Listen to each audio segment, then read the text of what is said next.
Alright, alright. Issue Divin.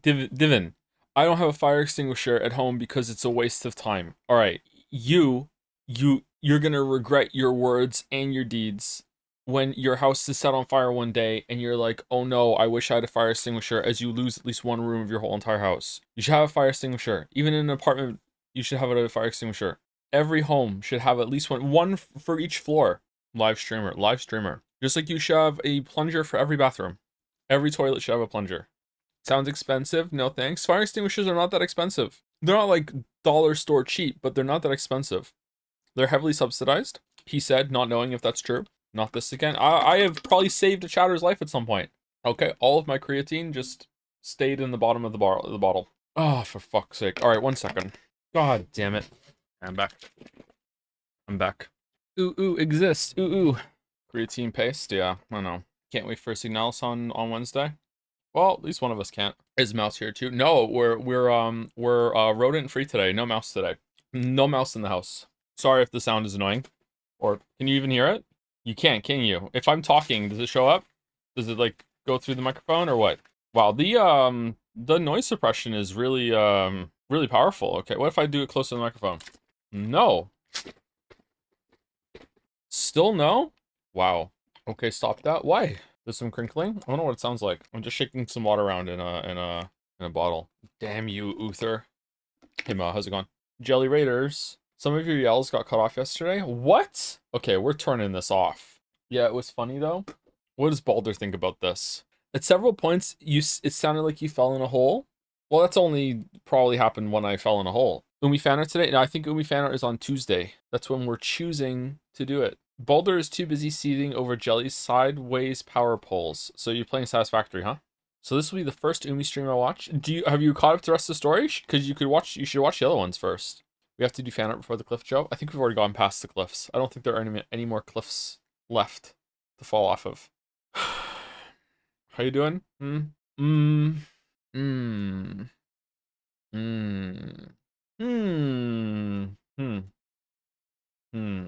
you go. That's the answer.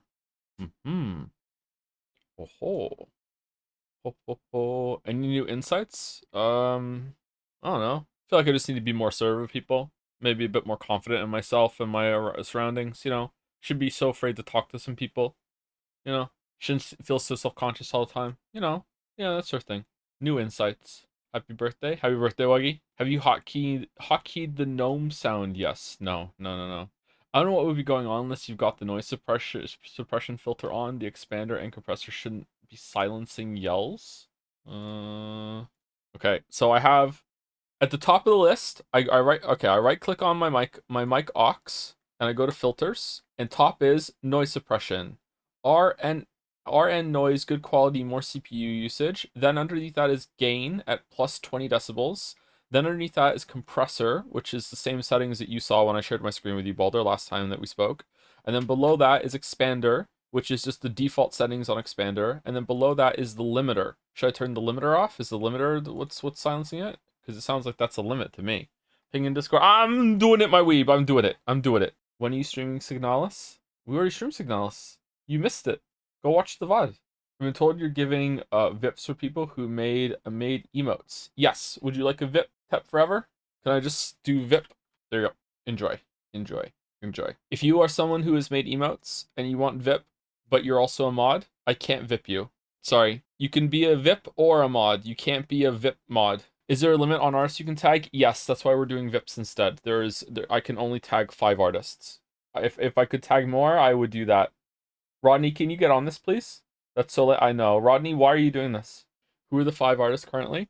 I don't know if we use all 5 slots. I think we use 4. Better Call Saul. I haven't watched it. Sorry, I haven't watched Better Call Saul in like 2 weeks. I've been too busy. Would you let Battler represent you in court? Absolutely not. No. Stream announcements. It is Saturday, so that means it is Umineko Day 2 of the week. Signalis is being re-streamed starting Wednesday. How do you spell Wednesday again? I got there. Wednesday. Eternal is after that. Twin Peaks. No, I haven't watched any more Twin Peaks yet. That's a weekly thing. Why am I saying that? Is there still a mouse in your basement? The cat got the mouse. I think like 4 or 5 nights ago, the cat got the mouse after being a freeloader for so long. I don't know who ate the mouse. I don't know if it was the cat or the dog came over after the cat killed the mouse. But yeah. Was it a fat mouse? No, it wasn't. It was a very, very small mouse, actually. The filter should be from top to bottom, just expander compressor, and you can use the output gain setting in the expander instead of a separate gain filter. Okay, this is different information than what you told me when we were on Voice 2 weeks ago. And I showed you the screen. This is not the same. This is an updated filter report. How'd you know mouse got killed then? I saw the killing blow was witnessed, but the consuming was not. Yeah, because I figured out the expander was better for not clipping unrelated noise. Okay, you know what? Later on we'll do the screen share thing again, and you can show me, Balder, because I can't follow what you're saying right now. Sorry, I'm too frazzled on stream. Okay, thank you for helping me though. I appreciate it. Council is sad to inform you that ever since the noise suppression is utilized, Chaz has not heard a single twang. The twanging was probably happening a bit too often though, wasn't it? Do we want the twangs back? Twang. Oh, there's a poll. I'm a twang centrist. So you're a Trump voter. Okay. Oh, my computer parts got delayed. They're not going to be here for another like week and a half. I'm really annoyed. I'm just sitting here like on a computer that I think could just fall apart and break at any time. Not stolen though? Yeah, not stolen. Yeah. Who's going to be the Signalis Domino pro tag and watch a show with you? Naya?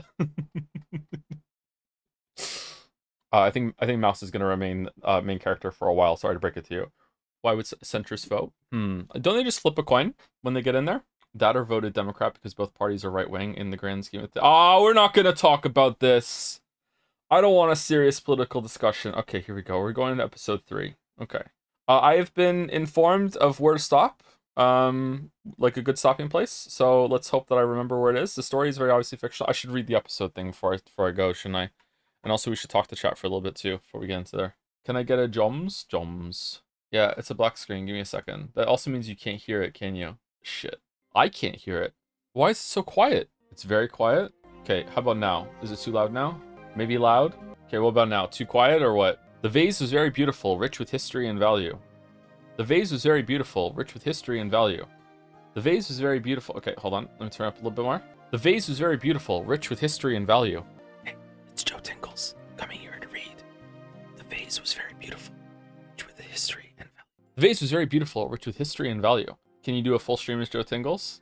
I could, but you'd have to pay. Fine, too loud, too quiet. Wait, but for what setting? Look at what setting? For the music? Yeah, but I changed it as the poll was going on is the problem, right? Music is really quiet. All right, it's at -5. If I crank it up to 0, some people are saying this is too loud right now, right? The vase was very beautiful, rich with history and value. This is fine. You got one guide? Okay.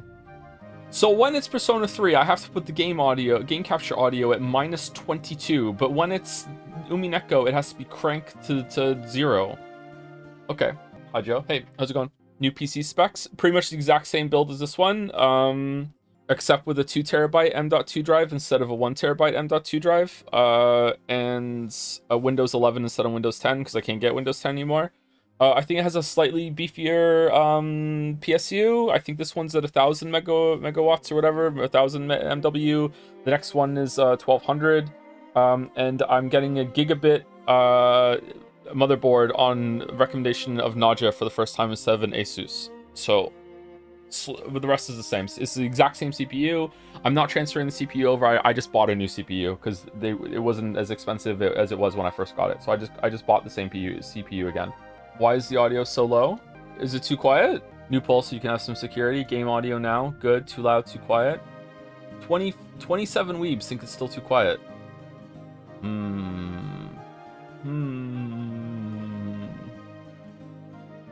Why not buy a 9800 8X 3D? You know what? I've been asking myself the same question for a while. Why not indeed? Maybe I should have. Played the not game already? No, I have to stall. I have to stall because we're on a schedule, and what if I just somehow don't do enough speculating today? Then we're going to be off schedule, and then people are going to be mad that the stream wasn't long enough, even though it can't be that much longer because the reading just kills me. So we're trying to give like a placebo like length of the stream. Start. Why not stream on a potato? Well, usually I'm sitting on one, so does that count? Can you read subs for another half hour? I need to go take a shit. Yeah, that's the plan. Don't worry about it. Go for it. Go for it. Go for it. You take a half-hour shit? Dude, what are you doing? Is it just like 5 minutes of pooping followed by 25 minutes of like doom scrolling or playing your Nintendo Switch?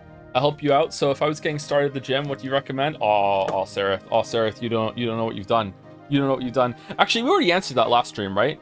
I should make a video about getting into the gym. I want to do that. Should I just turn the mic on and start talking, or should I write something and record it? Gym is a weird word. Gains are not a joke, Jim. 12-hour gym analysis. Why is there a vase? I don't know. What's a gaim? Oh, a gaim. just to have another distraction. Let it be said that I never let it be said that I can't take an L. I'm here to own one of my L's. I have started using conditioner in my hair, and it's better. You weren't using it? I wasn't using it. No. I wasn't using it properly. I was putting conditioner in my hair like it was shampoo. That's why that's the problem. I was putting too much in my hair. Yeah. So yeah, it's better. It's better. I respect this. Yeah. Cancels preview progress. Thank you. It's for no reason at all that I'm accepting this L and telling you all this on the day that Mouse isn't here. Yep. So yeah. Apparently, if you are like me and you didn't know how conditioner is meant to work, you're meant to like get some in your fingers and just kind of run it through like the midsection to the tips of your hair and not really at the base. Although I'm guessing there might be some conditioners that you can put in your base, because it doesn't say that on the bottle that you can't do it. But I was like putting like a big glob of like conditioner in my hair and then just running it over my scalp like it was more shampoo or whatever. Yeah. So I think that's probably why.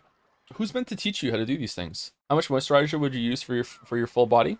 I do full body moisturizing after every single shower. I use aloe vera most of the time, but if it's winter and a particularly dry day, a little later I'll put some CeraVe on afterwards. I like CeraVe moisturizer. It's a little gunky for me. I have very sensitive skin, but it doesn't give me a bad reaction like some other moisturizers do. So I just use aloe vera. It soothes my skin. I had a really bad reaction once to the soap. It was oh man, what's the like the anti-acne soap that has some sort of acid in it, salicylic acid or something like that? Someone in chat will know what I'm fucking talking about. It's some like cleanser that you're supposed to, that's in some of that stuff. And I don't know if people are just repeating the word next to me or if they know the word I'm saying. That like burned my skin or something, or it completely fucked me up. It made me like I had like broke out in all these a rash and big bumps all over my shoulders and my arms everywhere that I had put it. Like I woke up in the night just scratching myself like fucking crazy. It was really bad reaction. And like putting aloe vera all over it like just made it go away instantly. So like obviously like some of the redness like persisted for a bit, but it wasn't itchy. It really calmed me down. So my skin reacts quite well to aloe vera, and it moisturizes me too. So I use aloe vera quite a bit. Try Vaseline. Vaseline is way too thick and gunky, man. I don't like Vaseline. They gave me Accutane for mild acne because I said I will not suffer through salicylic acid ever again. Sorry, I'm not saying it right. Salicylic, whatever that is. I was on Accutane when I was a teenager. I had really relentlessly bad like cystic acne when I was a teenager, and I got on Accutane when I was like I think 18, and it changed my life. Salicylic, salicylic, salicylic. Am I saying it right? Accutane, is that all? Accutane wasn't it banned for a while? And now it's back or something. One of the side effects of Accutane is suicide. So maybe they've got a new formulation, okay? But like one of the side effects of Accutane when I was on it was suicide. Yeah. So yeah. How is that a side effect? I don't know, but that's what the doctor said. Thoughts on Ozempic as a gym bro? I think if you're someone that can benefit from Ozempic, then you should go for it. Yep. I don't think you should feel bad about using anything like Ozempic. If you think that it's if some of you don't know what Ozempic is, I don't know where you've been, but Ozempic is a what is do you inject it, Chad, or do you take it orally? What do you do? Ozempic is a drug that will promote weight loss in the simplest way that I can say it. You know how they've always said that, okay, where's the miracle drug for weight loss? How wouldn't we be able to get one yet? We do have it. It's here. It's called Ozempic. It's here now. There are better ones coming out from what I understand. Please remember, I am a streamer that streams video games, and sometimes I can't even do that well. Do not take medical advice from the streamer, but you should take information from the streamer that you can go off and, like, you know, see some sources that you do trust and see what they're saying about it. Go talk to your doctor, blah blah blah blah blah blah blah blah. Okay, so you can go and do that. But from my understanding, Ozempic can dramatically change your life if you are suffering from like too much weight. You know, like if you want to have some weight loss, you know, balance your life, that sort of thing. Ozempic can really help a lot. My understanding is that it is an appetite suppressant. If you are someone that just cannot control your appetite, you're very food motivated, that sort of thing, Ozempic can really take the edge off, and you won't be hungry all the time. Some people are I am not one of these people. Some people are hungry all the time. But yeah, so it's not going to work for everyone, and there's different versions of it, and maybe it's bad for you, and maybe some studies will come out later and see that, oh, you know, this version was actually not that great, we need a different version, that sort of thing. But it seems like we're living in a world now where there is a weight loss drug that's effective, that actually does fucking work. It's changing a lot of people's lives already. My dad has to take it for diabetic reasons. Yeah, I think it was originally for diabetes, and then they found an off-label or whatever the fuck it's called usage of it, and a lot of people are using it for that. Yeah. But do they need to take it for life to keep the weight off? No, that's not how weight loss works. If there's someone that is just going to YOLO themselves back into a huge caloric surplus, then maybe they will. Maybe some people have to, but that's not how weight loss and weight gain works. Maybe I should talk about that in my gym video too. I feel like a lot of people don't understand macros, calories, that sort of thing, and I feel like there's a lot of magical thinking, mystical thinking, that sort of thing when it comes to how a lot of stuff works. So I don't think it's taught very well in schools. Yeah, I'd like to do like a gym video. Not for like, I'm not going to post it on the main channel, anything like that. I'll probably have it unlisted on the second channel. Like, if I said this statement, a lot of people would disagree with me in chat right now, I'm guessing. Maybe not as many as I'm thinking. You don't lose or gain weight doing exercise or going to the gym. You lose or gain weight in the kitchen. That is the only real way that you're ever going to lose or gain weight, is in the kitchen. Like, everything else is just for conditioning and adaptability. So if that's news for you, then you don't understand health and fitness probably as well as you think that you do. That you might understand other parts of it more than me. But that is something that I think a lot of people don't get. Yeah. Is a non-established gym bro tutorial joke link? It could be, but my what is it? My intention behind it, Merrick, is that I want to get people in my community into fitness, and I think that if people are in my community and they know me, hearing it from me is, even if the information is not as succinct or not as good as from another source, it's worth 10 times more because it's my voice saying it. You understand? So I think that's my idea behind it, and I will say that in the video too. Like, there's other sources that you could have that you can jump off from here. Do you issue cult membership cards? Should we have them? They have jobs on them. Hey Joe, quick gym question. Are you doing pull-ups with assistance or not? I am doing assisted pull-ups at the moment. I can tell you what my last ones were if I can just pull up my thing. My assisted pull-up is not that great. I think I could do one unassisted pull-up at this point. Might not have great form, but I think I could do it. I should try next time. The cycle I'm on right now, I do 3 sets of 10 reps at minus 90 pounds assisted. And I weigh between 180 and 190 pounds this week. What is an assisted pull-up? Assisted pull-up is when you have a counterweight that helps you do the pull-up motion. So it's kind of like the same thing with an assisted dip. So you go over and you put your knees on it and you kneel on it, and then you hold the pull-up pose and you kind of sink down, and then it helps you be able to lift it up and down, because otherwise you're doing your whole entire body weight. And pull-up is actually very difficult, and doing a full body pull-up, supporting all of your weight, especially if you're a bigger dude like me, is very difficult.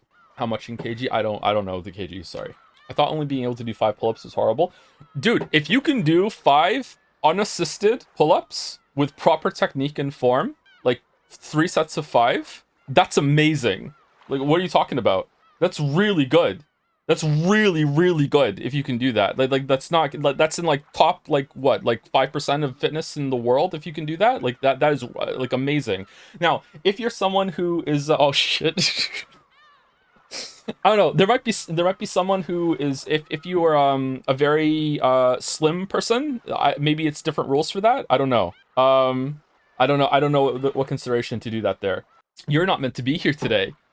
You're not meant to be here today. If your skating's not hard, yeah. If you're like underweight, then I don't know. Maybe it's different rules at that point. Yeah, mouse exists. We're doing gym talk. We're doing gym talk. We're doing gym talk. What do you think of the music in Umineko? I really like it a lot. It's really good. I want to listen to some on my own time and see how it is without the game reinforcing the mood.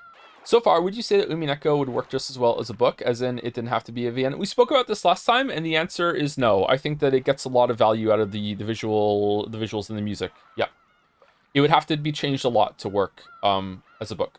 Yeah. You could do it, but you'd have to change it a lot. Yeah. Any theory top for episode 3? No, I don't think I have anything more to say about what happened in episode 2. I've been trying my best to just delete every scene that I saw in my head that didn't have Battler in it. If Battler wasn't there, I was like, I don't trust it. So how do I piece together the murders then?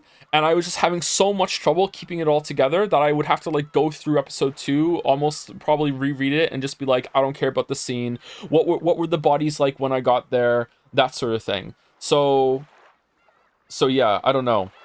And then I got kind of stun locked and trapped on like, well, what does that mean for like Fanon showing up on the back door, and then then he goes nuts, and like how do you and then Goto is like he did something, we don't understand it. Like I don't know, man. Like I don't know how to parse that in my head. Like, is that just completely untrustworthy? Like, yeah, and if that's the case, then who is the killer?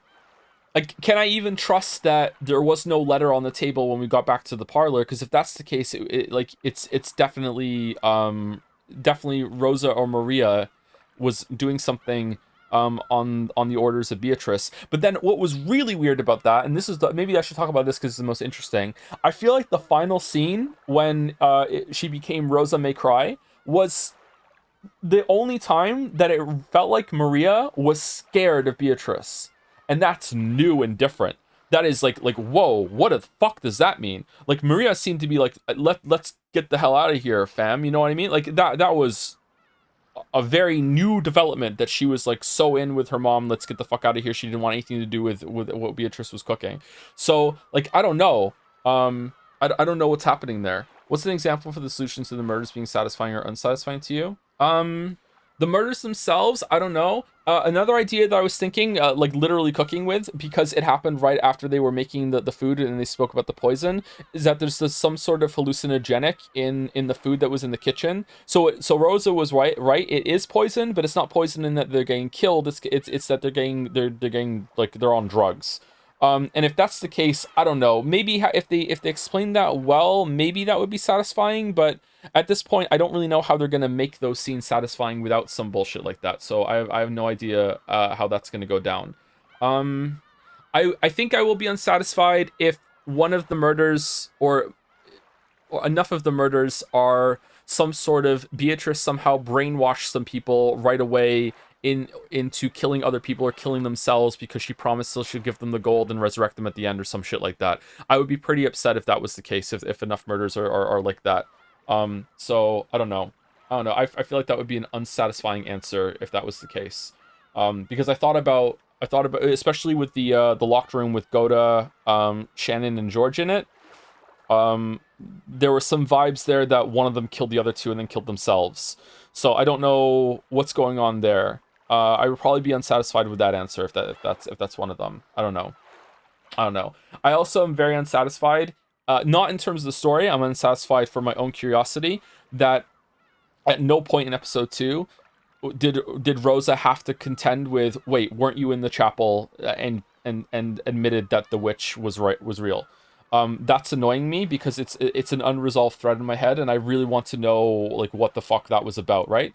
So yeah, I want to know what happened there, So let's start. Episode 3, Banquet of the Golden Witch. Good morning. I'm quite surprised to see you still haven't surrendered. The Golden Witch has extremely high hopes for you. Have you figured out the structure of this world by now? You have no chance at victory unless you know the rules. Please enjoy your game with the witch to your heart's content. Difficulty level is equal for both you and the witch. Okay. So again, it seems to me that magic definitely does exist, because if magic didn't exist, we wouldn't be able to have the restarts and do the different let's go again. There has to be some level of magic that exists, but that magic might not be what Beatrice has, or if enough people believe in her, can she go again? Like, I don't know. But I don't think magic is being used to commit the murders, if that makes sense to you all. Very sorry, can you remind me what you mean by that? The part with Rosa in the chapel, am I forgetting? The night before, the 6 people were killed with the Happy Halloween. Wait, how many people knew about Maria wanting Halloween? Oh shit, who knew about that? Who knew about Happy Halloween? Wait, hold on, just because someone knew, someone could have told someone else about that. So that could have just spread, like, or overheard or anything like that. That's probably not a clue. Okay, never mind. In the before the night before the 6 were killed around the table with their stomachs ripped open and the candy all over the table, all of the squabblers in the family. So hold on, let's just get into it. What is this? Did we see this one before? Okay, so the question was, what am I talking about Rosa in the chapel? When these 6 were killed, the night before, these 6 plus her met with this black square, met with Beatrice in the chapel, and even she, the best person in the world, said, I must admit you're a witch and I believe in you. And Rosa was there for that. And Rosa was not forthcoming with that information, that she had already been in the chapel. She didn't say that she met the witch, I don't think. I can't remember, maybe that didn't come up, I don't know. Was Rosa there in the chapel? I'm pretty sure she was. Do we want to rewind and see? Because I thought she was. Let's go. Let's figure it out. Hold on. Let's do it. Hold on. Let me save it. Oh, we already have saved it. Let's go. We're doing it. We're going back to the shack. She was, I remember. Yeah, but what if you're all in league with fucking Beatrice? Who knows? We start here, right? Maybe you're lying to me to try and get me to make sure that she exists. Trying to cast doubt on Rosa. Whose side are you on? You may perform witchcraft. Okay, cast the spell. All right, magic does exist. We're here. All right, where was it? New rule. Halloween. It's wedding ring, right? End of wedding ring? Oh, man. Here we go. Why should I always make fun of me for being dyslexic? What the fuck? Holy shit.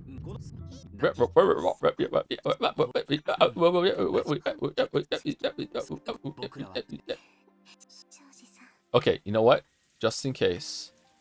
Did I break it? What is he doing? We're checking to see if Rosa was at the chapel. We're just going to save it just in case I overshoot, okay? All right, here we go. Here we go. So they're all in the chapel. Okay. Kraus, Natsui, Hideyoshi. He's not hiding. We can see him. Eva, I acknowledge it. I have absolutely no complaints. I can't believe you have my honest respect. She's here. Me too. Incredible. I genuinely respect you, so I have to acknowledge it. I acknowledge it too. I still can't believe it. Still, what can I do? You've proven devils. It's your victory. Cackle, cackle, cackle. The devil's proof was a convenient excuse you like using to handle unprovable matters. But now it's become your mortal enemy, has it not? Don't torture me, mighty witch. I've already acknowledged you. I resign. Kyrie, do you still have objections? I must have everyone in agreement. If you alone will not acknowledge my existence. As the witch laughed boldly, the siblings started getting frantic. They were afraid of displeasing the witch. The way this is worded is kind of weird, isn't it? I genuinely respect you. What did she do? Did Rosa ever open her letter? I don't remember. No, she didn't. I think it's implied that it's the version of the letter that that says, "Hey, I'm gonna take all the blood from you. I'm gonna take my inheritance or whatever." But did that happen in this timeline? I can't remember that either. I wonder if Beatrice showed them the 3 gold bars and that made them admit magic is real. Just a theory, not a spoiler. I don't know, man. I feel like there are some shenanigans with that scene that we're not seeing enough. It could be something like that, but if that's it, that'd be kind of cheap to me. Do you think that scene is reliable? I would like to end. You know what? It's faster. Just restart at this point. I think that anything where Battler is not the POV is not reliable. But I don't think they would just make up a scene wholesale that didn't happen. I think they did meet in the chapel, but you can't trust anything else. Even at the end of episode 2, Rosa did a fucking like Bayonetta kickflip, punched a guy in the chest, stuck her shotgun in the goat's mouth and pulled the trigger, dog. Like, yeah, the end of episode 2. Yes, of course, unreliable. What the fuck are you talking about? Yeah, yes, even that scene. Yes. Thank you, damn fool, for the resub. Witcher laughing in the English version be like, cockle Eve. I mean, even Battler gained shamed by the witch. Oh, you mean that one? Because Battler's in it. Oh, okay. Shit. I don't know. Anyway, how's it going, Vase? Live Vase reaction? All right, here we go. The vase was very beautiful, rich with history and value. Even as young as I was, it still forced me to take a deep breath when I witnessed its beauty. Of course, it was a member of grandfather's favorite collection, so that I didn't accidentally destroy its fragile but not that fragile beauty. I was always given strict orders never to touch it, but that just made me want to touch it. Are we Maria? It looked light and yet so elegant that just glancing at it gave an indescribable... Is this spelt wrong? Sense of dignity. That looks weird to me. Why does it look weird? I wanted to see what it felt like to touch a vase like that. However, just as grandfather had said, it was a thing that shouldn't be touched. Something this beautiful should never be touched. Such beauty can only dwell in something so easily broken. Is this subtext? Because of that, just a brush of a finger by someone like me would. Just like how a fun dream disappears with a poof when you wake up. It disappeared, fell and broke into pieces. I realized that, because of my own foolish curiosity, I had done something that could be taken back. No matter how much I regretted it, no matter how much I apologized, the broken vase would not be returned to its original form. Grandfather will probably scold me, probably very harshly. I ended up breaking into tears and sobbing, frightened. As I did, I noticed something beautiful. Lightly dancing golden butterflies were coming towards me. As mysteriously golden dots shone in the air, the butterflies began to gather one at a time. Oh, it's Beatrice. Beatrice, that reliable golden witch, had arrived.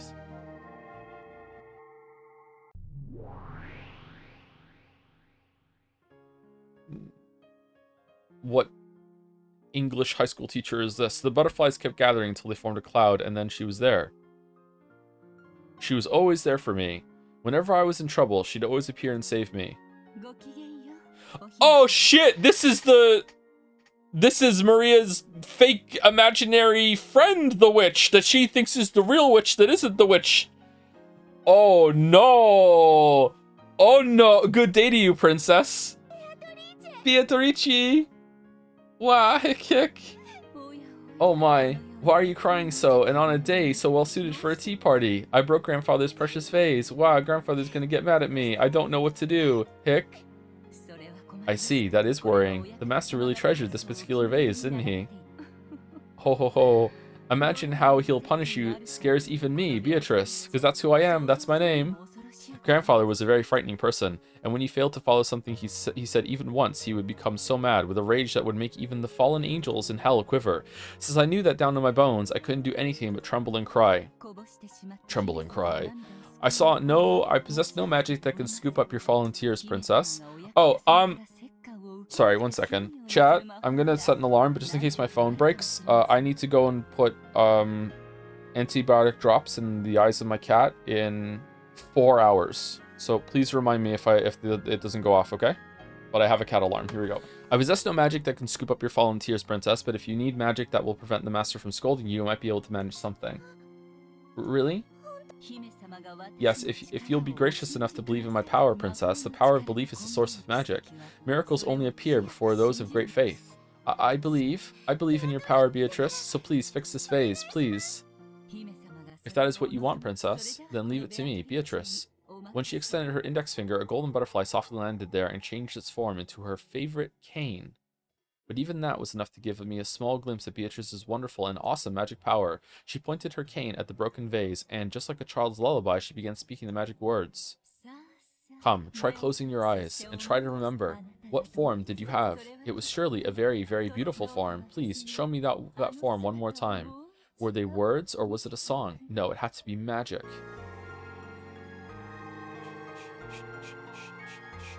After all, can't you see? The pieces of the vase are rapidly gathering together, gently returning to the place where they'd been on display, reassembling into their original form. Incredible. See? Now it's back to normal. This way, you won't have to get yelled at by the master.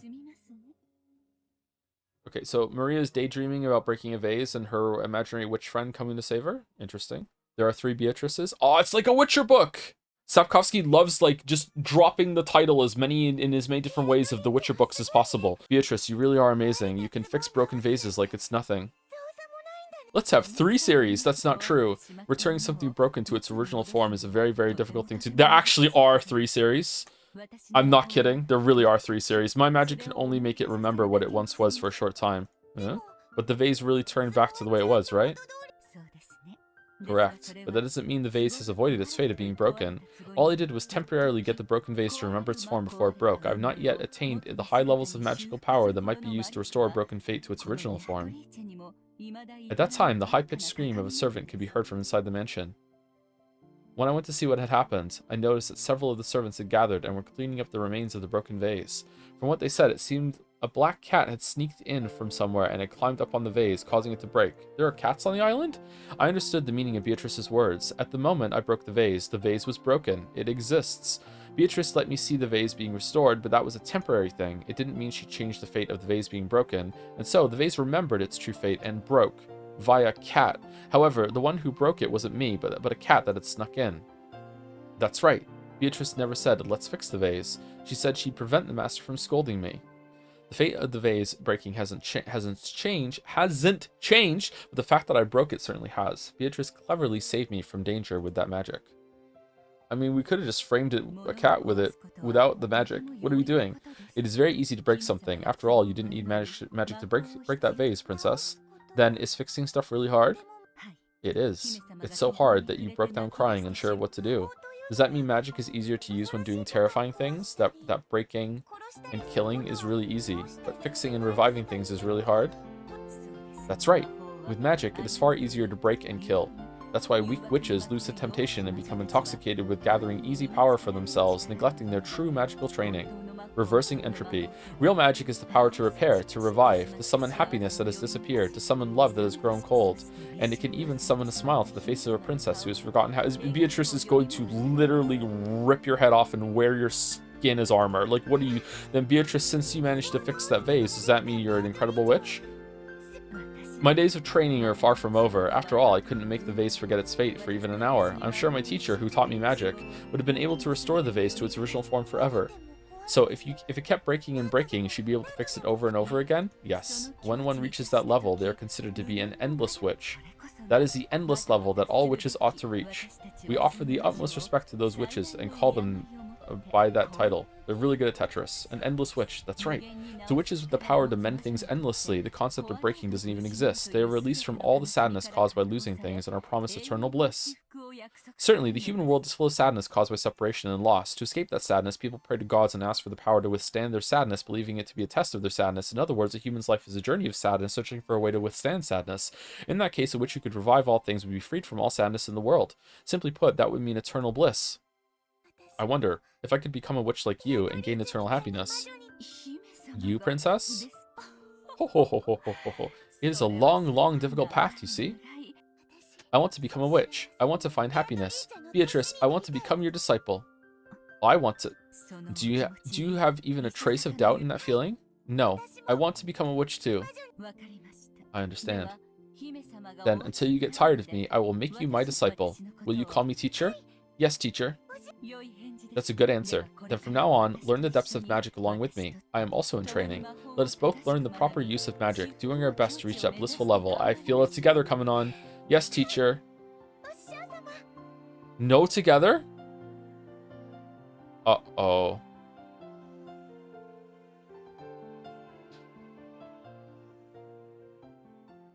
Man, Rosa hired a really good babysitter for this island visit, huh? Really didn't want to deal with her shit.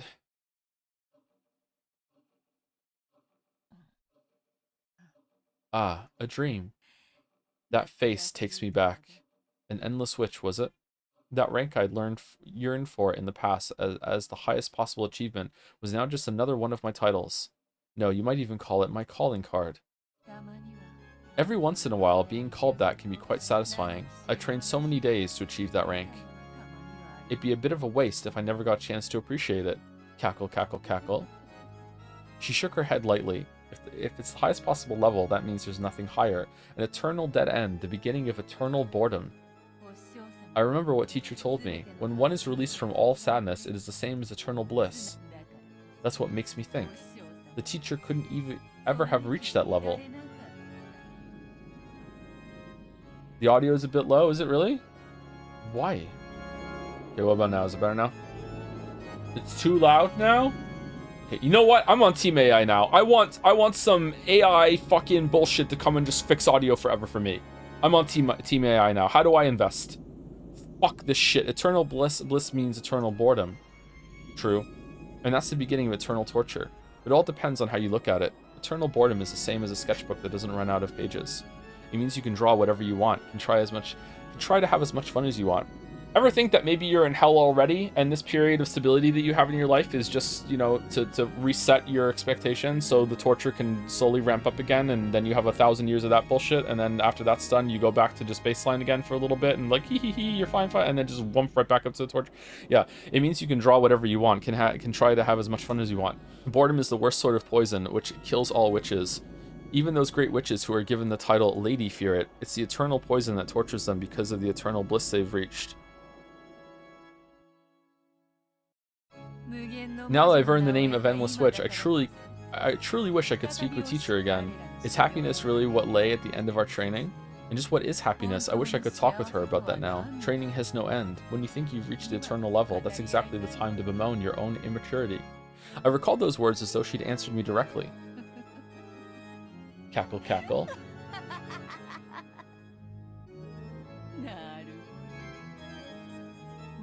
See, so I'm immature, am I? How amusing, how truly amusing. Cackle, cackle, cackle.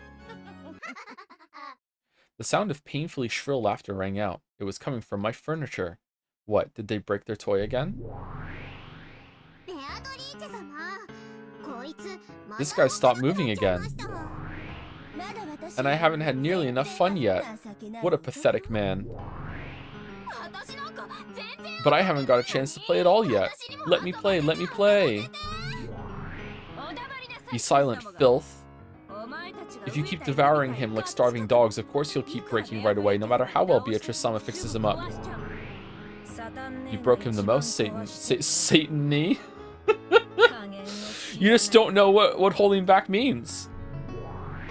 Baka, my apologies, Beatrice-sama. Please forgive my stupid little sisters. Fix him quickly. I'm next, I'm next.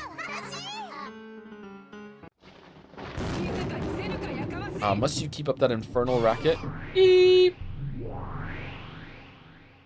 This is a great story, by the way. A single yell was all it took to make the noisy sisters of the Seven Stakes vanish. All they do is mess around, having as much fun as they want breaking him. They only come to me to clean up afterwards. Truly, this furniture never leaves me bored. Once the furniture hid themselves, all that remained was a sloppy mess, the last remnants of a broken toy. It had no form anymore. It's hard even for me to remember its original form in this state. Better to make it remember for itself, perhaps. Oh well. I waved my golden pipe, then I spoke. I chanted. I made it remember. Come, try to remember. What form did you have? After all, right now, you pretty much look like a huge lump of scrap meat. I've no idea which part is your arm and which is your leg. Unless you remember, I won't even be able to recall your face. Cackle, cackle, cackle. By the power of magic, the pitiful pieces of meat began to remember what their form had been. Which part should go with which part, and where should join with where. The hip bone's connected to the... That's right, just like that. No, you should be a finger on the left hand. That's the right hand. Your other right. That's it. Good, cackle.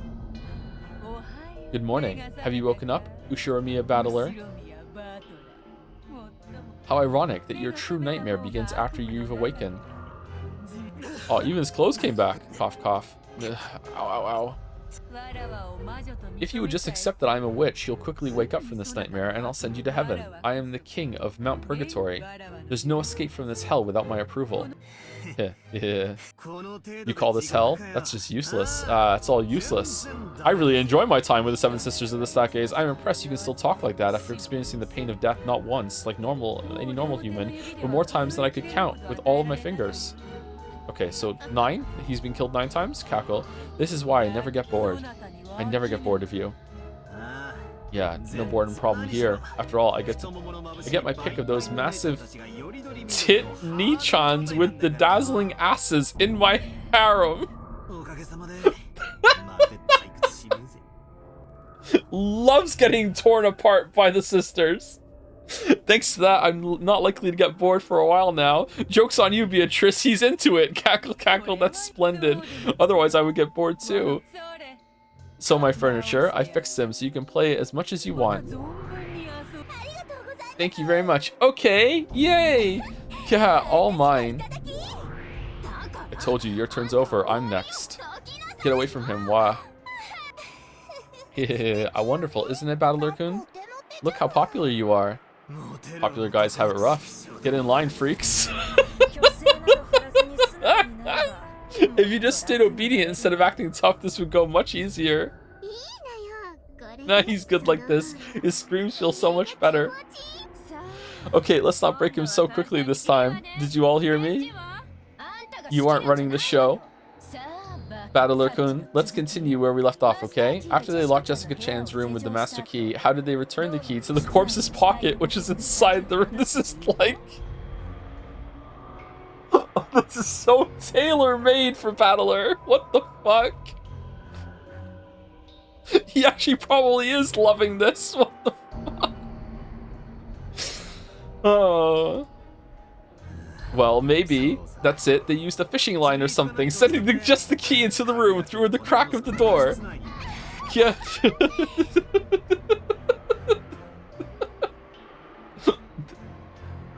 I'm thinking of the McKeezy comics so much right now. Wrong. So naive. Of all the oh, you can do it too. Of all of the doors that exist on Rikkinjima, none has a crack through which a key can slip. He was wrong, right? Okay, this time it's me. My turn. Where should I strike? Me, back of the hand. No fair. Okay, then I've got the back of his other hand. I'll take the tip of his nose. Why? Let me do it too. Let me strike too. Wow. Meanwhile, as he's being like ripped apart, Battler's like, yep. Got a new red statement. I can eliminate that possibility now. Gonna sleep well tonight as a pile of fucking gore on the floor. Can't be so slow, Leviani. We've always done first come, first serve. There we go. Okay, I'll take the top of his foot. Wow, me too. I'll take his shoulder, okay? Yeah, your sister's right. Play nice with each other, okay? I can't believe you're still resisting. Why haven't you realized that your false courage actually gets us fired up? Sorry, but I'm into that. False courage and being stubborn are my specialties. No matter how you all try to confuse the issues, I definitely won't accept witches and magic. Even though you can't explain anything with human tricks? Are you stupid? Know your place. It's okay, we don't have to force him to accept it. Soon he'll want to accept it so hard he'll start crying. Even now, he really wants to kneel down on the ground, pitiful, and beg for our forgiveness.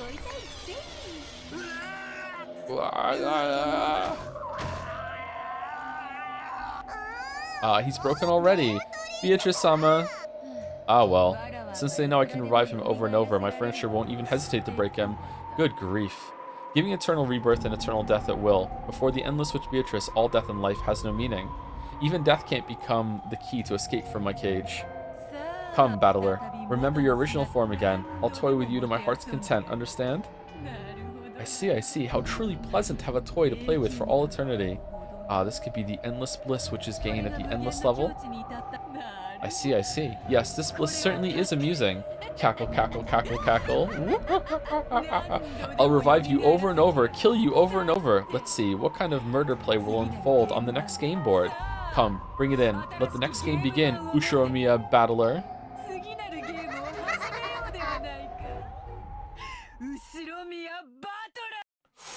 Ooh. Oh shit! Dude, loud enough for you now, chat? Loud enough for you now? Yeah? Welcome to Rokkenjima. Do we think that any of the Ushiromiya children are capable of killing the others for the inheritance? I think no.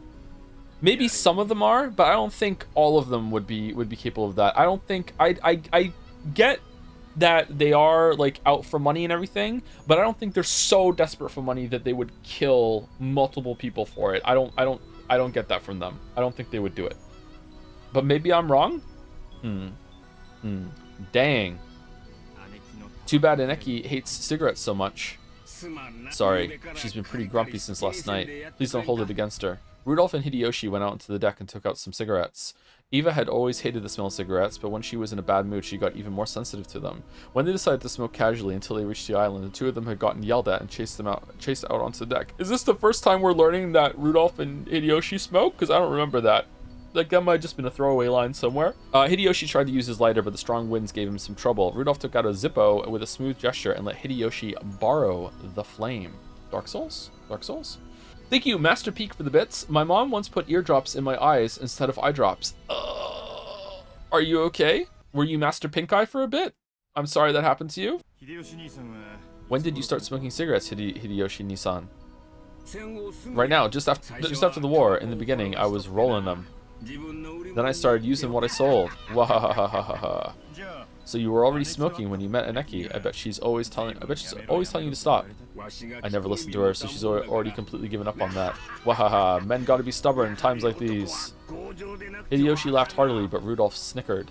After being scolded by Eva, they escaped the deck together with their tails between their legs. There was little doubt who had gotten her way in that exchange.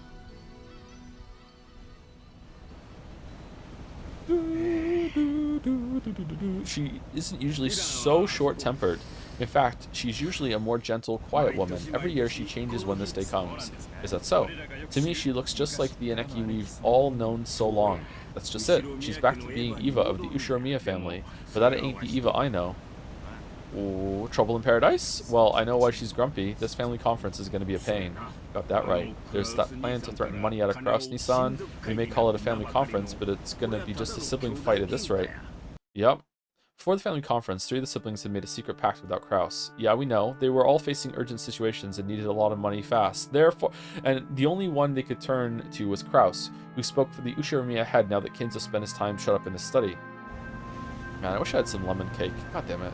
I was at the store today, I didn't get any. Fuck.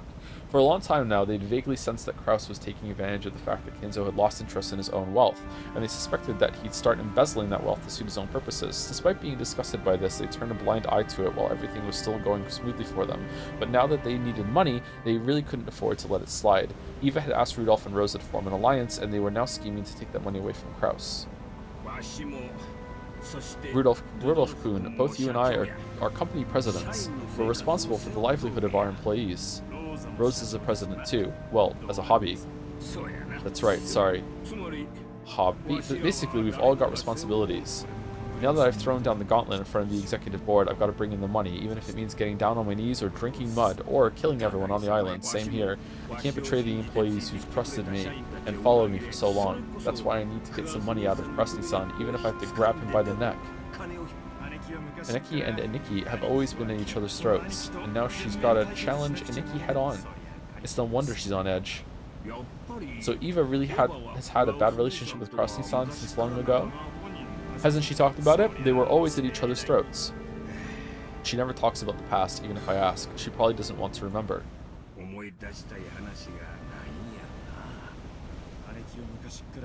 She's always been brainy and shrewd. Her grades were good too, excuse me.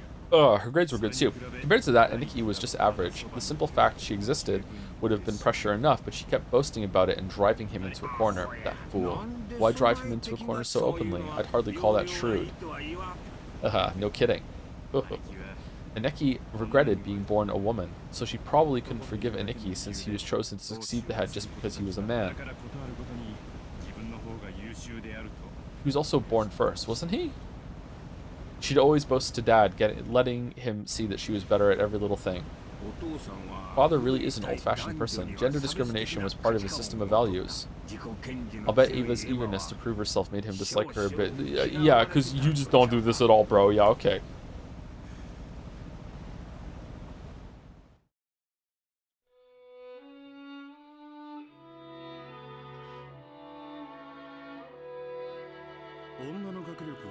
Wouldn't you say schooling for women is like sugar in black tea? The taste is dull and flat without it, but too much ruins the whole thing. Holy fucking shit! Since you can still drink black tea without sugar, he was in effect saying that there was no need for a woman to study. Those infuriating words were what Nissan hurled at me in my despair, when I asked to go to college, only to be denied by father. I protested I need to build up proper dignity and an education as the oldest daughter in the Ushiromiya family, making college an essential next step. But when it came down to it, father's and Nissan's answers were exactly the same. How conceited for a woman. I've never taken the Ushiromiya name lightly, not once since I was born into it, and I've been even more careful not to take my father's name, Ushiromiya Kinzo, lightly. Our family is an old one with many traditions, but it lost its... Are we gonna humanize Eva? Is that what we're gonna do? I don't think I'm ready for humanizing Eva. Oh no, no. She's already fine. She's so entertaining. You don't need to tell me why he's named Han Solo. I get it. It's fine. It's fine. Don't worry about it. Don't worry about it. Queen, you are who you are. I understand it. I get it. Our family is an old one with many traditions, but it's lost its wealth and businesses in the Great Kanto earthquake, pushing it to the brink at one point. That was when father took control with his ingenious talent, reviving it to be even greater than it had been before. Not once did I forget that I was the daughter of the great Ushiromiya Kinzo. That's why I always made every effort to become worthy of that name. I needed dignity worthy of the Ushiromiya family, schooling, manners, and leadership. Even if I couldn't quite reach father's level, I deepened my knowledge in economics and finance, trying to improve myself so I could be of use to him at any time. However, in the end, father never acknowledged my efforts. To father, a woman who was only meant to support a man, nothing further than that was permissible. When it was... Okay, do I want... I might say something that might make somebody angry with me, but I feel compelled to say it. I just want to, like, disclaimer this by saying that I'm talking out of my area, and, you know, someone else might be able to say this better. I feel like that from some of the things that we played on the stream, and I usually am fond of this thing too, so even when it's not done in the best extent, I still support it. Female representation in media in this story is on like a whole entire upper echelon from anything else that we've had on the stream for the most part. Okay, like this is like they still have their flaws and their troubles, but they're very empowered, and you're seeing their character development. Like it's not just like a lot of the other stories that we've had that have had like air quotes strong female characters. It's just hand waving. We just have to fill a quota. That's how it comes across to me, and I don't like it. But I understand that it's hard to do, and it's still better than the alternative.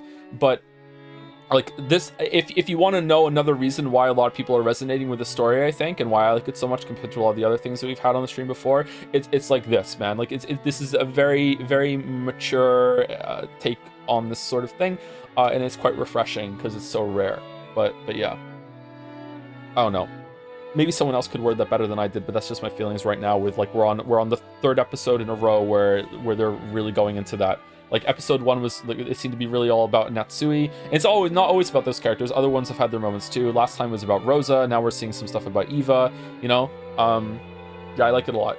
When was it that I came to understand that? It may have been as early as my childhood years, but I was going to have to wait until I grew up before I could truly accept it. Compared to me, you couldn't have said that Kraus, my older brother of 2 years, worked hard at all to become deserving of the Ushiromiya family name. He told me many times since my early childhood that he would naturally succeed father simply because he was born a man. He kept on repeating that as though it formed an uncrossable gap between us. I couldn't stand it. Even though I always got better grades than Nissan, even though I became class president when he never managed more than vice president, even so, Nissan was considered to be the appropriate successor to the Ushiromiya family just because he was a man. This also probably explains why Jessica was way more upset that it wasn't just that both her parents died. She has a strained relationship with Natsui, but it seems with the way Kraus is talking, Kraus probably has no relationship with Jessica whatsoever, is my guess. Or, nah, sometimes that might go the other way. Like, Kraus might be, like, really sexist towards his sister, but very nice to his daughter. We haven't seen them interact yet, so that could go the other way, actually. But my guess right now is that Kraus and Jessica have very not much of a relationship, but I might be wrong. Of course, you could find gender discrimination everywhere in those days. No, it was even considered a virtue in that era. During that despicable time, people said that when a woman is born, she obeys her parents, when she gets married, she obeys her husband, and when she gets old, she obeys her children. But that was exactly why I wanted to turn that on its head. Innocently, I kept trying to prove that I was the most fit. However, I eventually realized that all of my efforts have been doomed from the beginning. This is some real shit chat. Like, I don't know how it is growing up now. Like, there's been a lot of progress in this area, but like this shit was still alive and well when I was young. Okay, and again, I don't want to get too like harpy on the soapbox here. Like, men have a lot of problems in modern society too, but like, holy shit, like you like all the problems are relative, but like sometimes you have to take a step back and go, okay, all right, yeah. When you say schooling, it's not a competition, okay? But sometimes it can come across as that, yeah. Wouldn't you say schooling for women is like sugar and black tea? Oh, we're back at this now. The taste is flat and dull without it, but too much ruins the whole thing. Yeah, what do you mean by that, Nissan? Oh, look at this! Just as there are roles that only men can fill, there are also roles that can only be filled by women, correct? I do believe giving birth to children, raising them, and supporting the master of the house are roles that can only be filled by women. Are you trying to say there's no need for a woman to work or study? I wouldn't go that far. Talking to an unschooled woman is tiring and nothing more. However, women are even more tiring when they're too smart. I do believe that a woman is so cringe, my dude. What the fuck are you talking about? I do believe that a woman is as violently as assertive as you would bring no end of hardship to her future husband. You know what? I respect Hideyoshi more and more every day. Every day I respect Hideyoshi more and more. Are you trying to say that a woman has to marry and hide in the shadow of her husband? That's none of your business. Though you're my younger sister, I can look up to you for the respect you hold for father and your desire to become a daughter worthy of him. Even I am capable of feeling respect for such noble sentiments. That's just disgusting. What's this about noble sentiments? I'd call that flowery prose coming from you. Are you pretending to be the head already? The decision that I should succeed the headship has been established from the very beginning, and yet you seem to be laboring under the illusion that you might become the head, hence the useless and reckless efforts you've expended thus far. Reckless efforts? Is it really that bizarre for me to say I want to go to college? Yes, it is bizarre. Yes, you undoubtedly are the oldest daughter of the glorious Ushirome family. Yep, basic maths, yep, it's true. One day you will support that family crest by being wed to the partner most valuable for father. However, excessive learning is not what's being asked of you. What you need are gentle feelings that will allow you to care for your husband, the ability to handle housework, and a humble demeanor that will reflect well on the master of your household. Okay, so it completely makes sense why she knows how to do the, was it Taekwondo she knows how to do? The kickboxing thing? It completely makes sense, yeah. These are all skills you lack utterly. In the end, can you really call yourself a suitable daughter of the Ushirome family? I have no intention of being some secluded lady. I just want to become the person most capable of assisting father at his work. Then shouldn't you do so in a manner befitting an Ushirome family daughter? What is it with you? You're still mannish even at your age, and you've never learned how to wear makeup in a way that will please men, much less how to cook and do housework. I hear you've even been learning how to brawl. That's rude. The martial arts aren't brawling, they're a perfect way to train and discipline the mind, and when it's needed, I take more than enough care to act as a woman should. What are you trying to say? That women should be slaves who work for men, so I mustn't be so forward? It isn't elegant to say it out loud, but I think a few unpleasant words are necessary in order to correct your mistake, so let me say it plainly. Women exist to serve men, and men exist to provide for women. A woman's job is to protect the man's back, to protect his house and raise his children. Most women realize this without being told. They realize it on their own. But even after all these years, you still haven't realized that about yourself. Okay, this is a little on the nose, but it's probably authentic to the kind of conversation these two would have. Okay, so I've decided to clear away that misunderstanding for you before you leave this family. You ought to thank me. This is an insult to all women. No way, I've never thought of myself as a woman, and I've never depended on anyone because I'm a woman. How am I inferior to you, Nissan? In grades and accomplishments and everything, I'm better, so how can you look down on me when you have nothing I lack except the fact that you're a man? It's about knowing one's place. Every day I've been raised with the readiness of one who will be head. In the future, that preparation will surely become essential, but you are different. Even though you will marry and lose the Ushirome family name, you're being trapped by this unnecessary illusion. How did you convince Kinzo to keep the name and, wait, hold on. Did Hideyoshi take the name or did he keep his own name? Yeah, he took the name. Okay, alright. Huh. Okay. I'm sorry, I was not familiar with your game. I misjudged you. I kneel. I hope that you don't become Crazy Yoshi later. Like, I kneel. I was... What's your complaint? Even if you had been born a man, the successor to the headship still probably wouldn't have been you. Why are you so unsatisfied that you insist on attacking me even now? What's my complaint, you say? Nissan, you're always like that, looking down on me because you'll succeed the head.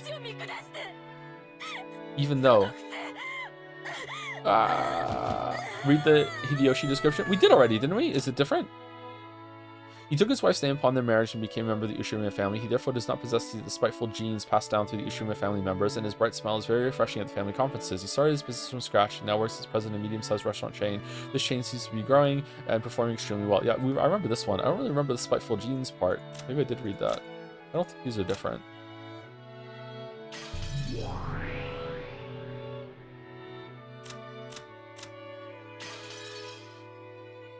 Even though, what's my complaint, you say? I've got a billion of them. Grudges, hard feelings, humiliations that I'll never forget kept floating through the back of my mind. They all built up at the same time, coming out of my throat as a shameful moan. Ooh. What's all this noise? God isn't the only one who holds silence as a virtue. Father! He'd probably overheard our sibling fight. Father entered with a clearly unhappy face. Kraus, are you fighting with your siblings again? Why don't you have the dignity to act as a leader for your brothers and sisters? Brother and sister, sorry. How shameful. I'm embarrassed to hear this from my eldest son. In a flash, he struck Kraus's face. I readied myself to be struck in the same way, but I wasn't hit. Rosa in the corner was taking notes. My apologies. Dignity isn't the only thing you lack. There's much more. You're immature in everything, and even so, you pretend like you're an adult. Realize that it's 100 years too early for you to talk like that and devote yourself to your studies. Don't make me lament my son's incompetence anymore. Yes, I will continue to strive so I can become a person worthy of succeeding you, Father. It was as if those words were directed at me. Even when he was being yelled at by Father, he was still bragging to me about how he was special. About how he was the successor. I just couldn't stand it. I finally spoke what was on my mind. Even though I realized that it would be improper for a member of the Ushirimiya family to do such a thing. Father, please tell me how I'm inferior to him. I've tried so hard, studied so hard to become a person who won't bring shame to your name. Please, tell me how I'm inferior. How can I improve myself enough to earn your acknowledgement? That again? How many times do I have to say it before you'll understand? I expect nothing from you. Women should be women and just learn how to cook and sew. You aren't prepared at all as a woman. In you, I don't see a trace of the mindset needed to serve one's husband, to earnestly devote one's self to a man's needs. What good are you as a woman? Don't you realize that you're a daughter of the Ushirimiya family, and yet you only want to learn things so you can act like a man? Your duty is to not imitate Kraus. Don't you even understand your own duty? As a member of the Ushirimiya family, I won't bring shame to your name. Oh, that's it? That's it. That's where you're already wrong. Your duty is to marry out of the family and bring me a man who is profitable to me. And then you will devote yourself to your husband, give birth to children, and multiply. Be a good wife who brings praise to your husband's family. Just what is it that you can do to please a man? Do you think you can make tea? Do you have any talent in cooking? You have nothing. All you've done is try and mimic Kraus, haven't you? Kraus will succeed the Ushirimiya family. If you are unsatisfied with that, then you are disobeying me. Are you saying you will refuse to listen to what I say, even though you're my daughter? Get out. You're disinherited. I won't let you call yourself an Ushirimiya. Disinherited. Oh, ooh. Cough, cough. Father, hang in there. Please calm down. Genji-san, could you bring some water? Sorry, I'm distracted. Yes, immediately. Eva, leave this place. He doesn't mean what he says. I will calm him down. Cough, cough, cough. Disinherited. If you won't listen to me, you're disinherited. Cough, cough, cough, cough. Father was coughing pretty badly, and Nissan patted his back. How long ago was this? Because Kraus looks really young here. I know it's only the side profile. This is hard to judge. College? Probably a while ago. Alright. Father was coughing pretty badly, and Nissan patted his back. As if it was a duty that was naturally his.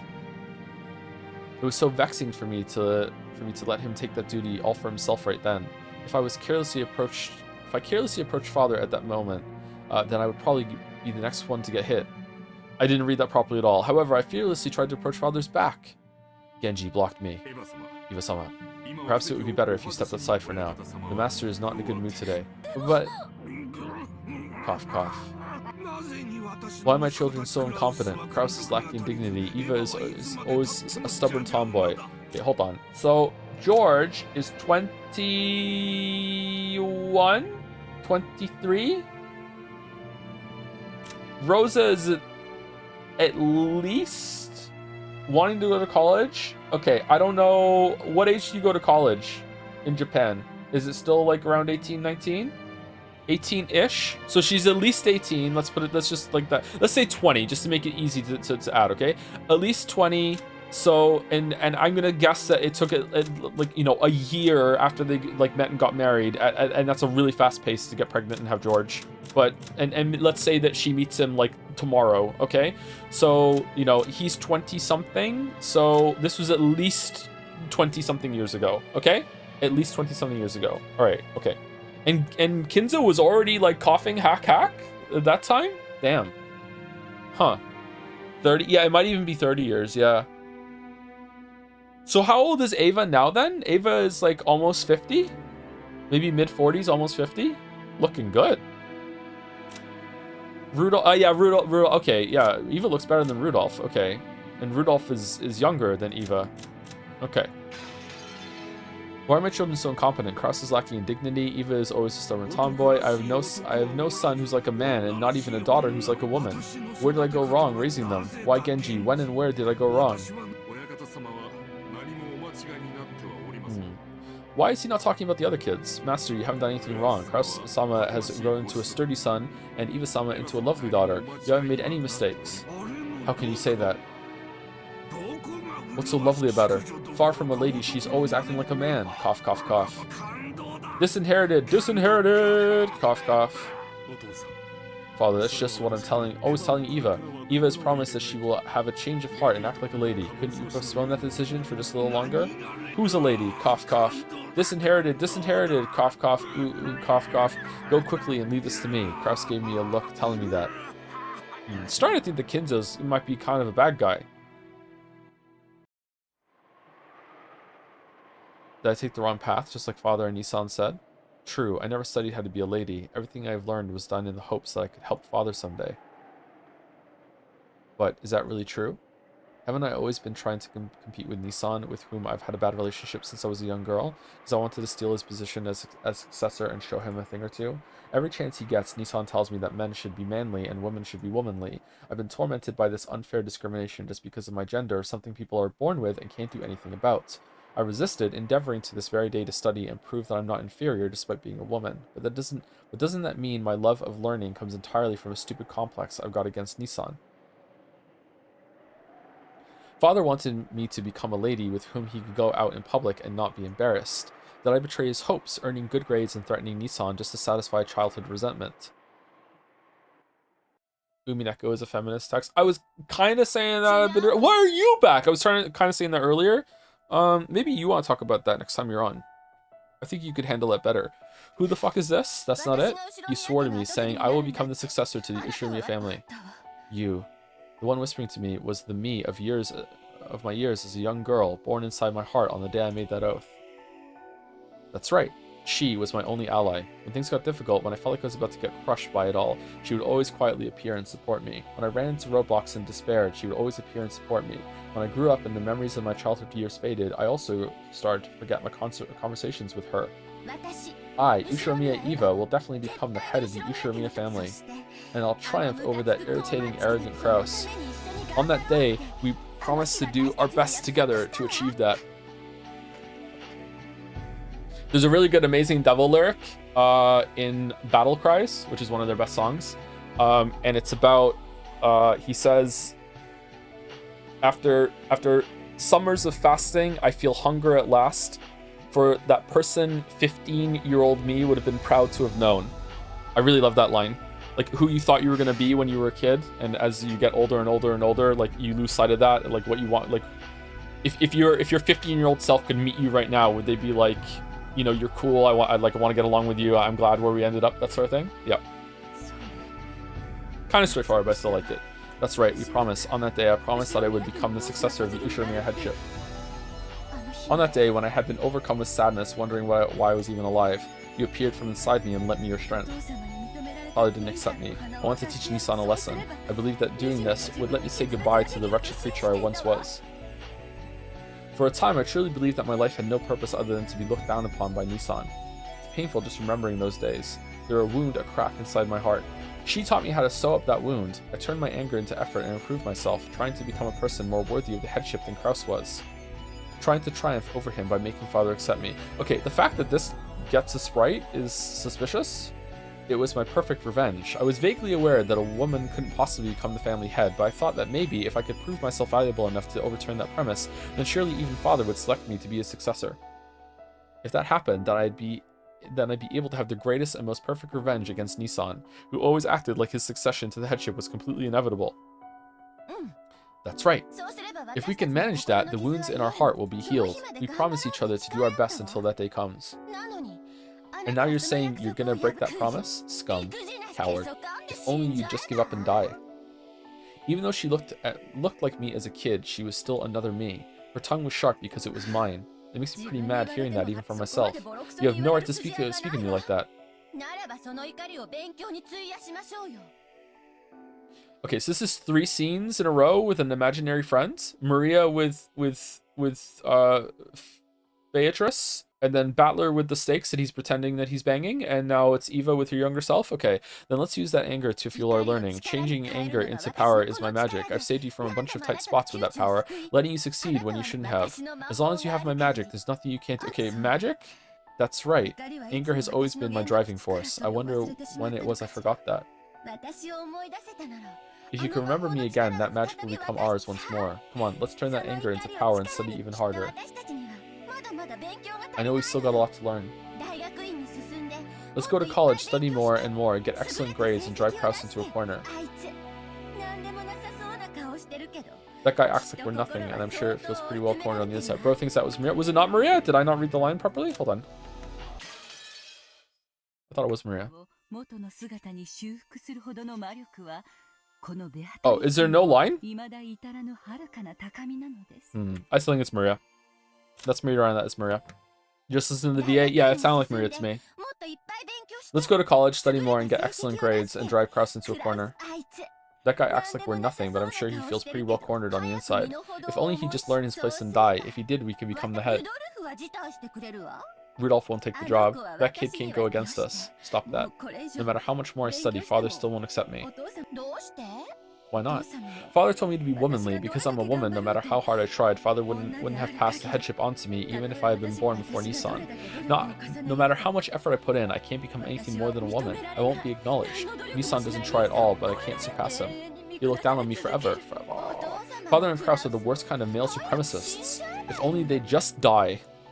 She cursed them for my sake, words that I couldn't say so easily she said for me. Even though I understand that she's just another part of myself inside of me, I feel like she's the only ally I have who can sympathize with me. However, while sympathy might do a lot to calm my heart, it won't do anything to improve my current situation. In the end, she can only console me for however long it takes me to be dejected by reality before I can finally accept it. Okay, is Eva gonna survive the first Twilight this time, but Hideyoshi isn't, and defense mechanism kid Eva is gonna come back or something? Thank you. You've done enough. Now that it's come to this, I'll become such a good lady that it'll even shock father. I'll find an excellent man that Nissan can't even compare to. You can't do that. She rejected my timid thoughts. I understand. Because she is me, I understand. All father said was that he won't let a woman succeed the headship now, but even that's just a rule father made up. Since he made it, he can get rid of it. Human feelings can change far more often than a number of sand grains on a beach. Kraus is such a stupid man that father's eventually going to realize it, even if we don't prove it for him. When that happens, the wall that separates man from woman will be demolished by father himself, who set it up in the first place. That day will surely come. How can you be so sure? Because that's my magic. If you just believe, this magic will surely summon a miracle. The basis of my magic is nothing more than your believing heart. If I use this magic, then surely I'll never have to doubt until the day I die that I'll eventually become the head. But I don't know if that's the right thing for Ushiromiya Eva. Maybe I should aim to become the kind of lady father wants, someone who can proudly participate in high society. And if I'm reborn, maybe father will change his opinion of me. Okay, so there's obviously a parallel being drawn here between like the other Beatrice that maybe Maria was talking to in the last scene with like this one now, that maybe this is not actually Eva's like inner monologue. It could be just some sort of spirit that's taking a different form, but I don't think so, but it could be. should keep that possibility burning a little bit. Or that's what we're trying to be led to think. Maybe if I'm reborn, maybe father will change the opinion of me. Maybe I can find my own lifestyle just as Nissan has found his. And anyway, I just can't imagine my stubborn father choosing a woman like me as the head, especially if it means skipping over Kraus. You don't believe? I was just thinking, maybe I can't succeed the headship, but as a woman, I can have a child, and Nissan still isn't engaged. If Nissan isn't able to father a child and I gave birth to one, then wouldn't that make it my child the next head after Nissan? In other words, wouldn't that mean the same thing as stealing the headship from Nissan? Are you serious? Yes, I'm serious. True, I'll be very sad to abandon the resolve I've had since childhood. It pains my heart to betray you, my younger self, but this is my most realistic option. Are you throwing away your dreams? And me as well? I'm not throwing anything away. I'm an adult, and the day has come for me to part ways with you. That's right. Eva's already become an adult. She's even forgotten how to use magic. And now she's the mother of a single child. She forgot all about how magic can grant one's own dreams, and now she's forcing those dreams onto her son. Even though Father and Kraus ruined your life, you're still trying to push your dreams onto your son, ruining his life. Is that what you call being an adult?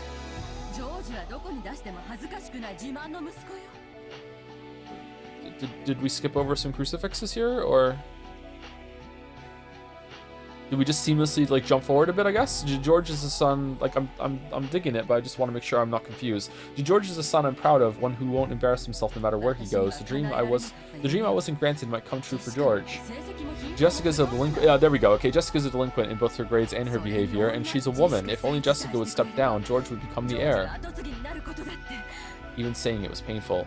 Am I just forcing my own regrets onto George? It's not like I have any right to look on Jessica with scorn. And then you do the same to Shannon later on. Wow. Wasn't I just horrible for hitting her with the same words that didn't cause me so much suffering? I understand. I understand. The desire to triumph over my brother is a part of my own personal revenge. I can't use George for that. So I'll take revenge myself. I have a plan to cheat Nissan out of some of his money with Rudolph and Rosa as my allies. I'll surely be able to get back at him. In any case, I'm sure that Nissan is embezzling father's assets. And if that doesn't work, I'll just kill him. What a boring plan. Why don't you just give up on that and cry yourself to sleep? We will become the Ushirimiya family head. Don't mistake what your dream is, and believe me when I say it'll definitely come true. Believe in my magic. If I believe, I wonder if any power will dwell in that magic. It will. My magic can grant any wish with certainty. I'll believe. I'll believe. So create a miracle with that magic. If you don't, the hole in my heart will never heal. Okay, then listen. Well, man, I'm sitting here like, okay, so this is two people in a row. Sorry, 2 episodes in a row where it opens up with someone being seduced by magic, and maybe it's the witch this time, maybe it's not. So my brain goes, okay, so who was it the first time and we just didn't see it that time? And then I go, isn't that just buying into her bullshit at that point? Where we stand battler in this house. Like, no. Is it a fake magic seduction? Like, can I still theorize? I feel like just the act of trying to push it together is like betraying the whole entire premise and perspective that I'm trying to go into this with. Okay, then listen well. Listen to my magic words, abracadabra, and understand. If we can solve the riddle, we can become the Ushirimiya family head. So lend me your ears and listen carefully. Behold the sweet fish, river running through my beloved hometown. You who seek the golden land, follow its path downstream in search of the key.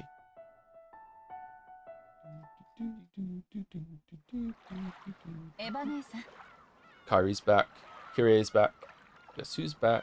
Dalmec for the bits. Honestly, Joe, it's so impressive the kind of community you managed to cultivate. With such a diverse range of talents and skills, some of them are so impressive, they even managed to backseat Weeb PowerPoint.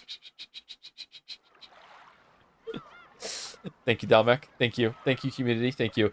Eva Nissan. Break in 10 minutes, by the way. You know what? This is the end of the scene, and I already need to pee. We're in a new scene right now. Let's take a break right now. Be right back. You've been sitting the whole time? Get up and walk around, please. Go get a drink. Shouldn't be sitting for too long. Oh, it went through. I listened to that Amazing Devil song you mentioned. It's really good. I love that song. That song, Battle Cries by the Amazing Devil, is a duet where the two singers are singing 2 completely different songs with different meanings about their relationship. And every so often, like, they like meet back up and sing the same lyric for a bit, but because of the context provided by the rest of the song that they've been singing on an individual level, the meaning is completely different. It is even though they're saying the same thing. I love that song. It's such a great song. I don't know how hard that must have been to perform. Interesting. You call it a Cliff Bar, yet you eat it while reading Peak. When will the lies end, Dragon? Oh, Jelly, we're gonna get along just fine. What song? Battle Cries by Amazing Devil. Battler's favorite song. Someone in chat was saying during break that the Umineko is being unsubtle, and then someone said that, but considering some of the reactions that it's getting, maybe sometimes you need to be unsubtle. Yeah, there's something said about that. There was a part in the Witcher 3 script that I have to change about the books because this is a sensitive topic. I'm not going to get into discussion about it, but it is. I just want to mention it as what is being discussed. There is a part in the Witcher books that is pro-abortion, and it was very out of nowhere and very on the nose to me, to the point that it was kind of awkward. And I originally was like, I don't know about this. It seemed too blunt, and I wrote that in the script. And then after I wrote that in the script, Meteor happened in the States, and I went back and changed what I wrote. So sometimes you do have to be unsubtle and blunt. So yeah, but yeah, who knows? Oh no, the meteorites. Yep, crazy how that meteor just straight up happened. Yep, baby in the oven. No, it was in the books. It was in the books. Oh no, Witcher 3 spoilers. Anyway, let's go. Eva Nissan, looks like we're about to arrive. When Kyrie shook her shoulders, Eva jumped and awoke from her doze. Ah, I'm sorry. I was half asleep. Was that a dream then? Sorry to scare you. Aunt Eva, you were out cold. Wait, you went down into the ship? Aunt Eva, you were out cold. Did you get up early this morning? Maybe. I let you all see something embarrassing. I'm sorry. Well, I'd say it's pretty impressive that you were relaxed enough to sleep. Battler kept saying, we're gonna fall, we're gonna drown. Can't get bored with this guy around. Beatrice? Shut up. All humans have at least one thing they're weak against. Battler and Jessica came in, messing around. Rudolph also made a face as if asking, are you okay? So the next tea party's gonna be on a boat. Get a hold of yourself. When you see Dad and the rest, all that sleepiness will go right out the window. Let's give it our best, okay?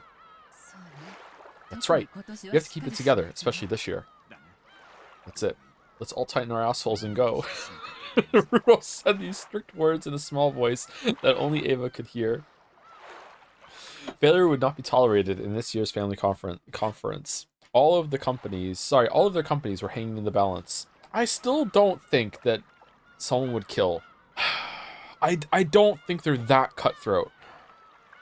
But maybe? Even Rudolph's face looked a little tense. Eva's expression probably looked tense as well.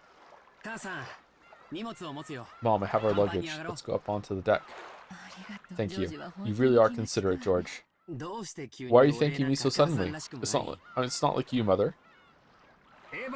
Eva, George, Siggy, Fido, we're there. Grab our luggage.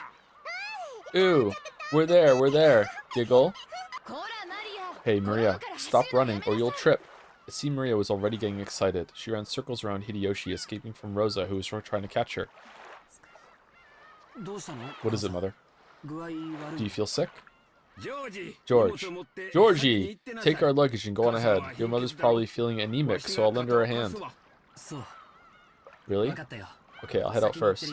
Something odd in Ava's expression told Hideyoshi that it hadn't been a pleasant awakening, so he made George go on ahead. Rudolph's family and Rose's family also went up onto the deck, leaving only Ava and Hideyoshi inside the boat. Ava had a vague expression on her face, as though she still hadn't been able to escape from her daydream. Daydream? What's wrong? Why the meek face? I wonder if I'm using George as a tool for my own revenge. I wonder if my childish hostility towards Nissan has caused me to treat that child's life like a toy. What have I done? What have I... That isn't true. George is our wonderful son, and he'll always perform admirably wherever he goes. Eva, even if you let your own hopes get in the way a bit, everything turned out okay in the end, hasn't it? You haven't done anything wrong. In fact, George is grateful for the strict discipline you gave him, right? Really? Hey, really? George doesn't think I'm a terrible mother, does he? Does he? Wow, okay, different side of these two, and her especially, okay. He's never said anything like that, not even once. You're just worrying too much. Hideyoshi-sama. Everyone has left the boat, so get out. Oh, did you lose something? Did you need a hand? Kuma-sama had come to check on them when they hadn't gone up the deck. Fucking hell. Kumasawa had come to check on them when they hadn't gone up to the deck. Hideyoshi hid Eva behind his back so that her expression wouldn't be seen. Yeah, sorry. My necktie pin just got a bit crooked. We're fine, and we'll be out in a sec. Wait outside for us. Is that so? Oh, then I will wait outside. Even though she didn't really understand, Kumasawa realized that something had come up and disappeared so she didn't trouble them further. If they stayed here any longer, they would probably make everyone else worry too. It's about time to go. We'll make George and the rest worry. George really doesn't despise me?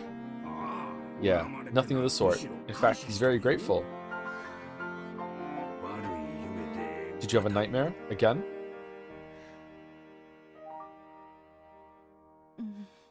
Yes. Hideyoshi knew that Eva was often tormented by nightmares. Okay, so a lot of parallels between Rosa and Eva is that they're both, especially now that we've seen more of Eva, both very sympathetic situations, but they still have a side to them that is completely inexcusable. You can understand how they got there, but it is inexcusable. And like Rosa's is a lot more easy to see. Eva's is also not hard to see, but Eva's is like the way that Eva treats Natsui because she hates her older brother is cringe as fuck. It's really entertaining, but it's still cringe. And the way that she seems to treat other women as well, especially with Shannon, and how what she said just eviscerated her when it came to like when she found out that George liked her or anything like that. Yeah, so they both have some bad sides to them that are pretty extreme. Natsui deserves it. I don't think Natsui deserves it. Inexcusable is a bit far. Okay, Rosa is inexcusable. What Rosa does, I don't know, man. Like the way that Eva treats Natsui and what she said to Shannon is really harsh. I don't know. And Eva has been doing that to Natsui probably for, I don't know, a decade. I don't know, man. I feel like that long-term aggression over a long period of time that just never lets up, take every shot you can, try and drive a wedge between mother and daughter, like that Eva was doing, I think it's inexcusable. Rose is worse. But, I still think Eva is not acceptable. Anyway, let's keep going. Hideyoshi knew that Eva was often tormented by nightmares, and they always grew more marked on the days leading up to the family conference. Hideyoshi knew that Eva's relationship with Kraus was still full of antagonism to the point of being traumatic, and that she still couldn't let go of the feelings she'd had as a child. That was a dream. I'm with you now. If I grasp your hand like this, that dream will go away. Right? Look, I'm holding tight. Aw, man, he really does love her. Okay, that hurts. Thank you. I'm fine now. Let's get off the boat. Yeah, let's get off the boat. Everyone's waiting for us. I'm sorry. I'm sorry that I yelled at you about the smoke from your cigarettes just now. Come on, you normally wouldn't apologize for that sort of thing. You're all frail after having that dream. Don't worry about it. I was wrong for not realizing that the smoke was affecting you. Have you started to hate me? No way, no way. Wow. If I hated you after something like that, we wouldn't have lasted 3 days. Come on, stand up, stand up. Let's get off the boat. Okay, I really like those two all of a sudden. What the fuck, Hideyoshi-sama, Eva-sama. Kumasawa-sama sent me to get you the fuck off the boat. Is everything alright? Are you not feeling well? This time it was Goda. It looked like they kept everyone waiting too long after all. Even Eva had to stand up without grumbling now. She had to stop forcing her bad mood onto her husband and causing him any more trouble. Because that wasn't something a good wife would do. Is everything okay? If it's a matter concerning your health, shall I call Dr. Nanjo? Thanks. But I'm just feeling a little anemic. I'm fine now. It's a woman's disease. Don't worry about it. Wahahahaha. Come on. Don't say stuff like that in front of people. It's embarrassing. Oh, sorry. Eva elbowed Hideyoshi in the gut. By that time, her normal expression had returned, which allowed Hideyoshi to relax a little. Can we get Nanjo in the other corner? What do you mean the other corner? Oh, shit! I'm sorry. How about this one? The bright sunlight outside almost made her dizzy. A small plank for getting off the boat was lowered, and Goda was waiting there, smiling and ready to lend them a hand. Please, Eva-sama, your hand. Thank you. Welcome to Rikinjima. Welcome back. Welcome to Rikinjima, Island of the Witch. Please make it back and enjoy your stay. Welcome. Huh? When she left the boat, it seemed to Eva as though she'd heard the voice of her young self, No, it hadn't seemed that way. Someone had told her, welcome back. After becoming a shameless adult, the voice of her young self was distant. Okay, so far this is like easily the best opening of all the episodes. Which means that it's probably going to be shit after the halfway point to make up for that. But easily the best opening of the 3 episodes. What am I living for? What can I do to release myself from this obsession? Hideyoshi heard her talking to herself. When Hideyoshi held on tightly to Eva's shoulders, his firmness alone told her that there was no need to say any more. Maybe it was because the typhoon was getting closer. The lively cries of the seagulls, which usually greeted them when they arrived, couldn't be heard at all.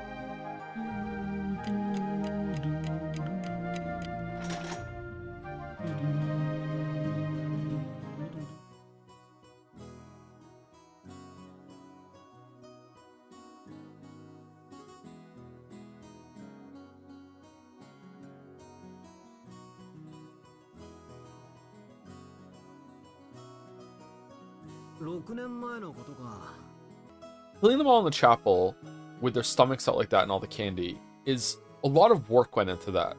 So that's an art piece. That's definitely, you don't start killing and then decide to pose them that way. That's definitely premeditated. Someone planned to do that before any of them were on the island. Meanwhile, the first round of murders in the first set, 6 people and then you just dump them in the shed. That's probably premeditated, but not as planned as the other one. Either way, how do you kill 6 people at the same time? The game's brought up poison. Maybe it is poison. I don't think you could kill 6 people that quickly, unless there's another. Even that, it would be a brawl.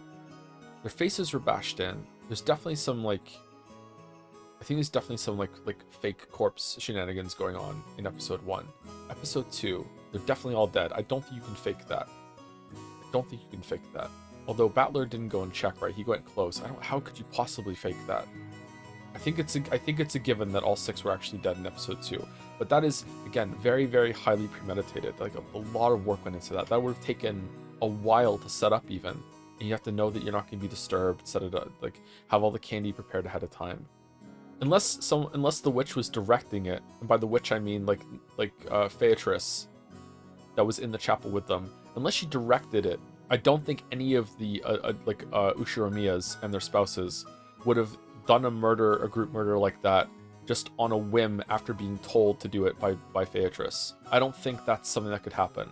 So either they were being directed, or why would they be directed like that? Why would they listen? What happened in that chapel scene?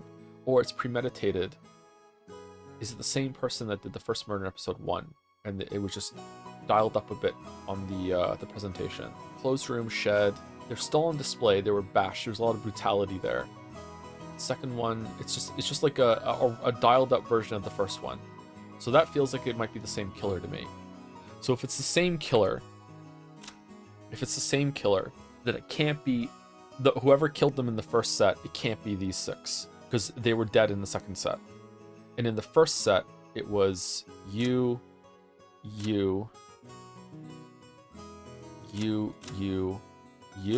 1, 2, 3, 4, 5, 6. So it's if someone was a fake corpse in the first one, based on the premise that I'm working on right now, it would have to be one of you 3.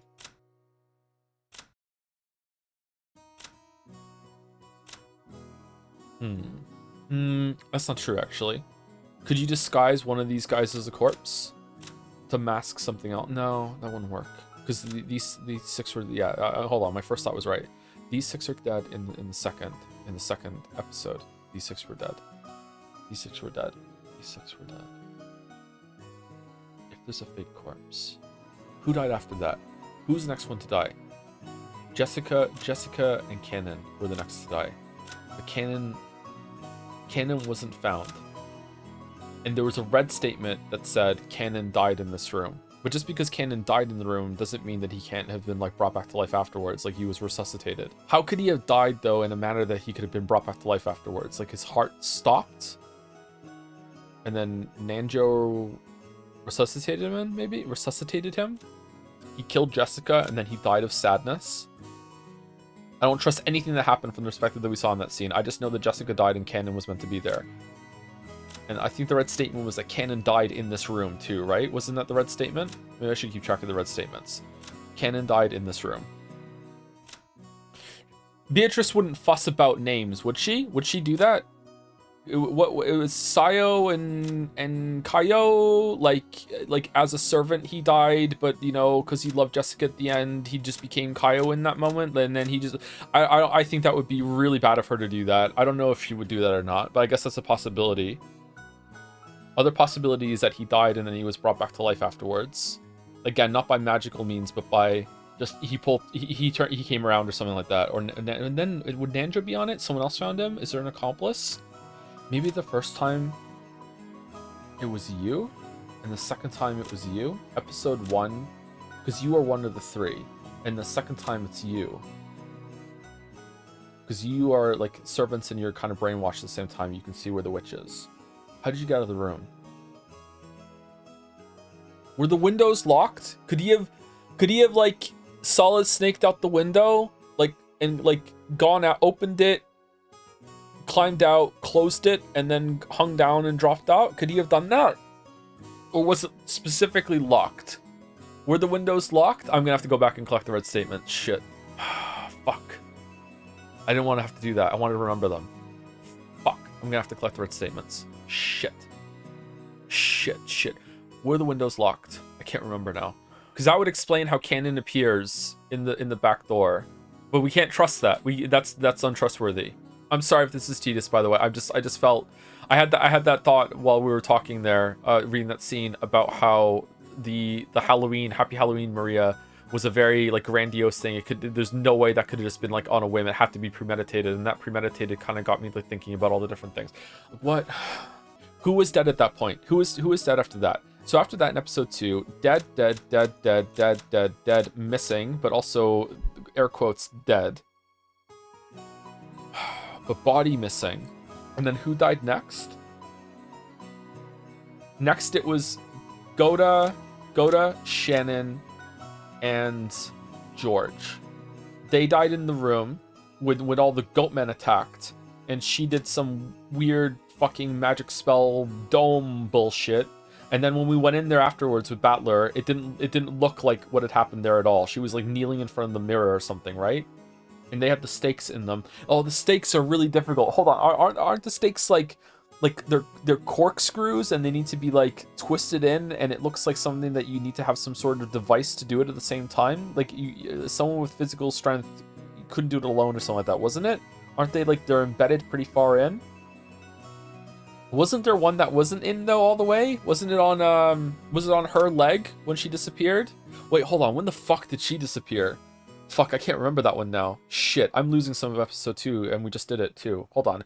What was the next murder? The next murder was next ones who were killed. Was it Nanjo and Kumasawa both had their necks slashed when they were in the servants' room? Was it those two? It was definitely Nanjo. Was it Nanjo and Kumasawa? And then Genji was throwing knives at Fanon, who had Shannon against the... No. Who was it? Goda was attacking, and Cannon was trying to kill someone. Fanon was trying to kill someone.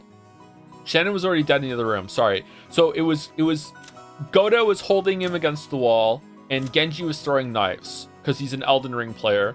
But Nanjo and Kumasawa had their necks slashed at that point already, and Goda was holding Fanon against the wall while Genji was fanning knives at Fanon. And then they fought him off, and Shannon brought the spider web. Shannon brought the fucking spider web. She was there, right? I'm confused. Shannon brought the spider web. Okay, I'm getting the timeline in my head mixed up a little bit. There was also some jumping back around with the chronology, to be fair, at the same time. And also, I shouldn't even trust that because Battler wasn't there. So all I should assume from what I know of that is that Nanjo and Kumasawa might have been killed in the servant quarters, and there was some blood on the floor, but now their bodies aren't there and the door was locked. That's all I can think of. That's all I can take from that. And then who else was killed? Okay, maybe I should start taking some notes. Let's see if I can get it straight in my head eventually. Sorry. We're moving on. What do you mean 6 years ago? I mean, I was still in elementary school back then, right? It's pretty unfair to expect me to remember everything, don't you think? True, especially because we were so young. We've grown a lot in these 6 years. If I hadn't been introduced, I might not even have remembered you. Really? I figured he was Battler right away. When he opened his mouth, I was sure. Ooh, I just met him for the first time. Didn't know him 6 years ago. That's right, Maria-san was only 3 years old then. Well, the same goes for me. I only knew Maria when she was 3 years old, and since she's grown so big, of course I wouldn't recognize her. After lunch, we had all gone out to the beach to walk around, talk, and take it easy. Our parents were apparently having a suspicious, complicated discussion, so we ended up leaving them behind. Well, just as I'd guessed from the start, the conversation focused on me since I've been away for 6 years. Still, you've really gotten tall. I wouldn't call myself short, but your height really surprised me. It's 5'9", by the way. That's right, I remembered well that what Battler was like 6 years ago, but I was surprised even so. Yeah, seriously, I can hardly believe this is the same Battler we knew back then. I'm surprised at how much everyone remembers about it. My memory's all hazy. Yeah, mine too, apparently, Battler. Yeah, fucking Jodler over here. Yeah, I'll bet. Looks like it's taking you a while to remember us. No, that hurts a bit. Come on, this was 6 years ago, right? I'm the one who has it bad, being forced to remember. Are you saying that you can't remember well because it was 6 years ago? I can remember it as clear as if it happened yesterday. Well, your memory's great after all. You remember the kind of things Battler did and said back then pretty clearly, don't you? What are these boobs? What are these boobs? Come on, come to think of it. That's right, Shannon's memory can be incredible when you least expect it. Ooh, I'm horrible at remembering. I remember fun things, but can't remember boring things at all. Ooh. We all laughed, saying that everyone was like that. Shannon. By the way, what was Battler like 6 years ago? Remember any interesting episodes? Let's see. I'm sure he said something like this when he left. I'll be back. See you again. I'll surely come for you riding a white horse. Yeah! Stop it. It's so embarrassing. Is it? Yeah. Sounds just like something you'd say. Yeah, I remember you always used to be full of those stupid lines, Battler. It really does sound like something Battler-kun would have said back then. Ooh, embarrassing? Is that embarrassing? Yeah, horribly embarrassing. Maria, I'm sure that when you're in middle school, you want to say embarrassing stuff like that. When that happens, make sure you write it down and read it 3 times before saying it out loud. If you don't, you'll definitely regret it. Still, everyone has to pass through that pitiful period. That's right. That's how you learn your place, learn shame, and become an adult. Yeah, it's one of those bittersweet things everyone does in adolescence as they transition to becoming adults. A memory you just want to forget. That's so true, yeah. After all, this was all stuff I'd let slip out without thinking, so I didn't remember the words exactly. But now that those words were being recited to me, they were as embarrassing as all hell. I only recently came to understand this weakness and was working hard to avoid such careless outbursts, but I guess I was just born with the habit of speaking without thinking, and there's nothing I can do about it. Shannon, do you remember any other embarrassing stuff? Yes, well, I remember a few other things, but since it looks like the person in question wants to forget them, I think I'll refrain from saying any more. To be brutally honest, I don't remember this at all. Please, don't make me remember... Ooh, Shannon's bullying Battler? Ooh, you can't. You shouldn't bully people. She isn't really bullying him. Let's leave it at that, okay? Shannon, you'll have to tell me about it sometime. Battler isn't around. Sounds pretty interesting. Yes, certainly. What was that parry noise? No, you can't, Shannon-chan. For a while, George and Nikki laughed at me as though warming up for when Shannon-chan would tell him about more of my embarrassing misspeaks. I have them too? Yep. George looked like he was flirting with Shannon, but he seemed somewhat open and frank about it. He was always that way with his cousins. What? But he usually took on a reserved, gentlemanly attitude when he came in contact with the servants. When I thought about it, I got the feeling he was being a bit overly friendly, which seemed strange. Maria started scribbling in the sand with a stick, and George and Nikki and Shannon joined in. I love a stick, man. When you're out and you find like a really good stick, it just uplifts the whole journey that you're on. Fucking a good stick, man. This left me and Jessica off to the side, so I asked her secretively, "Hey, Jessica, is George and Nikki going out with Shannon-chan?" Oh, what the? How'd you guess? Battler, you've got a keener eye for people than I thought. Huh? What? So this is also different from episode 1 and 2. I was just kidding, but they're actually going out? Shh. Your voice is too loud. It looks like they're keeping it a secret for now, okay? It's a secret. It'd be better if nobody found out about it, especially Aunt Eva. I see. Love with a servant, huh? Yeah, but since when? Phew. I guess a lot can happen in 6 years, but yeah, Aniki's an amazing person, and Shan-chan seems to be kind and brave. Okay, we're waiting for Battler. So they might make a pretty good match. Actually, 6 years ago, I remember taking notice of her just a little bit. I see, she really fits well with George and Nikki. Nothing I can do about that. Goodbye, my fleeting first love of 6 years ago. Which means that the collection of embarrassing lines Shan and Shan had just held back on probably had something to do with that. Arrgh, I can't take it. How long have they been going out? That depends on what you call going out, but I think it's been at least a year. But if you count the time they both had one-sided feelings, it'd probably be several years. Before I'd realized it, the two of them had separated themselves from the group and were walking down the beach, talking about something. They looked calm, and rather than a light relationship between two lovers, it looked like a more serious one, as though they were already engaged. 6 years ago, huh?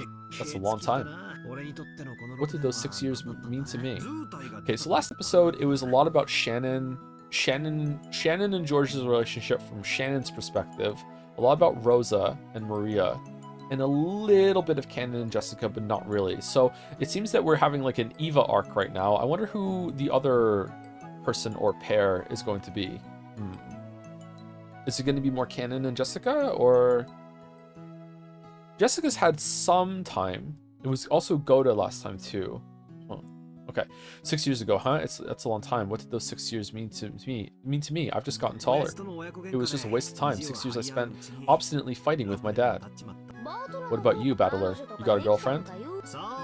I wonder. There's a few girls that I have fun with. 7 to be exact, and then sometimes 8. But there's no only one. Guess I'm just a kid. I think it's more fun to be noisy with a large group of people than being alone with one person. Ah, that's so you, Battler, but take your relationship with your female friends seriously. When girls get wrong impressions or form a group, it can be scary, you know? Yeah. If that's on purpose, that's really good. They might be having secret feuds over you behind your back with people getting hurt or crying. That's so weird. I think I remember getting the same bit of advice from one of the girls in my class just last week. What's all this about? Why can't everyone just have fun together? Do people really want to couple up that much? It's probably because you've never found a partner like that, Battler. Well, you might run into someone sooner or later. You've just got to wait patiently. What? It almost sounds like you've already found a partner like that. What about you? Have you gotten a boyfriend? Huh? Me? No, come on, that reaction's so easy to understand. From the looks of it, there's some boy you're thinking about. You haven't been able to confess to him yet, something like that. No, that's not, shut up, who cares about that? If you're the one who brought up the subject, why are you yelling at me now? Women are creatures who always ask questions and yet almost never answer them. What? What cruel creatures, seriously? Well, I did try to confess once. Well, I struck out pretty badly. Did you get an I'm sorry? No, my feelings were seriously one-sided and they didn't really know how to respond, I guess. It was like they didn't view me that way at all. Well, I can understand that. You talk like a man, after all. If you don't act a bit more graceful, you won't be able to catch a boy's interest. Okay, Kinzo. Is it really... Is the way I speak really that bad? Well, how you talk isn't everything, but when people like you, who usually have a rough style of speech, suddenly start working hard to talk more normally, well, there are guys out there whose heart will skip a beat when they see how determined you are. Is that really true? I see. Yeah. Okay, that wasn't that bad. Jessica suddenly started talking more meekly, and then her face instantly went slightly red. I see. Even though her confession didn't go well, it looks like she still hasn't given up. But still, I get it. After seeing how close George and Nikki and Shan have gotten, I also want to find a girlfriend. 6 years. 6 years of puberty are pretty important, and they went by pretty fast.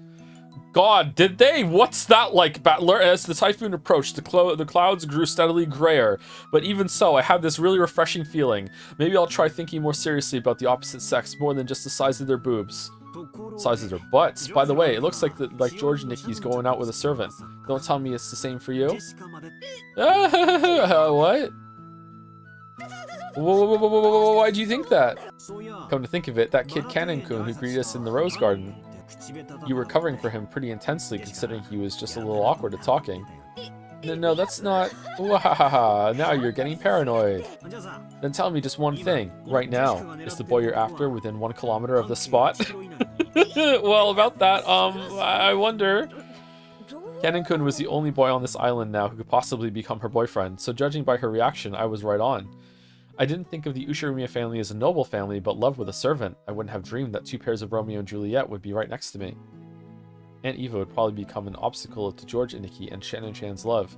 If Aunt Eva ever learned that Shannon-chan was the partner of her only beloved son, she'd probably scream at her for trying to steal away her precious George. And a relationship between Jessica and Kanin-kun would probably be just as full of difficulties.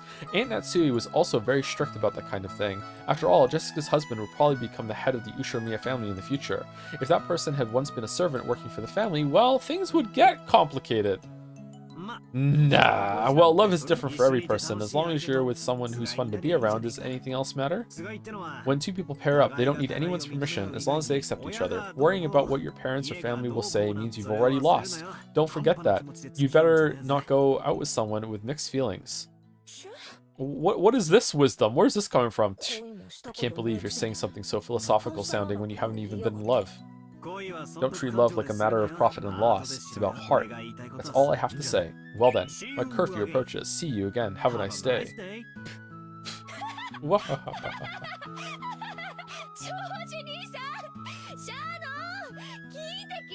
Listen, listen. This guy, he said another one of those lines. I didn't see anything. I didn't say anything. Wow, don't make fun of me. Don't make fun of me. Ooh, I heard it. Oh yeah, Maria's here. See you again, see you again. For a while, we forgot that the wind was getting stronger and played around on the beach.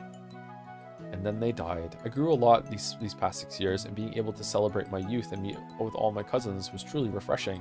It was a bit late now, but I realized that I should have gotten back together with everyone a lot sooner and returned to the Ushiromiya family.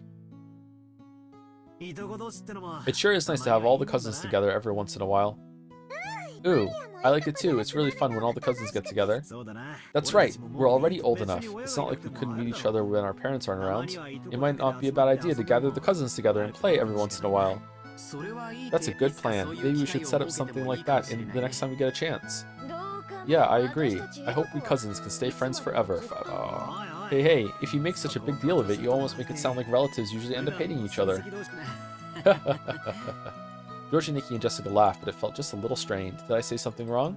Judging by how our parents made quiet expressions and tired faces, it is kind of... Wait, have we ever heard these two talk without Battler? They do get along enough because she likes Shannon and she's encouraging Shannon to go... Wait, hold on. Is this sabotage? Oh. No, I don't think so. I think they all get along. I think they get along. Judging by how our parents made quiet expressions and tired faces every once in a while during the boat ride in the airport, maybe I should have kept that to myself. You're right. It's just like Jessica said. Let's always be friends to each other. Ooh, me too. We're all friends. That's right. Yeah. We'll always be together. We'll always be friends. Man, we've been saying some pretty embarrassing stuff. I feel kind of awkward. Okay, let's hard cut to the first Twilight, please. But I think it's very important. People are creatures who find it very hard to stay together, much less remain friends, unless they truly desire it. That's right. You really can't take everyone being friendly for granted. Ooh, a witch I know said it. Happiness won't be granted unless everyone believes in it. That's true. Maybe some magic exists in the power of belief. If we all believe in that, I'm sure it will bring us happiness. Alright, well, if we're doing embarrassing stuff already, let's all swear to believe in this together, okay? That will always be friendly. That will always be happy. Like hell will end up like our parents. As if we'd ever search for each other's weaknesses, going after grandfather's fortune. Okay, we'll always be friendly and happy. Let's all believe in that. No matter how much we cousins tried to nostalgically have fun, dark clouds continue to approach Rokkinjima. I wonder if the typhoon will pass and let us see the clear skies before we leave this island. Who cares about what our parents are planning? Who cares about the inheritance and the honor of our old family? As youthful as we were renewing our old friendship, and we all believed together we could find happiness. That's why it sucked when we started dying. I want this pair of days to end without anything weird happening, right now, in peace and happiness, and calmly. No, I don't just want them to end. Please, let them end. Let them end. She's back. She's back.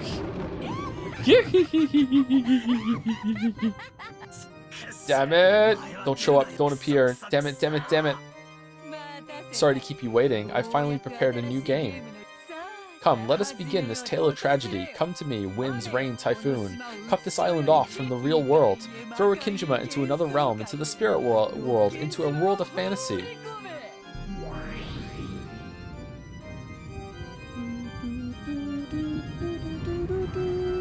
And so, the tale repeated for the third time. However, to an endless witch, what did it matter whether it was the first, second, or third time? Is it even the third time? Fuck, who knows?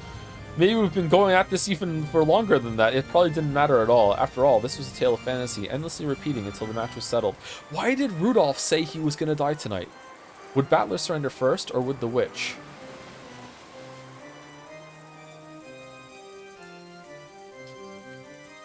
Did he fake his death, and that was just like trying to, like, he was emotional about it, and he was telling his son, you know, like, I'm probably gonna die tonight, let me prepare it for you? Is that like some kind of clue he was trying to give him without giving him a clue? Would he kill Kyrie? I don't think so. So did those two fake it? And they killed the... I don't think Kyrie would do that. Then the sky grew dark and cloudy, and the rain and wind were summoned together and became a typhoon. Maybe she still went along with it, and when they left the shed, she got up, like you know, pulled the Mission Impossible bloody mask off her face, found her teeth, put her back in, and said, me and you are going to have a really long talk about this when we get off this island, but for now, you know, I'm ride or die. Let's go. What are we doing, Rudolph? I don't think so. Nah, I don't think so. And I don't think Rudolph would sacrifice Kyrie for money. Then the sky grew dark and cloudy, and the rain and wind were summoned together and became a typhoon. Maria could be seen in the rose garden, paying no mind to the rain that had started falling, going around in circles, searching for that single rose that should have been marked. Oh, this time the rose happens. Not here, not here. My rose. My retinas that we marked isn't here. Ooh, ooh. Maria definitely remembered it. That rose had been in the flower bed right here, and yet it wasn't anymore. She didn't know what to do with her irritation and not being able to find something that should have been there.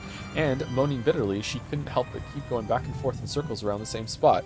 She was acting almost as though she'd be able to see it if she looked at a different angle, but even though she did that, there was no way to find something that wasn't there. Oh, it's me trying to solve a really hard puzzle in The Witness. Here we go.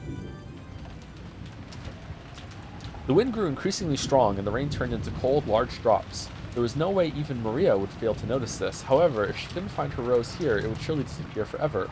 Maria believed that. That feeling spurred her on to keep searching for a rose that she had no chance of finding. Just then, the cold drops of rain tormenting Maria was suddenly blocked. Maria raised her head. When she did, she saw an umbrella there protecting her from the rain. And the one holding out that umbrella was... Okay, what was with the other outfit last episode?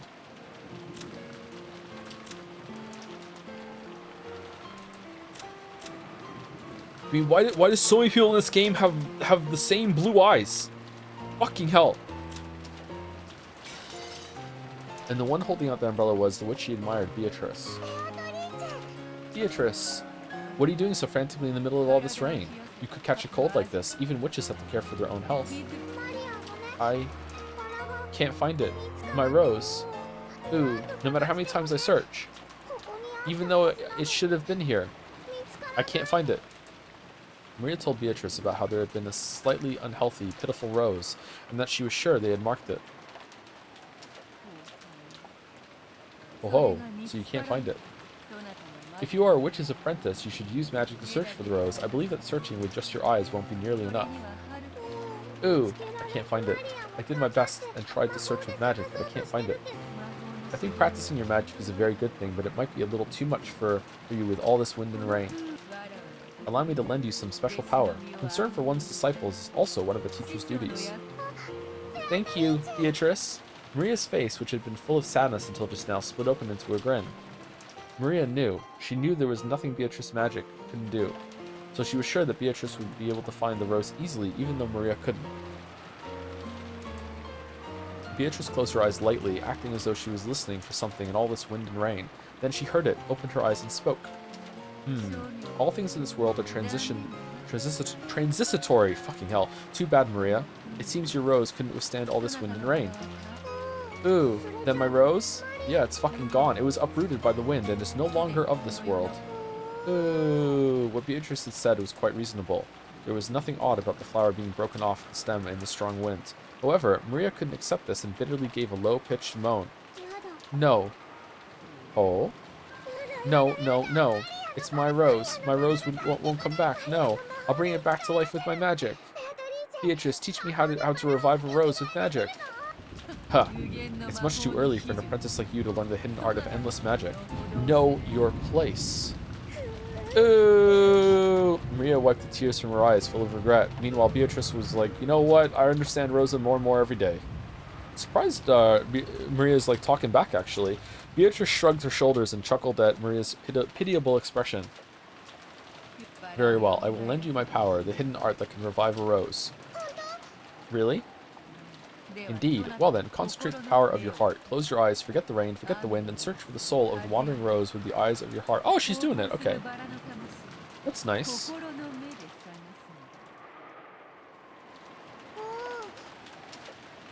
Ooh, Maria closed her eyes. Then she repeated Beatrice's song-like words. Come, try to remember. Rose, what form did you have? Come, try to remember. Rose, what form did you have? Don't look. Don't listen, and believe. Release the power of your soul from the cage of flesh that imprisons it. That's it. Good. Around Maria, who was concentrating her power, her eyes tightly shut, small golden butterflies began to dance. Was this the manifestation of the magical power Maria had? Man, I could just finish my favorite food and then look at the plate and be like, come, food, Putin, remember the form that you had. And then I get to eat it again. Damn. That would be such a good power. Lost soul of the rose, gather into one and remember your form. I'm hungry. Come gather, remember. The glitter of the gold butterflies began to strengthen and their numbers increased. Then Beatrice raised a finger up to the skies and they began to gather at the tip of that finger. Any clue how much longer we are going today? At least 2 hours, I think. This was the miracle of the golden magic. The gold butterflies began to condense into a single dazzling grain of gold. It was a single glittering gold seed. It rode on the tip of Beatrice's finger, budded into a golden sprout, and opened into a golden leaf. Then it then slowly fell from that fingertip, sank into the mud of the flower bed, and began to grow steadily. Maria, who admired magic and the width, really wanted to see this fantastical sight. However, as an apprentice, Maria was still not qualified to see it. No, she was probably afraid that if she opened her eyes to look, the power that she had concentrated in her heart would be cut off and the magic would be lost. Meanwhile, Beatrice frantically looking for a rose that's going to be the same color and a ribbon to tie around it. Therefore, Beatrice, as the only one permitted to witness this golden miracle, was the only witch, the sole master of many miracles.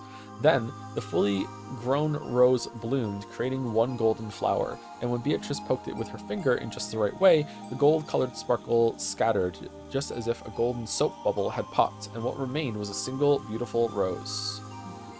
Looks like you've remembered a splendid rose. However, if we just leave it mixed in with these other roses, you won't be able to tell it apart. Excuse me, shall I perform one last service? Beatrice, for the sake of her cute apprentice who is moaning even more now in concentration, decided to use one more bit of magic. When she snapped her fingers, a single gold butterfly appeared, flying around and landed on the flower that had just been revived. Then it suddenly burst open and disappeared, becoming golden lace and marking the rose. That will do. Maria, you may open your eyes now. Ooh, where's the rose? It's not here. Not here. Not over there. Over here. Look, I've marked it with golden lace. Wow, you did! Awesome, awesome, awesome, awesome! Thank you, Beato. Beato. Thank you, Beato. I want to become a witch quickly, a great witch like you. Great witch! And you can. Long ago, I too wished for that innocently, just as you do, and I have attained that level. Maria was ecstatic over the revived rose, clapping her hands and jumping around in joy. Watching that, Beatrice also smiled, looking fairly pleased.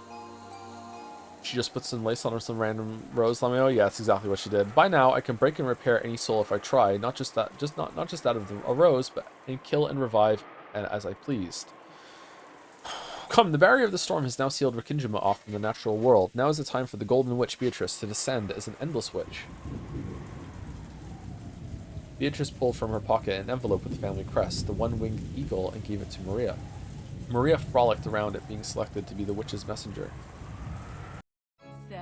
So, Kinzo, I've come to join in on your fun once more. My preparations are already complete. What of you? Have you prepared enough coins to bet in tonight's game?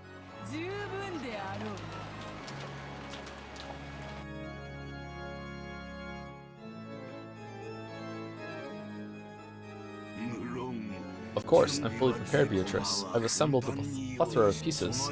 I'm ready both physically and mentally. Wait, what? So then, let's make the ante. Make the ante? I've heard up the ante. I've heard ante up. And I've also heard ante up. I haven't heard make the ante. All that you have given should be returned to you in the end. Come, take it. Kinzo flung the window of his study open wide, took off the valuable golden ring that had been on his finger, and threw it into the darkness of the raging wind and rain. After Beatrice already had the letter, how'd she do that then? That ring was struck by lightning, and after twinkling gold for an instant, disappeared. Shit, Kinzo watched it go, grinning broadly and fearlessly. I don't think I'll lose. You are mine. Forever.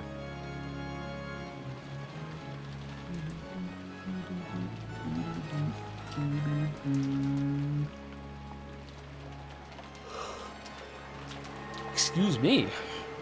The ring that Kinzo had thrown became a single gold butterfly and fluttered around in the wind and rain. It headed for the rose garden, almost as though it was being guided there. It then found the figure of the golden witch and fluttered down. When it came down right in front of Beatrice, it burst open and returned to its original form, flying through the air. The way it was going, you would have expected it to fall into a puddle, but it stopped suddenly in midair, almost as if some transparent person had caught it. Apparently, even Beatrice hadn't expected this. However, she realized what, no, who it was, and grinned broadly at it. Snake?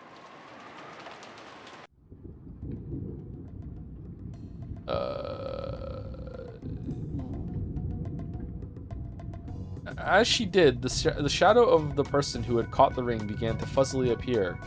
It was the figure of a young man wearing a butler's uniform, embroidered with the one-winged eagle crest. There was no man like this among the servants of the Ushirimiya family. Even so, Beatrice laughed as though it was someone she remembered fondly. Ronov, is it? It's been quite some time. It seems you have remembered me. You were always a man who took loyalty seriously. What is this pose? What are these eyes? What is this stash? It's evolved canon? What's going on? It's been quite some time since your last correspondence. Not for a single day have I, Renov, forgotten that I served you, milady. I was afraid more that you had forgotten about me. After all, you can be quite forgetful. Cackle, cackle. I see, yes, I certainly am forgetful. I've forgotten even your sarcasm until I heard it again. Milady, take this. 1 second. Hey, how do I pronounce Renov before I lock this weird version in? That's probably wrong. Okay, Renov, milady, take this. With an exaggerated yet elegant gesture, he bowed respectfully and held out to Beatrice the head's ring that he just caught. How did she fucking put the fucking seal on the envelope then, or has she not done that yet? It is the Ushirimiya family's head ring returned to you from Ushirimiya Kinzo. It is now once again in the possession of its master. Indeed. This is Kinzo announcing the start of the game. Of course, I accept it. Ronove. Okay, sorry. Alright, Ronove. So how shall we play tonight? Shall I prepare the roulette immediately? Or shall I prepare some black tea first? I can't decide which, but first I need you to greet someone. I'm sure that guy's got his mouth hanging open and can't shut it. Right, Battler? Wait, what? Ronove can come in here too? Greetings, allow me to introduce myself.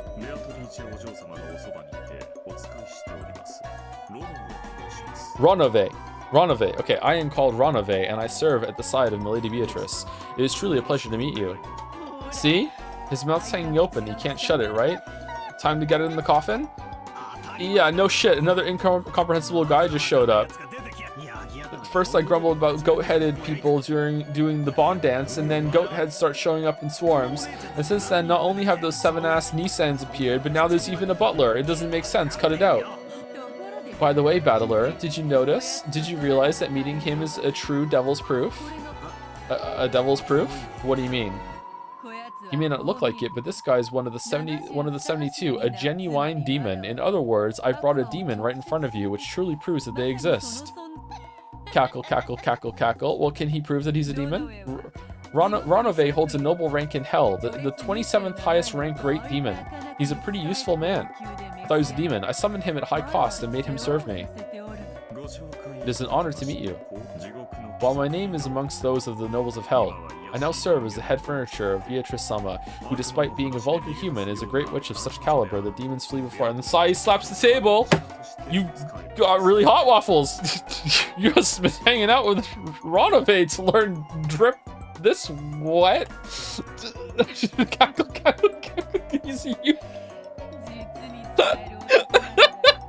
He's a very useful man, but he's impudent with his words. Wet, isn't that? It's drip and wet, isn't it? Frustratingly enough, he sometimes forgets to respect his master. Nothing in my contract specifies the manner in which I am to speak. Would you like to change the contract? It keeps me entertained, so it's fine. Cackle, cackle. Beatrice turned her back to him, cackling. After bowing once to her back, Ronove turned back to Battler and stuck out his right hand, showing off an innocent smile. Normally, this would mean that he was asking for a handshake. What is this supposed to be? I am another who has been subjected to the milady's whims. In that sense, I am sure we could become good friends. This is a handshake of friendship.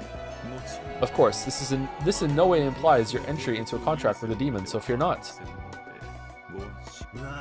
Sorry, but I'm right in the middle of a big fight with your master. I only shake hands with an enemy after we've beaten each other up in a rainy schoolyard and are all worn out, like something you'd see in a teen drama. Or a hit Netflix show, remember that. I see. To shake hands with you, Battler-sama, I must create a fitting atmosphere in a suitable location, exchanging sweet words and physical language with you that rings true to your heart. When the opportunity arrives, I shall arrange for such an encounter. I must say, I simply love situations like that myself. Coo. As Ronove laughed tauntingly, he whispered to Battler, bringing his face so close that their noses were almost touching.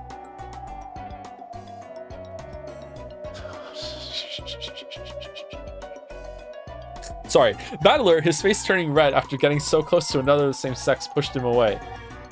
You're a creepy bastard. I see, just right for Beato's butler. It is an honor to receive such words of praise. I'm very confident in my tea brewing abilities, so please look forward to tea time. Baking cookies is one of my hobbies, so please feel free to request any snacks you may desire. Just what I'd expect from a pair of the same gender. You've started getting along well right off the bat. I'm jealous. My. I apologize for making you jealous, milady. Here's a coffin. I shall not sneakily snatch your guest away from you. Well then, I will leave for now to retake my post as head furniture and greet my subordinates. Please forgive my short absence. So you're the Genji of Beatrice. Okay, indeed. Only the common goats and the 7 sisters used for the ceremony have manifested themselves. You'll be able to finish greeting them in no time.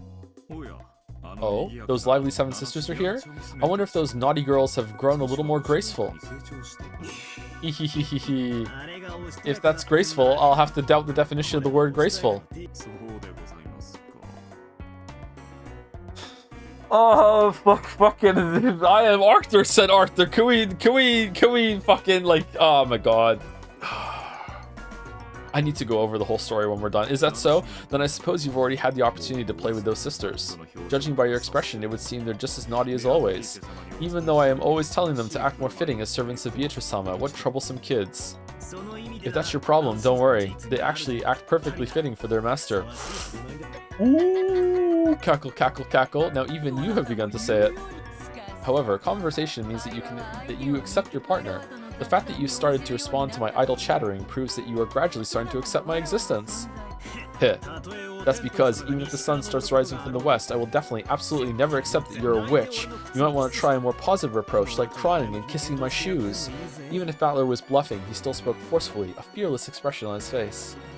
The witch and her butler snickered together, realizing that their guest had regained more than enough of his power to attend to a new game, and that preparations were complete. After Ronove exchanged a few words with Beatrice, he bowed silently to Battler, scattered into several golden butterflies, and disappeared.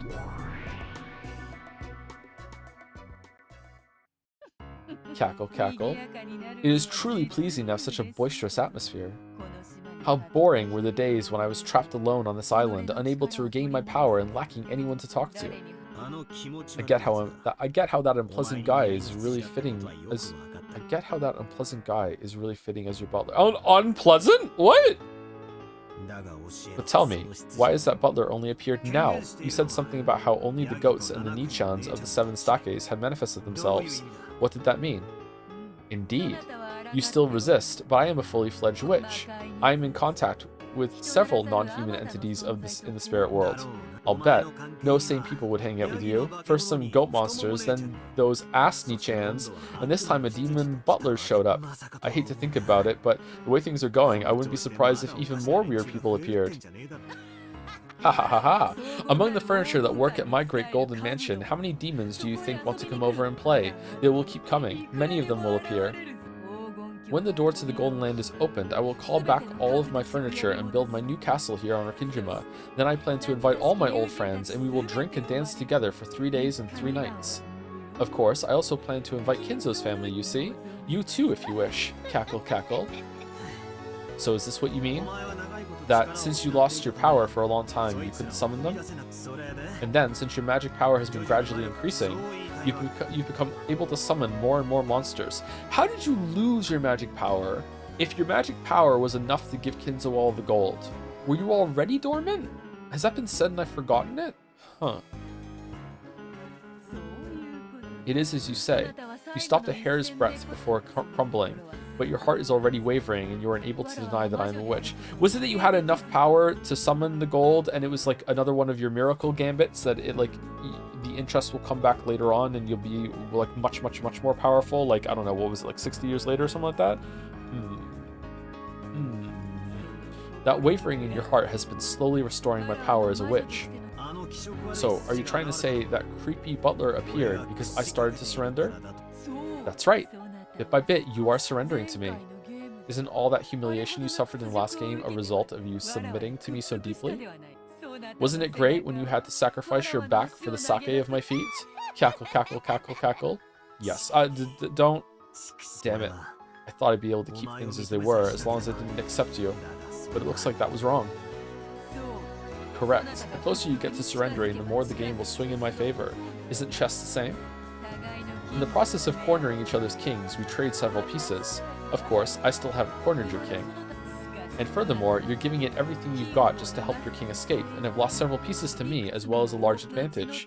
It is only natural that further developments will tend to turn in my favor. Damn. From now on, you will probably be frantic as you try to avoid my checkmate. However, as you do, I will steal your pieces from you one by one. In the end, you'll have lost everything but your king, and you won't be able to escape no matter how much you try. Then you will receive a true checkmate. You were talking big last time, weren't you? Something about how you'd never accept me and would torment me with eternal torture. Only witches who have reached the endless level can talk about eternity. That's been beyond you ever since the very beginning. Cackle, cackle, cackle. Oh. Can I get the Kumasawa, like, recap from the corner, please? Already kind of need to pee. Sorry, chat. Thank you, Parnik, for the bits. It turns out that Umineko is feminist literature as well as gay literature. No, you can only be one or the other, as we learned from Disco Elysium. So I think right now the story and plot has given up feminist literature to become gay. Kinzo-sama had already publicly displayed the location of the hidden gold within the epitaph under my portrait. The rules apply equally to all those who can read the epitaph. How is this Maria talking?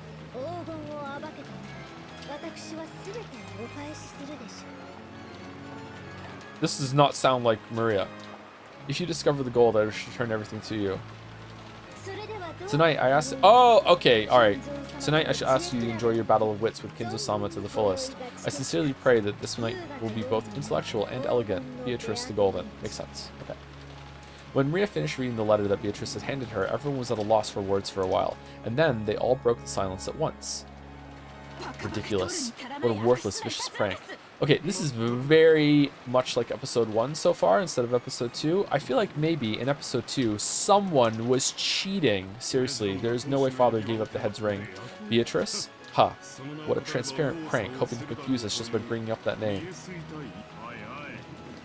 Hey, who filled this dessert up with a little too much punch? I want to applaud and praise you, so come clean, okay? Rosa? Of course not. I wouldn't pull a prank by assuming Father's name. Then Aniki? Me? Are you an idiot? It was Nissan, right? Only he could plan something this vulgar. Are you trying to mock me? I'm the one who wants to question you. Who is behind this ill-natured prank? Cross beat the table and stared at everyone. Since that included the children too, he scared most of them. A letter from a mysterious person who claims to have been given full rights to father's assets. Considering that the whole point of this family conference is a discussion of that subject, I think it's too hasty to call this a mere prank. We can't be sure. Maybe it really is one of father's shady pranks. He might have planned this to shock us a bit since we've been discussing the distribution of his inheritance without him. If Dad was the one who planned this, then we can't take what Maria-chan just read aloud as a joke, right? That's right. If you interpret the contents literally, then this is a test from Father. The epitaph of the witch has been displayed in the hall for quite some time now, so that any of us could solve it. There was plenty of notice. That means he was saying that the first person to solve it would be handed the inheritance along with all of his wealth, right? Sorry, I'm drinking some water, chat. See, my magic granted your wish. Oh. Okay. So, on today's episode of Witch or Insanity, nothing so foolish could possibly be the case. It's an unshakable fact that my husband is the successor to the Ushiramiya family headship. Man, I really felt for her in episode 1, but now I'm feeling for... This is great. Oh, I love it when I don't know who to side with. Oh, I love it when I don't know who to side with. That's so good. That's so good.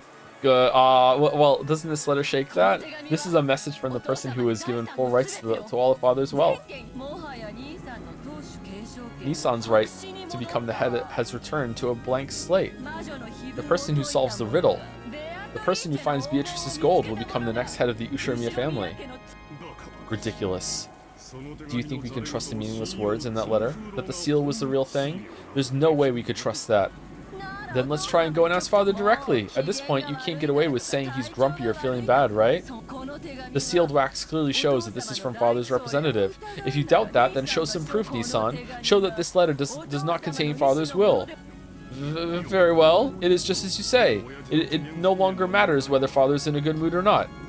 Let's go up and ask him directly. Let's do it. We'll ask Dad directly. Dad is Dad, so why would he act in such a roundabout way? Then again, I guess that would be like him, would it? Dad, the Domino's driver came back. He forgot your garlic bread and wings. I'll send them in. We tricked you. I wonder if we really should continue this discussion on the assumption this letter came from Father. Stupid Rosa. Isn't it obviously from Father? That letter is Father's. It exists. Isn't it obvious that he's given the four of us an even chance to become the successor? Die, you brainless idiot. Rosa really is dumb. If only she'd just give up and die. I'm sorry. That's right. I'm sorry. In the beginning, the adults had all doubted the credibility of the letter, but after realizing that this was a once-in-a-lifetime chance in the inheritance struggle for the three younger siblings, Eva changed her position, claiming the letter was authentic. Rudolph and Rosa caught on and agreed. Outrageous. How can adults like you take such a worthless prank this seriously? I don't need to be Father to understand his contempt. Whoa, whoa, whoa, whoa, whoa, whoa, whoa, whoa, whoa, Natsui-san, all we've got to do is ask Father and we're done, right? Won't everything be fine if Father just tells us that he doesn't know about any letter? Nissan, take responsibility and just get him to say that he doesn't know about the letter. This is no time to get scared just because he's in a bad mood, okay? He's still scared of Father at his age, that idiot. If only he'd just give up and die. Okay, was there like a subconscious witch in someone else in episode 1 and 2 as well? Yeah, let's get this settled clearly. He's probably eating in his study right now. Let's have him set down his chopsticks for just a moment. Eats pizza with chopsticks? It's decided, let's go. Kyrie, wait here a while. We'll go to check whether it's true or not and come back quickly. Thank you. I'll wait patiently for Goda-san to bring in dessert. I'm gonna eat my dessert. It's time for dessert. The four siblings, Natsui and Hideyoshi, all rose from their seats. Love her so much, babe. Oh, so good. Forcefully into the hallway with a clatter. Afterwards, only the children, stunned completely speechless, Nanjo, who looked uncomfortable. Afterwards, only the children, stunned completely speechless, Nanjo, who looked uncomfortable, and Kyrie, who just shrugged, were left. In the middle of all this was Maria, who looked a little scared at the adult's sudden change. However, judging from her appearance, she didn't look like she realized the full meaning of what she'd just read. What in the world was that all about? I don't get it. They're all bastards. Do they really want the inheritance that much? Everyone, this is our parents' problem. It has nothing to do with us, so you mustn't worry about it. Even if you say that, they were so blatant about it. I can't believe them, showing off their greed like that. Ooh, everyone has to believe together that we'll be happy. Ooh, ooh. That's right, we all did promise. Come on, Battler-kun, Jessica-chan, you too. Ha. I feel horrible. We couldn't accept it all, but we all lay down our arms for the time being. We've been vaguely aware of how filthy this family conference was going to be. However, after that 6-year blank, I couldn't help being shocked. When he saw that the children were completely dejected, Dr. Nanjo cleared his throat uncomfortably. So who should I kill tonight? It's an adult matter. It has nothing to do with all of you young people. Let us forget about it. I would if I could. I know it's hard, but forget it for now. All of your parents are fighting frantically to make your futures just a little brighter. Please, don't look at your injured parents with cold eyes when they come back. No matter how much you ask us, Kyrie-san, that'll be tough. If we could be happy with an explanation like that, we wouldn't be kids. Ooh, everyone, be happy. Can't get dark. Believe. If everyone doesn't believe we can be happy, the happiness will get away. Everyone has to believe. Ooh, ooh, ooh. I like the sound of that. Do you? I'll believe too. I'll believe we can find happiness. Ooh, and Kyrie, thank you. Battler and Jessica, you believe too. Beatrice is also always saying that magic won't have any power if you don't believe. Ooh. Kyrie-san rose from her seat quietly, went over to Maria, and crouched down so that their eyes met. Ooh, and Kyrie believed. Now Battler and Jessica have to believe. Those two are strong. They'll feel better soon, and then they'll believe. Yeah. Kind of bright outside for a typhoon, huh? More importantly, I want you to tell me something. When Kyrie-san said that, Jessica, George, Iniki, Dr. Nanjo, and I all listened closely. It looked like our parents were so concerned with the inheritance problem that grandfather filled their minds, but we wanted to ask Mira about something simpler. Ooh? What? Who gave you the fucking letter? Yeah. Beatrice! The witch drawn in that portrait? Ooh. She gave me this letter and an umbrella, and she used magic to fix my rose that was broken. Beatrice is an awesome witch who can do anything. Could you tell us about that in a bit more detail? Whoa! I really like Kyrie. That was sudden. Without even being allowed to wait for dessert, we were chased out of the room. What time are we at? 3 hours and 15 minutes? Okay, it's not time for break yet, but I just need like a minute. I need to go, our breaks are going to be like off schedule, I think, today's chat, sorry. Especially considering I might have to go do the cat drops at some point too. I'm going to go to the bathroom, I'll be right back. I'm not going to be gone for like a full 5 minutes or anything like that. I'll be there and back. Unless I get intercepted, so be right back. Yeah, I'm back. Alright. How is your sink pissing? Non-existent. It does not exist. Okay, are we continuing? I think we probably should, right? Without even being allowed to wait for dessert, we were chased out of the room. I heard that in the end, our parents were unable to get grandfather to respond. How is that possible? Is he dead? Well, I hate to say it, but I feel like giving grandfather a high five right now. Really? He was probably pretty satisfied with how his strange letter had given his children a good shock, since they had been so infatuated with the inheritance problem while grandfather was still alive. I also felt like our despicable parents had gotten what they had deserved in all this confusion. But I couldn't really say that I was feeling great. I felt all sulky. Apparently grandfather hadn't seemed concerned with the whole thing, but he also hadn't denied anything about the letter either. Okay, I'm confused if, like, was it stamped with the ring wax before she got the ring? Is that a clue, or did she do it afterwards, or does it not matter? Like, I'm confused about the timeline there. When talking about the witch's letter, grandfather's name kept popping up. If grandfather knew that someone was stealing his name, then considering his character, he'd probably be mad with rage. But even though grandfather now knew the contents of that letter, he coldly ignored it. So, did that count as a silent yes? Aunt Eva and Dad were trying to interpret the letter in their favor, their greed clearly visible. It wouldn't have mattered so much if that was all, but the adults had now started focusing on Maria, who had received the letter. They kept pounding her with questions about who had given it to her. Maria repeated over and over again that she had gotten it from Beatrice, but there was no way such a mysterious person could have sneaked onto the island. After all, this island's small, and there's no one living on it outside the Ushirimiya family household. Maria kept repeating that she'd gotten it from Beatrice no matter how many times she was asked. The adults seemed to think she was trying to trick them, so they didn't hold back and just questioned her until she broke out in tears. When Maria was released, she sobbed, all worn out from crying. After our parents ordered us to go to the guest house and take Maria with us, they shut themselves up in the dining hall and started getting louder and louder as they discussed the inheritance. Like, you could hear them from the guest house, or is it like a figurative louder and louder, or just like omniscient narrator louder? Okay, if this is going where I think it's going, episode 3 is gonna be in death mode for a hell of a lot longer than episode 1 and 2. Like, we're like rapidly approaching the first Twilight, like fucking like 4 hours ahead of schedule. It seemed that because of the strange letter, Uncle Krause's chances of becoming the next head might have been reduced to a blank slate. And in exchange for accepting him, my dad and the rest were trying to swindle Uncle Krause out of a lot of money or something like that. Disgusted as we were, Jessica and I were happy to move over to the guest house. We didn't want to be under the same roof as those filthy adults, their heads so filled with thoughts about money.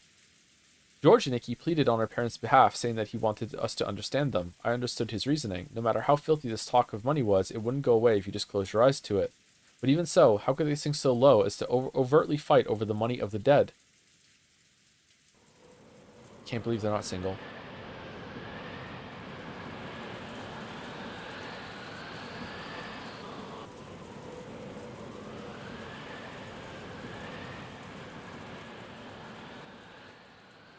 Maria had cried herself dry and was hiding in her bed. She hadn't even twitched for a while, so she was probably sleeping. Who in the world gave that letter to Maria-chan? George-san, you can't ask her that anymore. Isn't it fine to say that Maria got it from Beatrice and leave it at that? After all, we don't want to make her cry any more than this. Even though we said that, we couldn't clear away a gloomy feeling. There are only 18 people on this island now. The thought that, somewhere in the rain, a 19th person gave Maria-chan that letter and is now hiding somewhere doesn't seem realistic at all. Most likely, somebody got Shannon or someone to put on the dress from the portrait and cleverly got Maria to go along with their story. Okay, right, exactly like episode 1, okay. Though in Maria's case, just seeing the dress would probably convince her that it really was Beatrice. Maybe it doesn't really matter who handed her the letter. The important thing is who sent it. Okay, you know what's interesting? Was that the first time that Beatrice summoned us to the room? Like, Battler wasn't even in that scene. And Beatrice was just like, you're here now. I don't know if the microphone's picking up my finger snaps anymore. Right? Because every other time, when Beatrice has yoinked Battler into the room, or Battler has gone into the discussion room, Battler has already been in the scene, or Beatrice has been in the scene too, right? But it's never been Battler wasn't even in it. So is this version of Battler? There's two Battlers right now. Both are named Toby. The Battler that's on the screen right now is separate from the Battler entity that just takes over sometimes and talks to Beatrice in the room. But it seems like there's some crossover sometimes, so I don't know exactly how that works. Unless he's pretending, or he's like, he has to go along with it for the sake of the game, maybe? I don't know. So does that mean that when Battler was yoinked into that scene, when Renove was introduced, did he see everything that happened with Maria before that? Or was he just suddenly there just to meet the butler, and then that was it? I wonder. Because if that's the case, did he see all the other scenes too? The Battler that's in the Purgatorio room, whatever, seems to me to be like a more of an audience surrogate more than this Battler is. Although they function the same way. Wait, no, that's not true. At the very end of not the end of episode 2. At the end of episode 2's intro, Beatrice made Battler appear in one of those discussions, I think, and said, the stage is set. Here we go. I think she did that, didn't she? I think she did that. I can't remember if Battler was in that scene or not. It's not really all that important, but I wonder if you can see those scenes. Is everything that we've seen also something that Alter Battler can see? Huh. I wonder if they're gonna talk about that or confirm that. Okay, I can see a bunch of +2s out of the corner of my eye. Are they safe? Are they safe? I try not to look in chat when I'm looking. I'm looking. It's a pin. Is the pin safe? One is feminist battler, one is gay battler. They are fighting for their place in the narrative.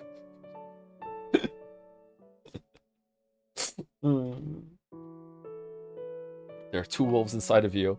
One is feminist, one is gay. Maybe it doesn't really matter who handed her the letter. The important thing is who sent it. The point is that grandfather wanted to cause an uproar by assuming the name of the witch. Seriously, that old geezer is good at riling people up. The most likely answer is that our occult-loving grandfather was playing around, handing the letter over to Maria, who shares the same hobby as he does in such a dramatic way, though he failed to give any thought for what Maria would have to go through, making it a pretty shitty thing to do. Seriously, messing around with Maria's pure heart, it doesn't matter who handed the letter over. Maria says she got it from Beatrice, so let's treat it that way. I agree. Let's do that. To Maria-chan, Beatrice is kind of like what Santa Claus is to most kids. Whether we're dealing with some non-existent 19th person or Santa Claus, as long as we all acknowledge them, they'll at least exist inside Maria. I see. I guess it can be important to lie to a child to protect their dreams. What's up, Jessica? Are you still angry? What do you mean Santa Claus doesn't? Jessica had her hand on her chin as though there was something that she just couldn't understand. When I called out to her, she came to her senses. Ah, sorry. Well, actually, I was wondering if Maria might have actually met Beatrice. What do you mean by that? Are you saying there's a 19th person on this island? If you truly take Maria-chan's words to heart, then you would arrive at that answer. No, that's not what I mean. I'm talking about the story that someone we don't know has been living on this island since long ago.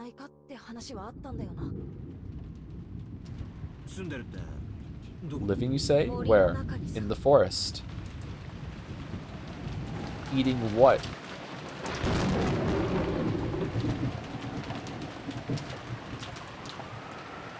You can have the mountains. You can have the snow. It's way too cold. Persona 3 Radio has been living rent-free in my head since Wednesday, by the way. Or is it Thursday? Persona. The adults were gathered in the dining hall, spending a very long time continuing the discussion that had been started by Beatrice's letter. Kraus strongly claimed that the letter was a simple prank, but he couldn't overturn the claim that Kinzo's failure to deny the letter was the answer enough. Judging by Kinzo's character, if he knew that a letter had been written in his name, he would be mad with rage. Since all the siblings knew that, Kraus had no choice but to withdraw his claim. Without even having to summarize it, the contents of the letter were simple. The person who could solve the witch's epitaph would receive the headship and assets. This did a lot of damage to Kraus, who had been sure that he would receive the headship, and was better news than the rest of them who had already given up, could have hoped for. However, there were some points that worried them. The person who solved the epitaph was not limited to a member of the Ushiromiya family. Taken literally, anyone, no matter how doubtful their origin, even if they were the streamer, might receive the headship. And furthermore, this meant that there was a chance that all of the Ushiromiya family's assets would be stolen by some unknown person. In that sense, it was definitely not a situation where even the other siblings could afford to lower their guard. Had this letter come from an assassin sent by Kinzo calling themselves Beatrice, or was this a scheme of some unknown person trying to steal the Ushiromiya family's wealth? They still didn't know the truth, but they could say one thing for certain. Maria had received this problematic letter today on this island. In other words, someone planning something to do with that letter was on this island today. Had it been set up by Kinzo, one of the four siblings, or maybe some unknown person, no matter how much they suspected each other, they couldn't reach a conclusion. After getting tired of bickering with each other, they finally reached the extremely obvious conclusion that doubting each other was just a waste of time. I wonder if they all collectively try to solve it, and then when they get close, someone's like, alright, I think I can figure it out myself from the end here, and just kills the rest of them, and then they're like, oh shit, I'm stumped. Wait, have we ever seen the conversation they have after the kids go to the guest house? We've made no progress. We've just been spinning our wheels. That's right. And the mere fact that you've realized it means we won't have to waste any more time. It is not certain that Father sent the letter. My husband is nearly exasperated by your inability to hold a conversation. Who's unable to hold a conversation? You keep yelling at me every time I say something. Do you truly think that such shameful behavior is fitting for a member of the Ushiromiya family? Would you give it a rest, Eva? You too, Natsui-san. That topic's finished for now. Shall we all cool our heads off for now? Go out in the typhoon? Let's have some cool drinks brought over. That sounds good. It would probably be wiser if we cooled our heads. Don't you want to take a short break too, dear? Aneki looks like she's in a bad mood, so I'll pass on that break. But I agree about the cool drinks. Rosa, have someone bring some water. A whole pitcher. Yes, understood. Rosa headed over to the extension telephone in a corner of the room and called the servant room.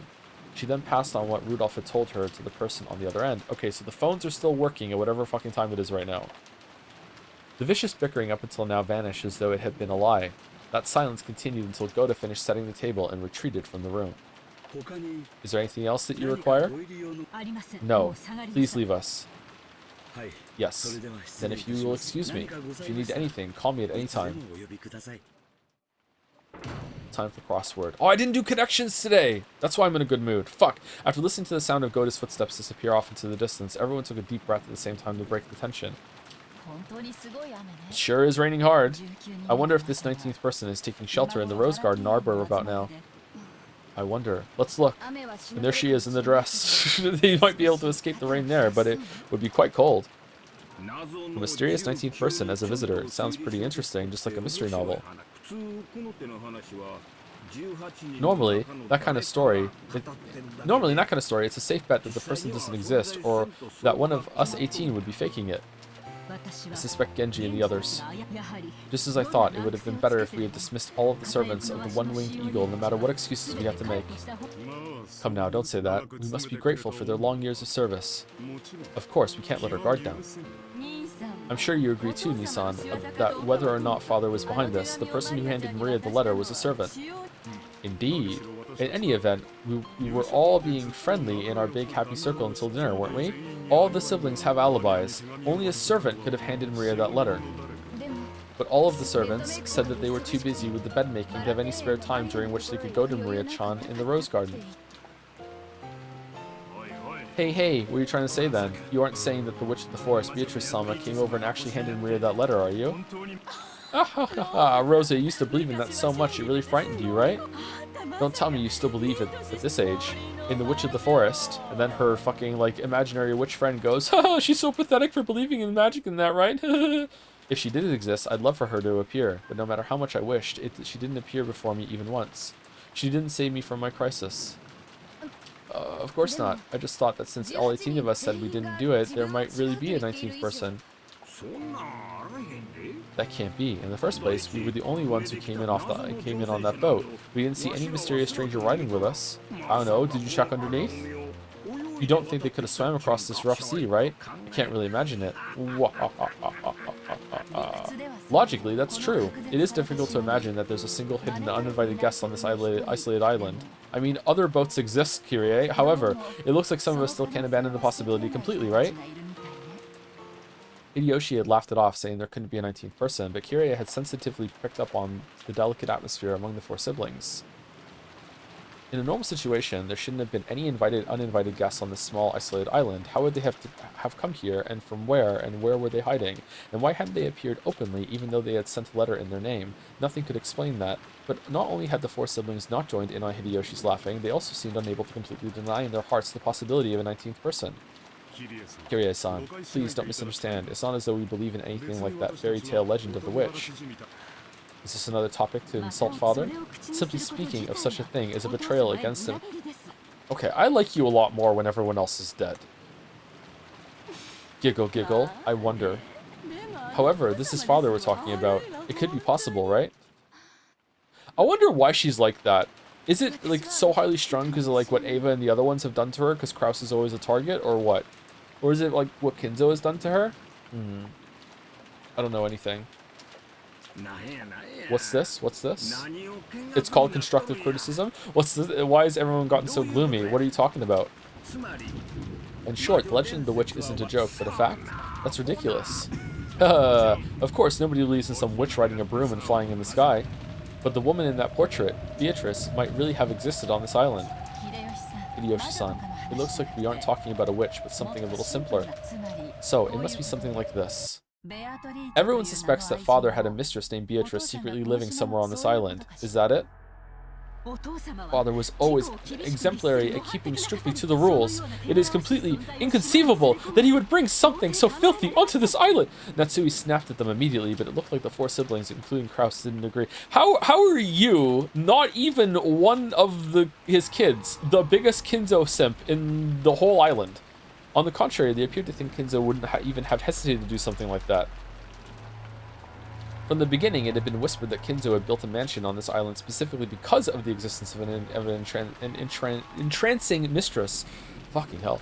I'm sorry, Netsui-san. I know how much you respect Dad, but that rumor's been around for a long time. All the buildings on Rokkinjima were built by Dad on his own. No. People have always guessed that he had some contraptions or secret rooms set up in this mansion that only he knew about. And it's always been whispered that hidden somewhere on this island there's a secret mansion none of us know about. The hidden mansion! Look out for it, I see. This island might look small on a map, but it's quite large for just the Ushiramiya family to live on. So people have suspected that he built a secret mansion somewhere in the uncivilized forest for his mistress to live in. That would be quite a large-scale scheme. In the beginning, people thought it might be somewhere inside this mansion, that there might be a hidden basement with a fabulous hidden room where the witch in that portrait was secretly hiding. After seeing that intricate auto-lock on Dad's study, it isn't too hard to imagine, right? After all, Father did spread the rumor that a large amount of gold was hidden somewhere by some mechanism. I wouldn't be surprised if there existed some hidden room inside this very mansion that none of us knows about yet. When Mother was alive,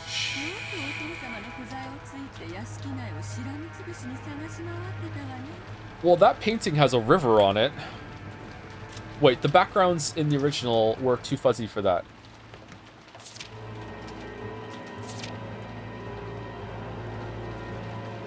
No, I don't think it's that. I don't think it's that.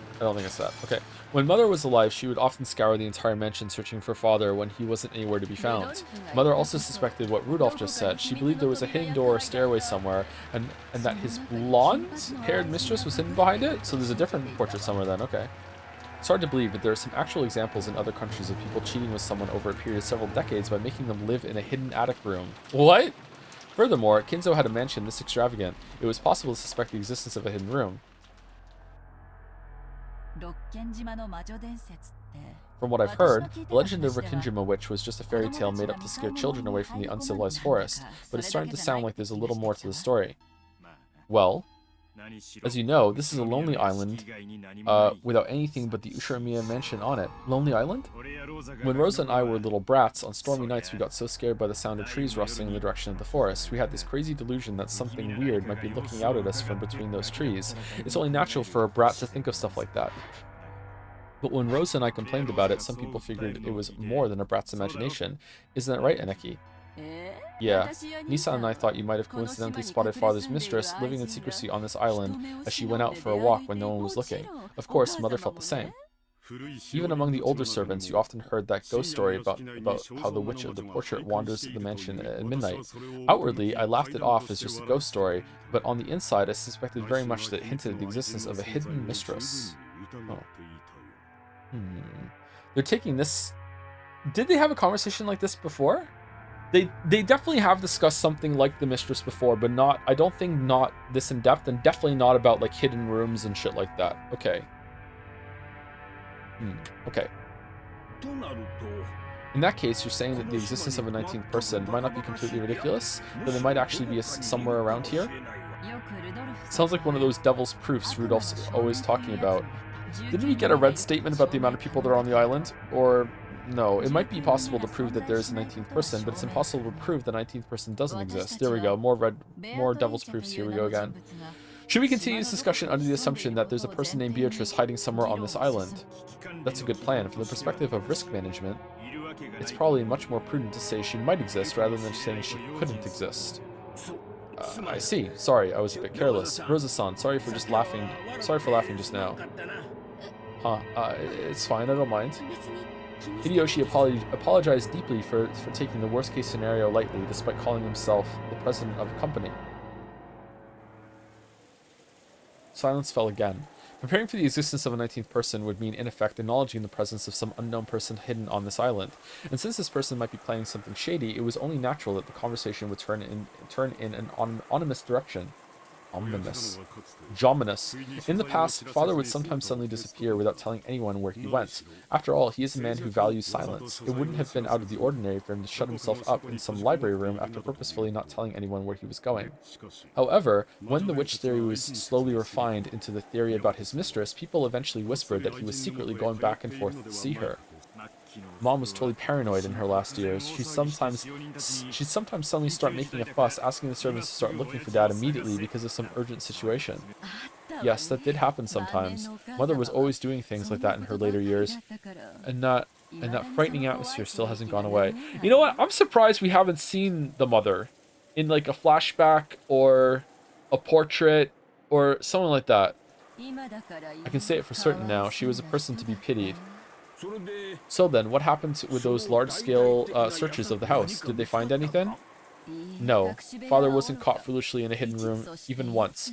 Always, after a long time had passed, he would suddenly show up somewhere, like the Terramorphs in Starfield. They just showed up. Then he'd say that he'd taken a nap in some library room, or that the wind had summoned him to take a walk on the beach. But it was always some place where the servants had already looked. We never knew where Father had gone. Even at that time, Grandfather was famous for his occult inclinations, so some of the servants exaggerated, saying that he might have turned into butterflies and danced around the rose garden, just to fuck with the wife. So in short, Father frequently disappeared, and no one knew where he went. Yeah, since we couldn't find him no matter how much we looked inside the mansion, we got more and more sure that Dad might have been somewhere outside. But the area outside the mansion isn't large at all, which leaves only the forest. And if you tie that in with the legend of the witch, you get a theory like this. Father actually built a hidden mansion somewhere in the forest, inside of which a mistress by the name of Beatrice lived, and he sometimes went to see her. Yeah, but she also needs like food and toilet paper, and you know, like some of the servants must have been in on it. I was also young at the time. I was so eager to find where Father was having his affair that at one time I followed him when he went outside. Of course, it was a failure. Every time Father went out, he was oddly intent on avoiding places where he might be seen and was extremely careful to prevent anyone from spotting him. And he was extraordinarily earnest in his attempts to do so. But that actually made me sure he must be going out for some reason that the members of his family couldn't know about. And that be going to meet his mistress. Probably trying to avoid being seen. After seeing Hideyoshi nod and say yes, yes, as though this was quite obvious, Ava got a little sullen. Well, anyway, this island was like a sketchbook in which Father, with his Western obsession, could draw out all of his dreams. Everything about this island was exactly how Father wanted it. It wouldn't be odd at all if there was a hidden mansion somewhere for his mistress to live in. Alright, let's go find it. Eva's words spoke for what all of the siblings had come to think. For a while, the room returned to silence again, and everyone listened to the sound of the wind and the rain. Was there a hidden mansion on this island, and had Kinzo's mistress been living there in hiding for a long, long time? Everyone thought they were being too suspicious, and they hesitated for a long time without speaking, but everyone shared a common opinion. Kyrie, who had been listening the whole time with her eyes closed, spoke to no one in particular. No, that's wrong. How long has this rumor about Father's mistress been around? As soon as we moved to this island, about 30 years ago. After all, it probably would have been impossible for him to have a hidden mansion built while we were here. Okay, so the mansion was built after you were born. Okay. People in these materials would have to be going in and out. It would have been exposed quickly. So if it was possible, it happened before we moved here. It probably could have been built along with this mansion when we were still living in Odawara.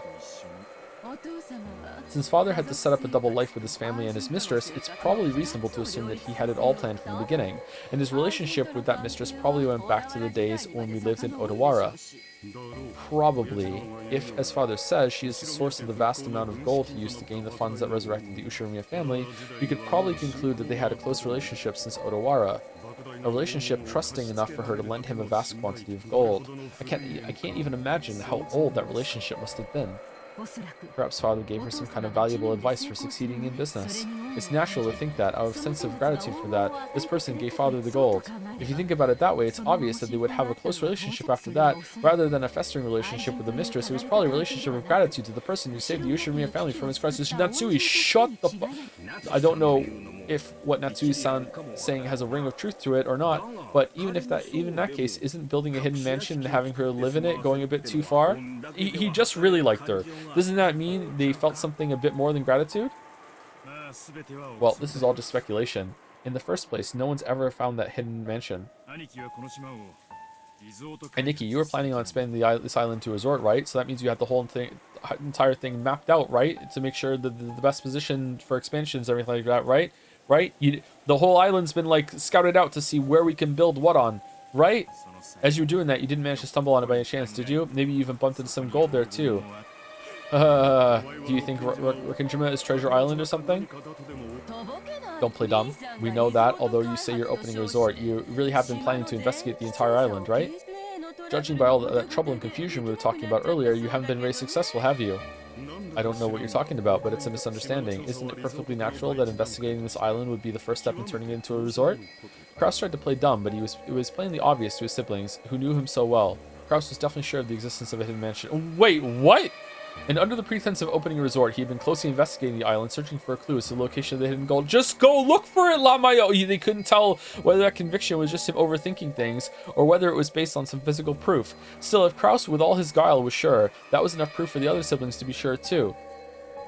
The story about a witch living in a forest is obviously a fairy tale, but the story about some blonde-haired girl living secretly in a mansion no one knows about in the middle of the forest isn't much better. That's right. That really would be just like a fairy tale. You like those, don't you, Rosa? Huh? Well, when the mansion was built on this island, Father was at the height of his prosperity. With his money, he could probably obtain anything, make any of his wild imaginings real. A mansion in the forest where a witch quietly waits. It sounds like the kind of situation Father would like, doesn't it? Like something from the occult or a fairy tale. It feels like Dad's kind of hobby. On this island, on which the Ushiromiya family had lived for 30 years now, a hidden mansion that no one knew about had been quietly built to house a witch, about whom nothing was known except for what could be guessed from a portrait. Even this hastily thrown together theory might not be completely delusional, considering all of Kinzo's strange habits and his vast wealth. Does he have an underground bond lair too? It might not have been impossible for Father to build a hidden mansion to satisfy his dreams. However, let's be realistic. Would it be possible to house his beloved woman in that hidden mansion for decades without it becoming inconvenient? Well, if there was love, it could be doable, right? Without love, you can't see the mansion. Think of the facilities needed to let his beloved woman live healthy. Yes, thank you, Kyrie, thank you. And in a way that would satisfy Father. For example, even if it was on a small scale, it would have to be an intricate and pleasant residence.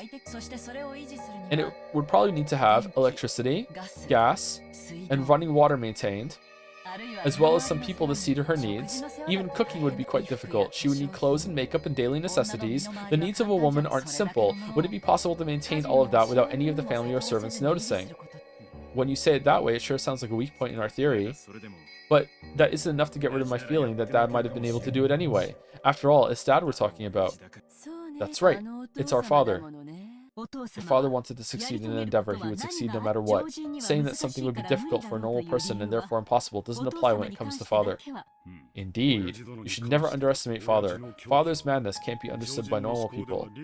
There's a whole other mansion full of servants and also a whole other, like, Ushiromiya inheritance squabblers over there right now that are having their own fucking killing game on the island. And every other episode, one of them crosses over and you don't know which is which. Battler's gonna have a fucking field day. There could be any amount of people over on that fucking hidden mansion, Beatrice. Maybe some of them have keys. Like, who knows? I wouldn't put it past that, Kinzo. As long as you stick to this phrase, a considerable amount of credibility can dwell in any absurd story. However, that didn't cause the importance of what Kyrie had said to waver. This was different from stealthily raising a kitten in a cardboard box and keeping a secret from your parents. That would be very hard. Taking care of a person in secret over a period of 30 years would be an incalculably massive task. After all, Father's legend of the golds started before he gained possession of Rokindrima. That means his relationship with his mistress was over 30 years long. Why would he just let the mistress still be a secret even after the mother died? Or did the mistress die before the mother too? What is this in the background, this window thing? How old would that make her? In the worst case, she could be as old as us or older, right? By that age, the body starts to break down. I don't care what the mansion's like. I wouldn't use the word agreeable to describe living in a place where people's eyes can't reach, almost like she was under house arrest. That's right. If what Father told us about Beatrice is true, then that relationship has lasted for over 30 years. She might have been a charming young woman at the time, but it probably makes sense to assume she's an old bag like us now. I can easily imagine that, given the contents of that letter. You should talk. He Kraus laughed as if none of this applied to him. Of course, Eva was offended, but she didn't strike back. Not yet. Quit it, Nikki. So if everything we're thinking is true, then she should be joining in on Dad's inheritance problem with her head held high. After all, there's a good chance their love was mutual, unlike with Mom. Even if she knows she's his mistress, she might also be proud to be his true wife. That is an insult to Mother. Yeah, sorry. However, everyone knows that it was a political marriage decided on by the elders among his relatives. Because of that, it definitely wouldn't be strange for Dad to have a mistress. The family sank after the Great Kanto earthquake, and Father was set up as the Ushirimiya family head against his will. However, in the beginning, the elder relatives treated Kinzo like a dummy and influenced him powerfully, almost like he was a puppet. He wasn't permitted to decide anything by himself, not even his marriage partner. Ever since he met that golden witch Beatrice in those distant days, Kinzo's legend of the gold was quickly embellished into something dramatic. In other words, it could mean that Kinzo really did find a woman he loved. If she also knew the whole story, even if they weren't marriage partners, it wouldn't have been odd for her to consider herself his true wife inside her heart. And now, the person registered as his true wife was already dead. Which means she might feel confident staking her claim, not just... Oh, okay, not just for the rights to his assets, but regarding the battle over the headship too. I see. I'm starting to see the purpose of this letter. The headship goes to the one who solves the riddle of the epitaph. Is that what it means?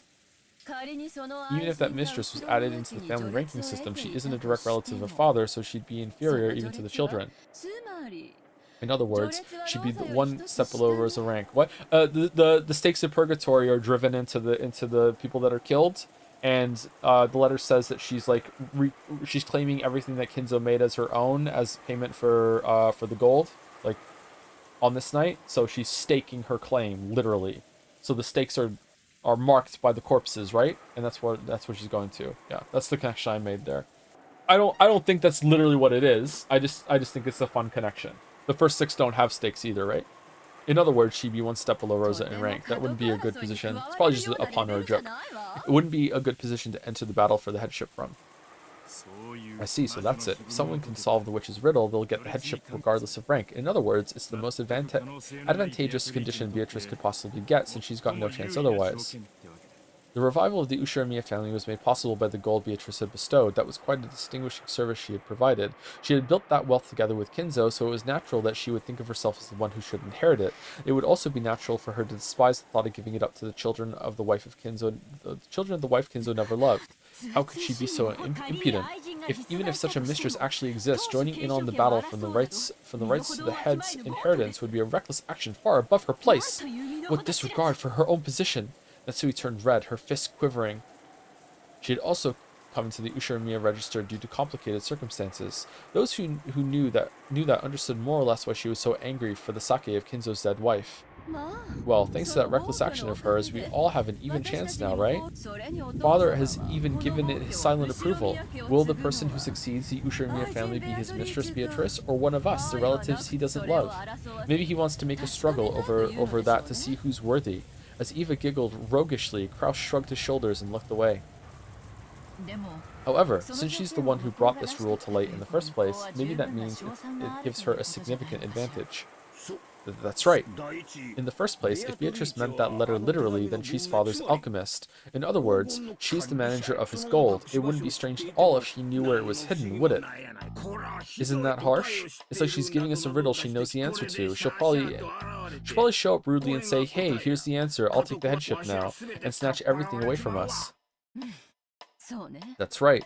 Oh man, we better start killing people on Twilights before she can. That's right. The person who brings up a riddle always knows the answer. There's a good chance that this is all a trap to steal everything from us. If you think about it like that, don't you start to doubt whether she really had any gold in the first place? Why would she tell us about it? All she has to do is keep quiet and embezzle it. It really is strange.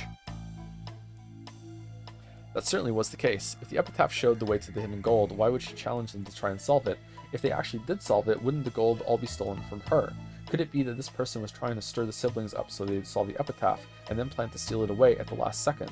It was an extremely logical possibility. No. If you spin the chessboard around, there might be a pretty good chance that they actually do have the gold. Why are you so certain? Wait, Aneki. Kyrie, please keep talking. Why do you think that? After all, do they really think we'll let go of the Ushimiya family headship just because someone tells us the answer to the riddle in the witch's epitaph? That we'll be so impressed by their answer that we'll just give up? Well, that's true. He was considering it. No way they're so naive that they assumed we'd just give up after being told the answer to a riddle, that we just say, here you go, and hand it over. Of course, the headship of the Ushimiya family is not something that can be handed over so easily. That's it exactly. No matter how Beatrice might one-sidedly propose a game like this, even if she were to spectacularly show us the answer, there's no way we'd obediently hand over the headship. In other words, unless she has compelling force in the form of challenging us to a game with equal conditions for us all, this truly won't count as a game. I mean, even if it does, who gives a shit? You're right. You're right, unless the losers have no choice but to give up on the headship, because of a compelling force, this won't really count as a game.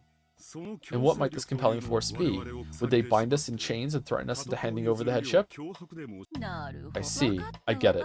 They just have to do something to make us want to give up the headship willingly. Yes, I see. To do that, Beatrice would have to own 10 tons of gold. I see. I get it too.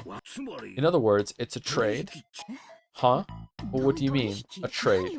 Trade what? The Ushimiya family headship for the hidden gold. Beatrice surely plans to tell us the location of the 10 tons of gold and use that as a bribe to gain the Ushimiya family headship. Ridiculous. They want to trade the headship of the glorious Ushimiya family for money? That's blasphemy. Blasphemy against the Ushimiya family. Please listen without getting mad. About how much wealth does this glorious Ushimiya family have right now? Are we really that affluent? The definition of affluence is not dependent on property. It is about hearts. Our financial situation has nothing to... So we're dirt poor. Kraus interrupted Netsui as she started to go on and on emotionally. In this situation, the more she went on like that, the worse it would actually sound. Me aside, I hear your current situations are quite unfavorable. Oh, so you guys didn't have the parlor conversation. Oh, really? I've heard that your financial situation is really bad too. That's a big difference. Offering up more and more as collateral for new money to gamble with, repeatedly dabbling in new gambles, unable to accept your losses. If we count what's going on behind the scenes, you're in even bigger financial straits than the rest of us. Just how much money have you lost, Nissan? You have no talent. You have no grace. This Ushiriya has a funny face. Who are you saying has no talent, and what do you mean, financial straits? Okay. Natsui became indignant once more, but Kraus raised his hand again and interrupted her. It seems you are making a small mistake. Business is not something that can be judged based on current progress alone. For someone with a long-term outlook on business such as myself, it may sometimes appear at a glance that I have suffered significant short-term losses. Aniki, we've been collecting evidence. Your position right now isn't one to be proud of. So this is what Kyrie's trying to say. Every one of us has got money trouble, and Beatrice has 10 tons of gold. How quickly we all believe that she has the gold. As the only person who knows the location of the 10 tons of gold, Beatrice is planning on using it to force us to sell the headship. About how much is 10 tons of gold worth? At a rough estimate, let's say 2 billion yen? No, 20 billion yen. That's a big difference. With that much piled up, we'd be ecstatic to accept her as the successor. The scene returned to silence. In fact, the rain and wind felt even noisier now. It was probably the sound of the windstorm racing through the inside of their minds. This isn't funny.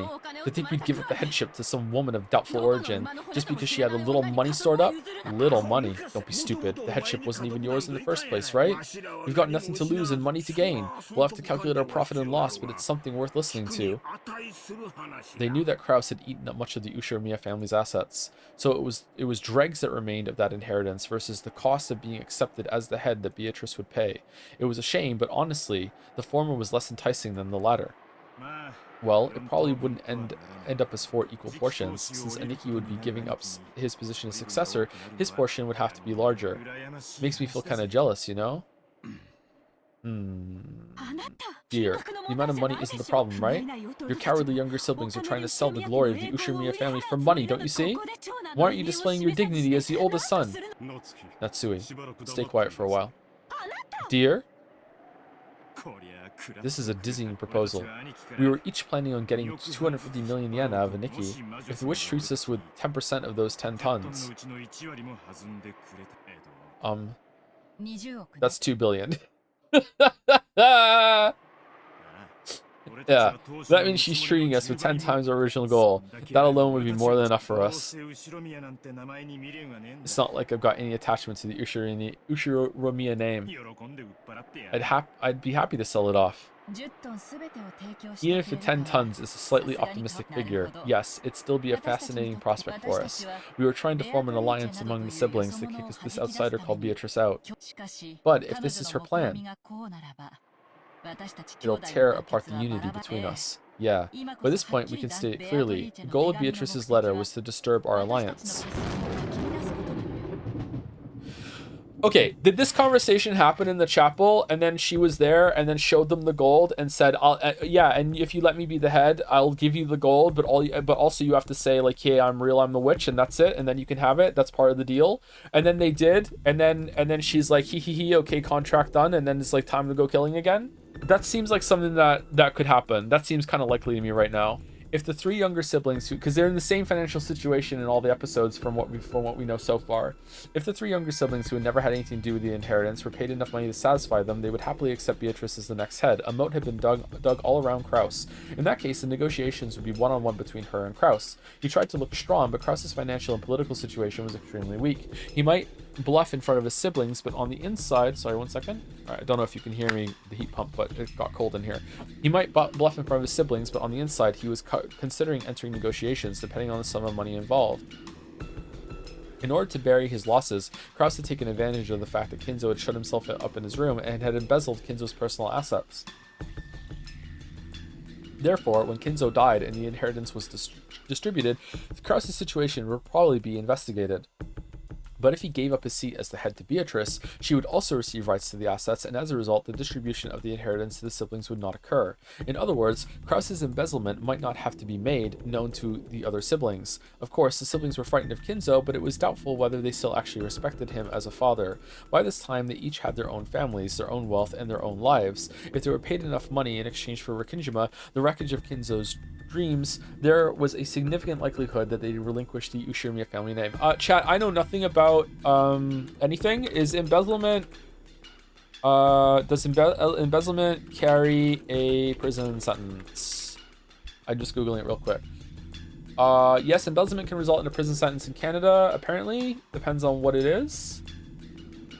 Alright, so it's not just like teehee crime, that was kind of shitty of you, it's like actual crime. Okay. In other words, Beatrice's victory was already guaranteed in this game, not as the winner of Beatrice's game, but as the winner of Kinzo's game. Kinzo once ordered that the epitaph be put on display, and until today no one had solved it, so Beatrice solved it. In other words, this is less a game and more like Beatrice's declaration of victory. However, Kyrie still thought there might be a catch. I wonder if one of them here solved it and they're like role-playing as Beatrice now. If this was a declaration of victory, Beatrice would only have had to display the gold openly and state her intent to buy the inheritance. And yet she had gone to all this trouble telling the siblings to try and solve the epitaph. Why did she set up this new game where she agreed to hand over all the gold and the inheritance to the epitaph solver? Kyrie tried spinning the chessboard around several times. She searched for a sort of ideal strategy Beatrice might be after, something that could lead to this kind of thinking, but in the end, she just forgot what color she was. In the end, she reached a single conclusion. Could it be arrogance? Or maybe she's playing? What are you talking about? The witch sent us a letter of challenge, forcing us to try and solve the epitaph. She might be taking us lightly, thinking we can never solve it. However, at the very least, there ought to be an extremely small chance that we do solve it. After all, we have here 4 of father's children by blood, right? The questioner called together 4 blood relatives who, if they tried frantically to work together and avoid having those assets stolen from them, might come across the answer of the riddle by chance. The reason the witch had a superior position in negotiations compared to the siblings was that she only knew the location of the hidden gold. But if that hiding place was exposed to someone other than her, the witch's advantage would crumble. Like my reading ability right now. In short, Beatrice gains nothing but risk by writing this witch's letter of challenge. Of course, it might have had the effect of splitting apart the siblings' alliance, but if that was her only goal, why would she take this risk, however slight it might be? That seems reckless to me. But if we keep in mind a certain type of emotion, that risk becomes comprehensible. She just wants to fuck with us. And you're saying it's arrogance? Yes, that's right.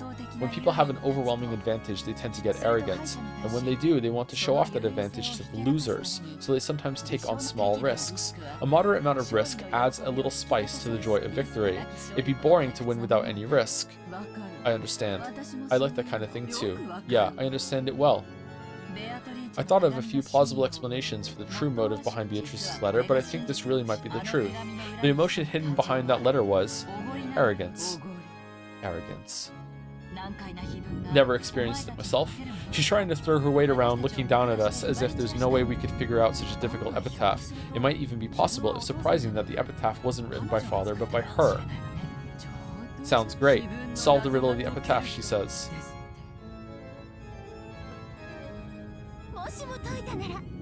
If only I solved it, I would be made the head, right? I'll solve it. Sorry, big stretch, big stretch, big stretch. Okay, I think we should take official break right now. And I'm gonna see if I can continue reading. We'll see. Be right back.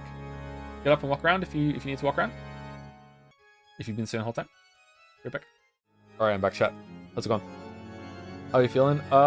Pretty good, I think. Pretty good. Pretty good. Go for a bit longer. There's a lot of good in character intrigue here. I'm just tired of the Japanese visual novel closed room mystery setting. Maybe better if it was about a young witch in the Alps looking for their battler. Wait, what? Is this a Homestuck thing? Cat in 34 or 5 minutes? Yeah. It's Disco Elysium. Is what someone said about Disco Elysium once? Okay, I don't understand. I don't understand. Okay, let's continue. I'll solve it. I'll accept the witch's challenge. As if those other idiot siblings could solve it. I'll solve it by myself, and then I'll prove that I'm the one who's fit to succeed the Ushiromiya family. I'll take that challenge. I will. Solve the riddle. Oh, what? Okay, sorry. Sorry. Sorry.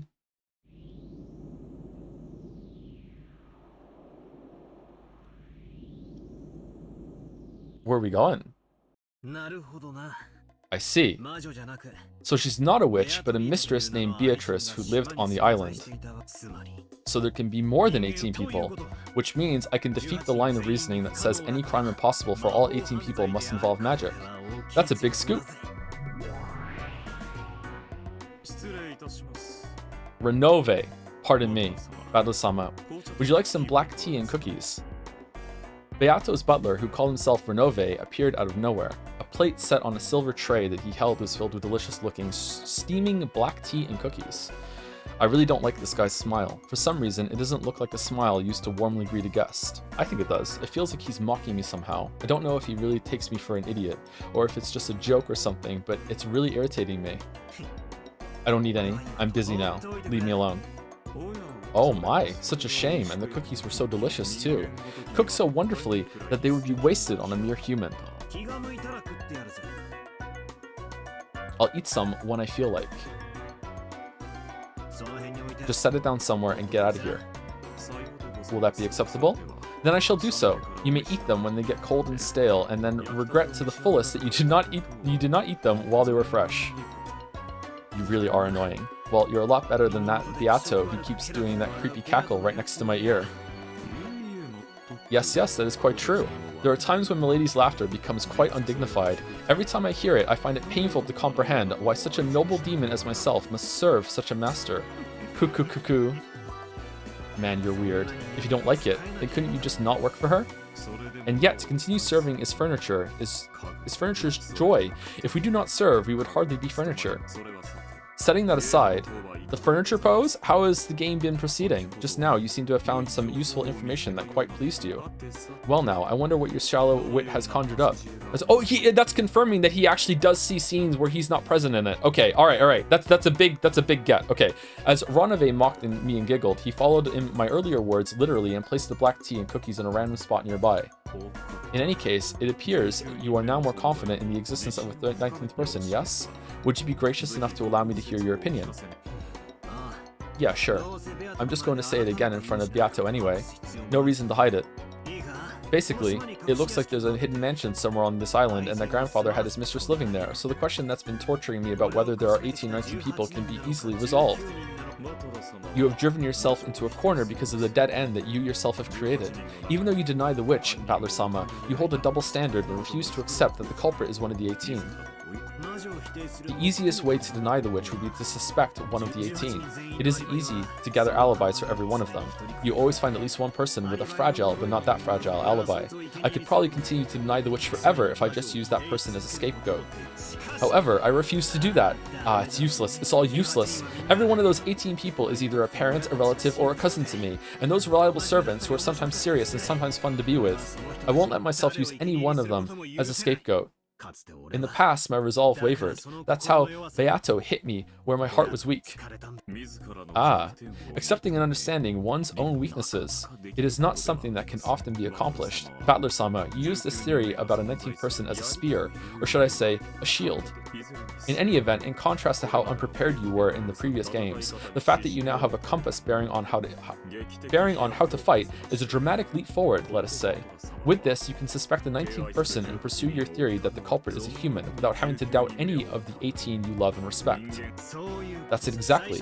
Like in the first game, when Kanon-kun was killed in the boiler room, there were plenty of tricks I could have mentioned without hesitation, as long as the 19th person existed. In the very first game, Kanon-kun was killed in the boiler room. One might think he was attacked by Kumasawa-san, who had gone down into the boiler room with him, or maybe that someone who had appeared to be dead earlier was actually faking and had ambushed him. Either way, it was a move that forced me to suspect one of the 18. However, by simply proposing that a 19th person existed, there was no longer any need to suspect one of the 18 for that murder in the boiler room. In short, I can at least deny the line of reasoning saying that, if something is impossible for every one of the 18, therefore the culprit is a witch. Using this argument, it's easy to explain, for example, the problematic case that has already occurred in this game. Who gave Maria the letter? Even if all 18 people have alibis, I could easily explain everything by saying that a 19th person must have visited her and given her the letter. I'd say that's quite a good move. Now, how would I strike back against it? You still have plenty of weak points, even if you are aware of them. Maybe the 18-person attack would be an effective move. To judge the strength of your defense, it may be amusing to contest that point again. Then how will you do it, Demon Butler?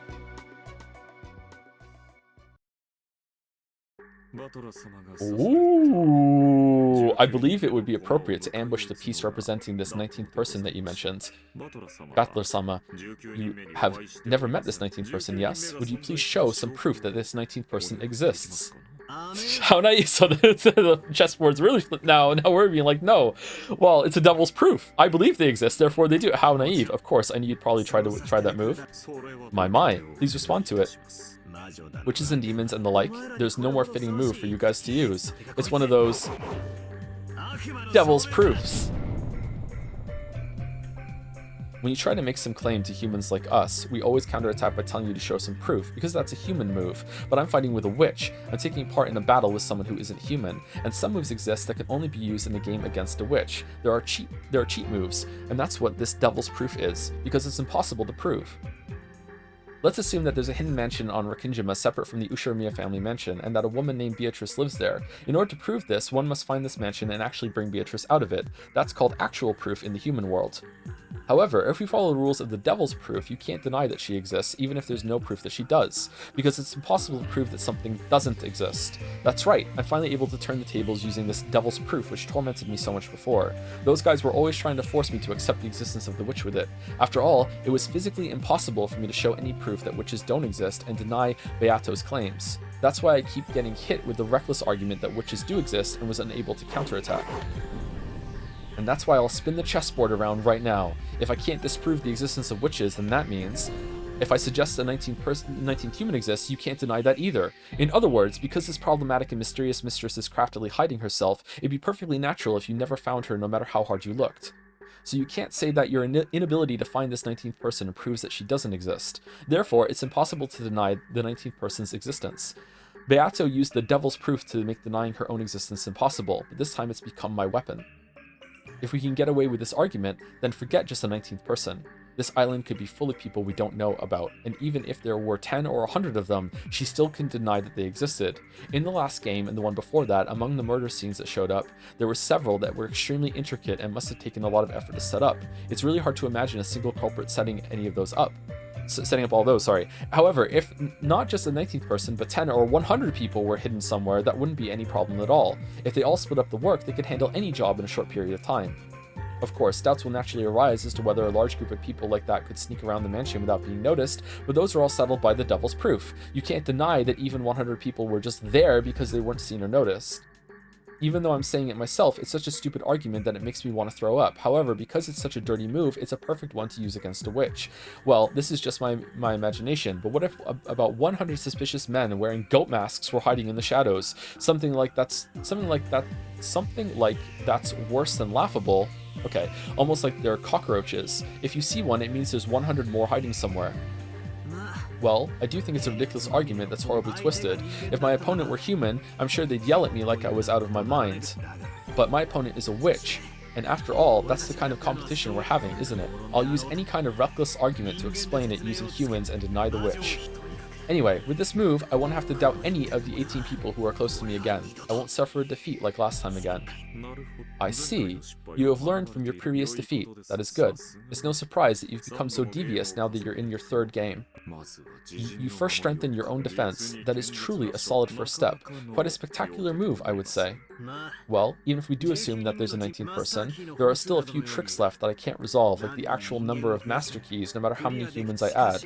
Still, it isn't bad as a first step for the time being. Battle-sama, your trump card is the important piece called the 19th person. You countered my move of asking where the proof was by using the devil's proof.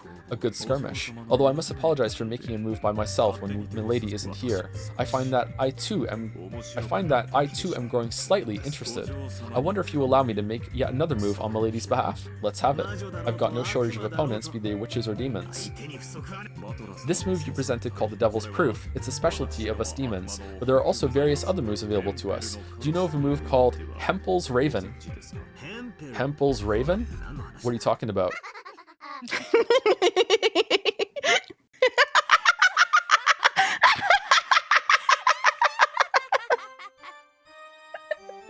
Just then, that enraging laugh I've heard so many times started echoing. The room was filled with dazzling golden butterflies, and in the center of that whirlwind, the golden witch appeared. If it isn't Milady, good morning. I thought you might be doing something interesting while I was away. Hempel's Raven, was it? Such a familiar old move I could almost laugh. To think the day has come when I get to show it off to Battler. It's a classic move to use against a devil's proof. Run away, I will make this move. Don't get in the way of my fun. How sound, chat? We good? She's really loud. She's a bit loud. Okay, I can turn down a little bit. Do you have the boost on Discord? No, I don't. No, you don't? I don't. You can just turn it down. Yeah. I'll turn it down a little bit then. Okay. Okay. You're down to -4. Let's see how that is. Okay. All right. Okay. So you've finally shown up, you guffawing witch. I see you're laughing like a freak just as usual. This guy was talking behind your back just now, telling me how undignified you look when you do that, right? How rude. Is that true? Nonsense. Why would I speak such gossip about Milady, whom I regard with such sincere respect? I can't believe you'd say something so shameless. Doesn't look like we'll be getting along well together. Well, that's fine. Let us return to the point at hand. Hempel's Raven is used to show actual proof using the contrapositive. In other words, it's a move like this. What must you do to prove that ravens are black? Huh? What are you talking about? Prove that ravens are black? Wouldn't you just have to catch a raven and check to see if it's black? That's right. You must simply prove that a raven equals black. Do you see that if you instead prove that birds that aren't black equals not ravens, you would reach the same argument? If you go throughout the world and examine all birds that are not ravens and prove that none of them are black, then as a result, you can claim that, therefore, blackbirds or ravens. This is called an argument by the contrapositive. Is that too difficult for you? Yeah, no kidding. I've got no idea what you're saying. Battler-sama. What about this example? Let us say that you have two boxes and one of them is a winner with a cookie inside. Of course, the other one is a loser and is empty. For example, here are two boxes. Banana in a box, where one has a cookie inside and means you win, while the other is empty and means you lose. At this moment, it has a cookie inside equals you win, which implies that you do not win, it had no cookie inside. When such a relationship exists, the latter is called the contrapositive. When if A then B is true, then if B then not A is also true. Sorry, if not B. Well, that's obvious. If the one you guessed was the loser, then you'd automatically know that the other one was the winner. In other words, if you choose the box at random, whether it's the winner or the loser, you'll be able to figure out which box has the cookie in it after your first move. That is correct. If the cookie is in the box you open, then the devil's proof is satisfied. You can directly prove that this box is the winner equals this box has a cookie in it. However, if the box you open is empty, then the reverse, Hempel's Raven, is satisfied. In other words, this box does not have a cookie in it equals this box isn't the winner. And as long as we accept the premise that there are no more than two boxes, the contrapositive shows that the other box is automatically the winner. Well, I think I'm starting to see your reasoning. Only poison can stop poison, and only twisted logic can stop twisted logic. Then what? How does that overturn my claim that because there's definitely a 19th human hidden on the island, even if all 18 people have alibis, I still won't have to accept witches? Very well. I will teach you about my move. First of all, you're stating that the culprit is not among the 18 equals the culprit is a 19th person. So if you use the contrapositive, it ends up like this. In short, the culprit is not a 19th person equals the culprit is one of the 18. Huh? What do you mean? Only that I've countered your move. Let's try and keep things simple. Runaway, explain. It seems you've made things easy enough for Battler to understand with your cookie in a box analogy. Then forgive my presumption. Allow me to explain my earlier example once more. Allow me to repeat my earlier story about two treasure boxes, one of which has a cookie in it. In this situation, you have an 18-person box and a 19th-person box, so the cookie represents the culprit. Battler-sama, let's say you open the 18-person box. Because the cookie is not there, you have paradoxically proven that therefore the cookie is in the 19th-person box. Then that lets us make an even more paradoxical claim. In other words, if it was first shown that the 19th person box was empty, it would prove at the same time that the cookie is in the 18-person box. Battler-sama played this move in order to avoid having to doubt any of the 18, but it's now being used to prepare an 18-person attack. Ugh. What the hell?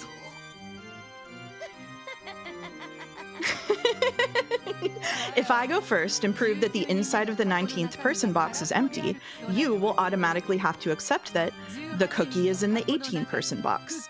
All I've done is say it the other way around, yes? I smell a red statement coming on. Is there a way that she can say that sneakily that, oh. So that move I was so confident in was actually a double-edged sword? That's right. As soon as you played that move and attempted to explain everything with a 19th person, you'd already taken on a risk that you might be forced to accept that the culprit was one of the 18. I see. Hempel's Raven. So this is a countering technique. Wait, if I really think about it, this counter is really disadvantageous for me. This isn't a cookie we're talking about. If I imagine that the loser treasure chest actually had a bomb in it, it gets even clearer. And there aren't just two treasure chests, but 18 plus one more for the 19th person. If you think of it as a total of 19 boxes, it gets even easier to picture. First off, one of the premises of the human culprit theory is that the bomb will definitely be in one of the boxes. I didn't want to place the bomb in the boxes for any of the 18, so I used the devil's proof, and created the 19th person box so I could throw the bomb in there. That much was fine, but then Beato struck back.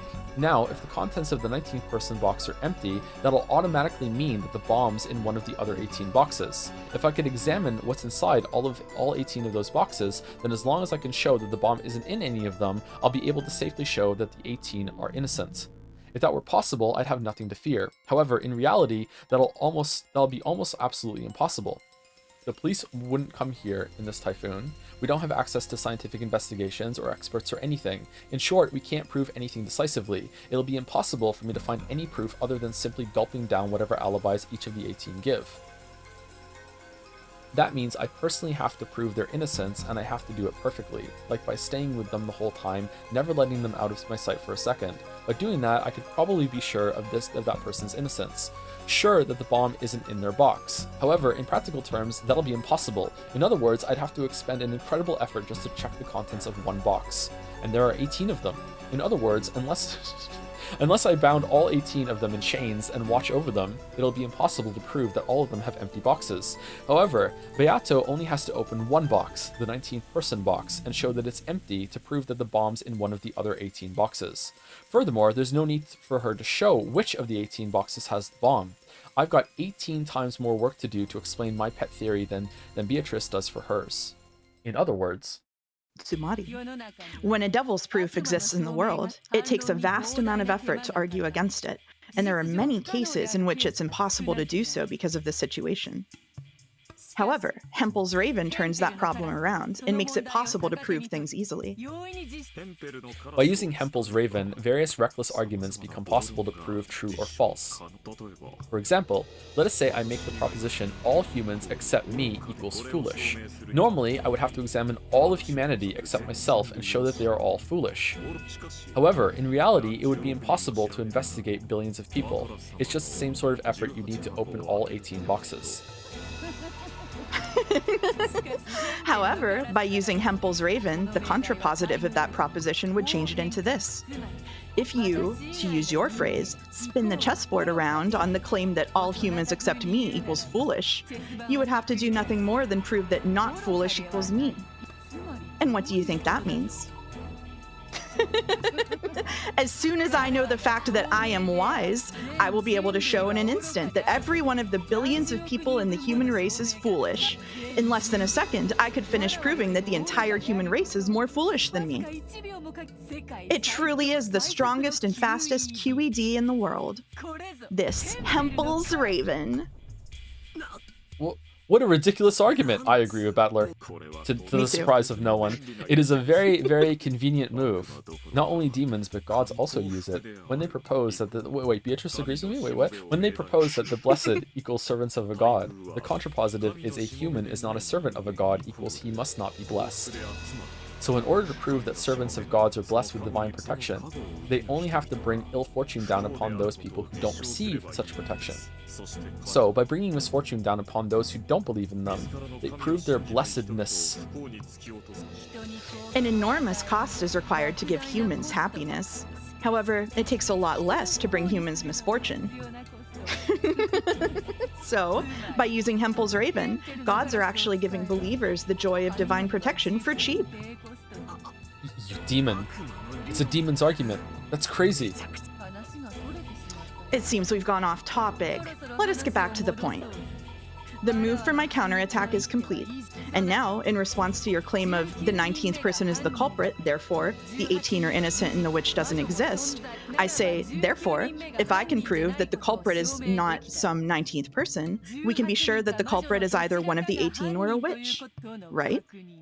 Or the 19th person is a witch. For a while, I just stood there shocked, completely forgetting to close my mouth. Just when I thought I'd countered one of their strong points, their counterattack had been this reckless argument that I couldn't possibly have anticipated. Is this gonna be impossible after all? To continue denying the witch on an island with no more than 18 people, and still believe in the innocence of those 18 people? Is that just a delusion? Am I just trying to escape reality? Not yet. Don't give up this desperate struggle yet. Who cares about whoever's Raven? They're just trying to confuse me by bringing up weird bits of trivia. I use the devil's proof. Don't feel uncertain about something you've used once. Believe in the spear you've drawn, and then forcefully gouge it in. We're still in the opening part of the game. Do you plan to keep thinking on this level? Wait a sec. I want to be sure. I'll admit I talked about a 19th person to keep it simple, but if we're going to use the devil's proof to raise the number of people above 18, then we'd have no way of knowing if it were 10 people, 100 people, or an indeterminate number of people. There's always one more than you assume. Get it? They countered my twisted logic with something even more twisted, so the only thing that could counter that would be an even crazier twisted logic. I see. Even if I somehow prove an alibi for the 19th person, as soon as I do, you'll think of a 20th person and claim that they're the culprit. By repeating this endlessly, you would make it so I kept searching for their alibis for all eternity. I see. Just like a demon king summoning a plague of locusts. I wouldn't expect anything less from Kinzo's grandchild. It looks like you've been gifted with a talent in summoning. In short, it's impossible to always prove an alibi for each person X outside of the first 18. How do you like that, Beato? Now that I know we're having a battle with twisted logic, I won't lose. How foolish! Who do you think I am? I'm the Endless Witch. The thought that you could challenge me endlessly is just absurd. Endless control means I'm able to kill endlessly. When your 19th person folds, you'll summon a 20th. And when your 20th person folds, you'll summon a 21st. And when your 21st person folds and your 22nd person folds, you'll summon a 23rd person, a 34th person, a 64,358,000 whatever person. Did you think you'd have me at your mercy for all eternity? I laugh at infinite regress. The infinite doesn't work against me. Well then, how will you kill my endless? Just try and show me. What was that? I have the power to speak the truth in red. Ugh. Here it comes. When I speak in red, it will contain absolutely no illusions. If I say once in red that there are no more than 100 people on this island, you will no longer be permitted to create a 101st person. See, battler? What truth shall I tell in red this time? Where shall I strike for the kill and force you into hopelessness? Come, show me your usual frightened face.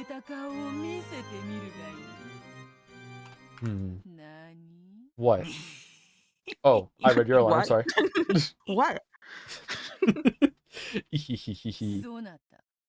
Why are you laughing? I wonder what kind of creepy look I had on my face as I laughed right then. That red sure is scary. Every time it jumps out, I'm driven into the depths of hopelessness. But I've already realized something. There's no need to be overly afraid of the red. You've brought out your trump card again. So, how and for what will Beatrice Sama use the red this time? Oh, what do you mean by that? Suddenly looking so relaxed. Sorry, but I was waiting for you to take out that blood-red treasured sword of yours. Let's see, what will you proclaim in red this time?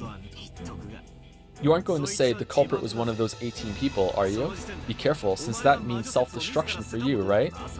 That'd be the same as throwing away your own witch theory yourself. A complete resignation.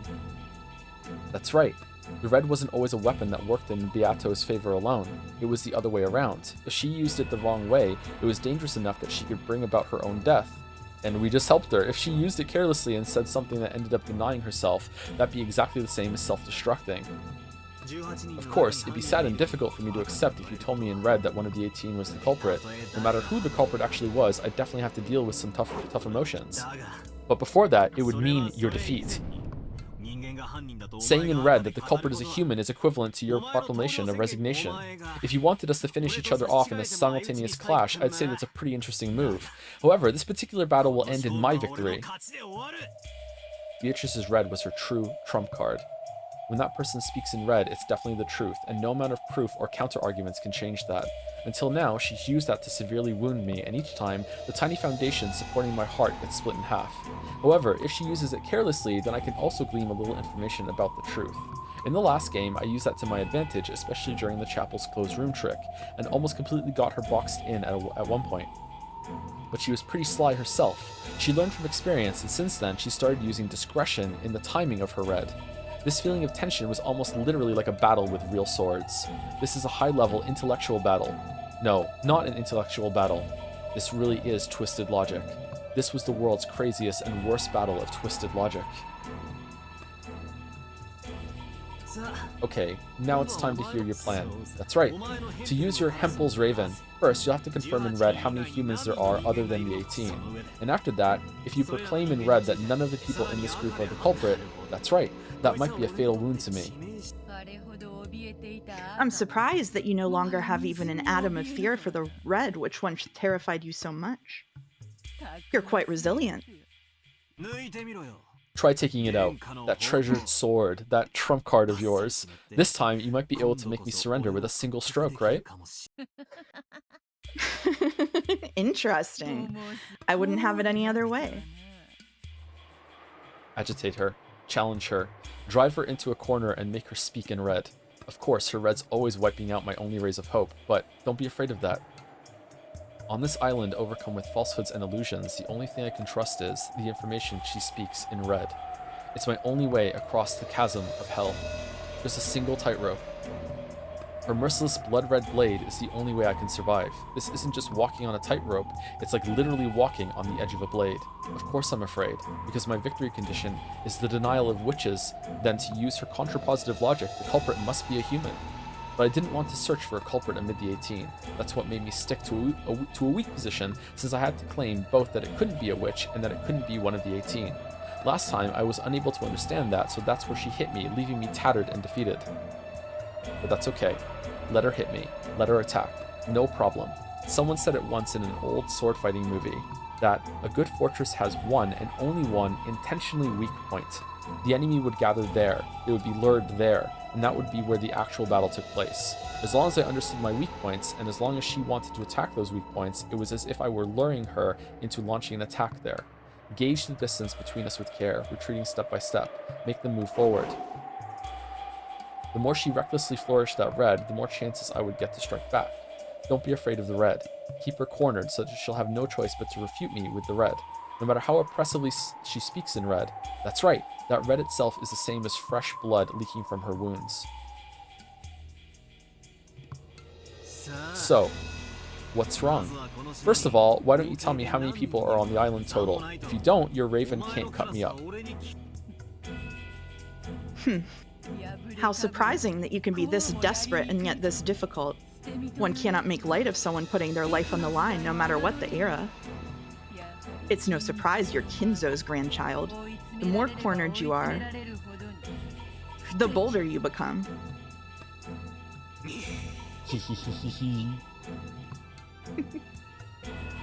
Renove also has thoughts. Am I saying his name right, by the way? Renove? Renove cleared his throat. Renove. It appears to be a stalemate. That black tea I worked so hard to make is getting cold. Milady. Renove, who was supposed to be her ally, roguishly rushed her into making her next move. I wonder whose side this guy really is on. Beato probably thought she'd managed to smile back and appear confident, but she couldn't hide the sweat building up on her forehead. By now, she had completely lost the confident feeling that had allowed her to turn her nose up at her worthless opponent. Of course, she probably wouldn't be cornered by something like this. She's just being cautious. Until now, I've been inexperienced. I didn't know how to fight, and I wasn't strong enough to be her opponent. However, now that we've reached the third game, she's realized that I'm starting to become more skilled, and she's grown more cautious, thinking every move over carefully. Sure, that's just fine, Beatrice. Sorry to keep you waiting. Are you happy now? Ooh. Now it's starting to get interesting, huh? Hee. Battler. This isn't getting us anywhere. Then, should we get to the heart of the matter and go with the usual? Oh, the usual, you say? Then by all means. If I don't hear you say that, I guess I just won't feel like starting. The first move was mine. Here I go, Beato. Repeat it. On this island, there are only 18 people. If I hear you say this in red, I'll have no choice but to suspect one of the 18. I won't be able to say a 19th person did it, so all doors will be closed to me. However, I believe the culprit definitely isn't one of the 18. There's no way any of those 18 could commit such brutal murders. I'll say it again. Repeat it. On this island, there are only 18 people. I refuse. I won't say why. Oh, really? I thought she was gonna say it. Wow. Okay, phew. I'd avoided what would have been the worst red for me. If she repeated that, I'd be faced with those two worst choices of accepting the witch or suspecting one of the 18, like last time all over again. But Beato hadn't proclaimed my ultimate and greatest weakness in red. She refused to repeat it, even though there was no reason for her not to strike. Even though it was a weakness she should have been drooling at, she hadn't sliced me up with red by using that move, which should have been as good as forking a rook in the king. This was a big sign of my advantage. I think she's going to follow up with something devastating here, Battler. That's right. The culprit isn't one of the 18. I won't suspect anyone. And since the culprit isn't a witch either, it means a 19th person exists on this island. And that's you. A person who, as grandfather's mistress of 30 years, has been secretly living in a hidden mansion in the forest for a long, long time. The human Beatrice. That's right. You aren't a witch or anything like it. You're just a human who's been living on this island in hiding for several decades.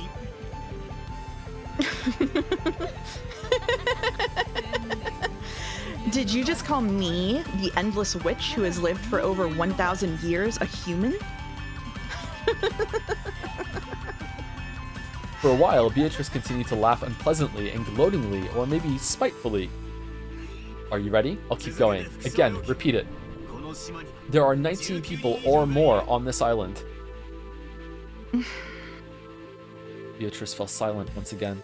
She'd probably remain extremely cautious as long as confirming the number of humans on this island might give her some large disadvantage, depending on the situation. The red has already become a foothold for my counterattacks. Now that we know this, it makes the red very risky for the witch. But if she couldn't repeat this, her Hempel's Raven wouldn't be effective. To break my devil's proof, she would need to settle the existence and number of people outside the 18 in red. That's right, she couldn't break the existence of a 19th person unless she used red. I've closed Beato in, giving her no choice but to speak in red. There really is a way to fight in this witch's game. It's okay to refuse. If you can't say it in red, that means there's a total of 18 plus X people on this island. That X is a pretty massive piece to lose in your first move, right? After all, from now on, all of the tricks that were impossible for the 18 can be explained with a human X who isn't in that group. This huge piece can break open all the rooms you said were closed because everyone had an alibi. It was just like how a chess bishop can cut a thin line through enemy forces as long as there's a slight gap. It could only be effectively used on squares of the same color, but it was very good at controlling territory on the board. Why did she bring this up if she wasn't prepared to make a statement about it? Is she building something, or It looked like Beato also noticed her current plight. She couldn't just let such an important piece go, especially this close to the beginning of the game. If she pulled out her red treasured sword, it wouldn't be that difficult to save herself from this. But Beato was completely aware that I was expecting it. She was afraid that a careless red truth might end up strangling her own neck. Because, in the first place, a witch is something that ought to be denied in red. Believe. Don't doubt. Witches don't exist. Something like that couldn't exist in this world. They can only exist in the valleys between truths. They have a fragile, but not that fragile, existence, curled up in those cracks, frantically trying to protect themselves from the brutal winds of truth. And they can only barely exist like a mirage by surviving on falsehoods and illusions. In other words, the red, which only witches can use, is the reality that might easily deny their very being. The more they brandish their red words, and they use sword there too, is that on purpose? The more they begin to lose bit by bit that crack in truth inside which they can endure.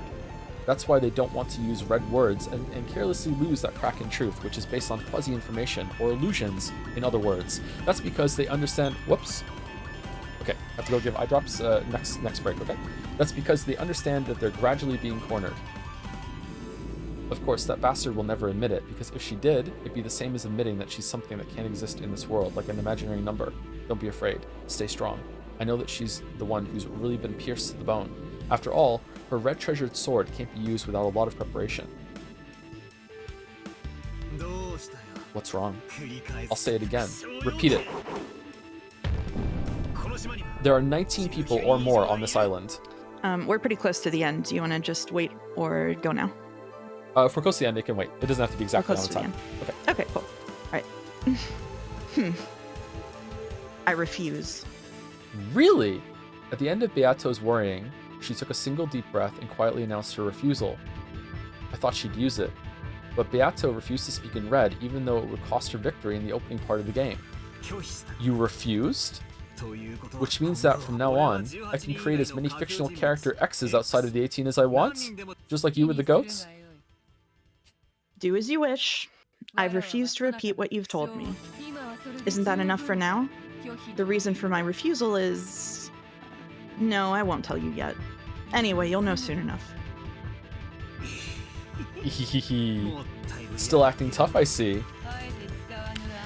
Choosing not to use the red is another way of using it. You called it my red treasured sword. A pleasant metaphor. I will use it too. A treasured sword is at its best when it's sheathed. In fact, there are times it can instill even more fear because it is sheathed.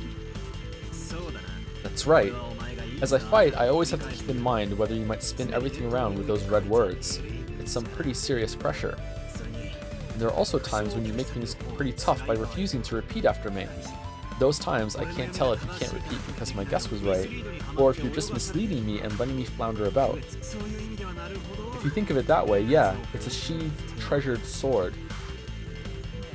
So what? If I'm going to push you off a cliff anyway, best to let you climb a bit higher first. We've still barely begun. Much is left to come. I'll resign from this challenge. Go and get drunk on your faint victory for now. But only for now.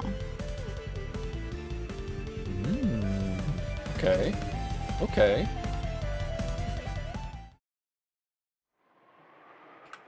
Practically speaking, the early part of the game ended with her being a sore loser. Even so, I couldn't relax my guard at all. That tension didn't fade one bit until I was greeted by the sound of Ronave's applause. I don't know if I'm saying that right anymore. Spectacular, Battle-sama. Perhaps you have started this game with an advantageous development.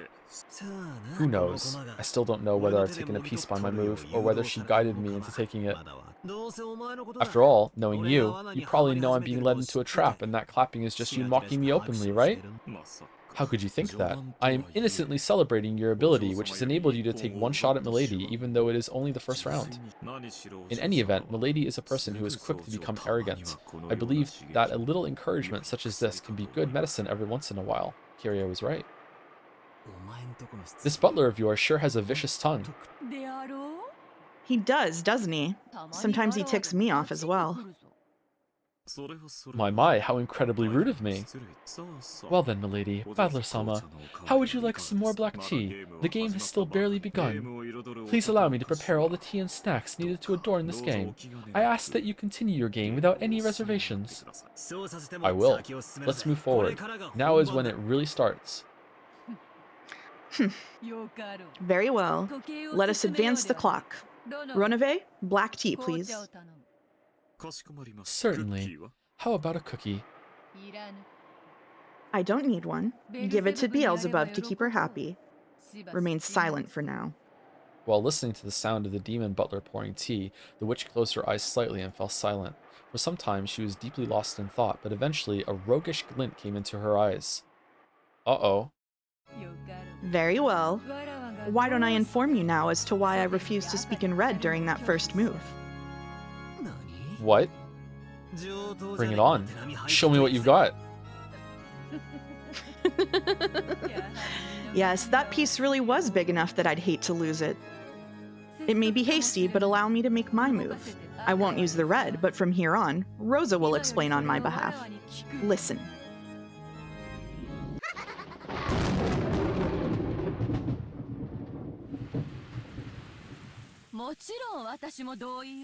Of course, I think the same way. Rosa does too, right? Rosa? Huh? Sorry. Me too. I think that too. What's wrong, Rosa-san? You've been really quiet for a while now. Are you feeling sick? From the beginning, Rosa had never been one to cut in on the siblings' fights, but even so, she seemed unmotivated, and has said almost nothing during this night's conference. The whole time she hung her head and appeared to be thinking of something else. You've been in a daze for a while now. Do you think you can protect the inheritance like that? You're also the mother of your child, so get a stronger hold on yourself. I'm sorry. Did you wake up really early in the morning? If you feel sick, you shouldn't overdo it. The beds in our guest rooms have been prepared. How about taking a rest? I'll guide you. No, I'm fine. Thank you. What is it? Is there something you're worrying about? No, not really. Is that so? It feels like your mind has been elsewhere this whole time. I wonder if that has anything to do with what we've been talking about.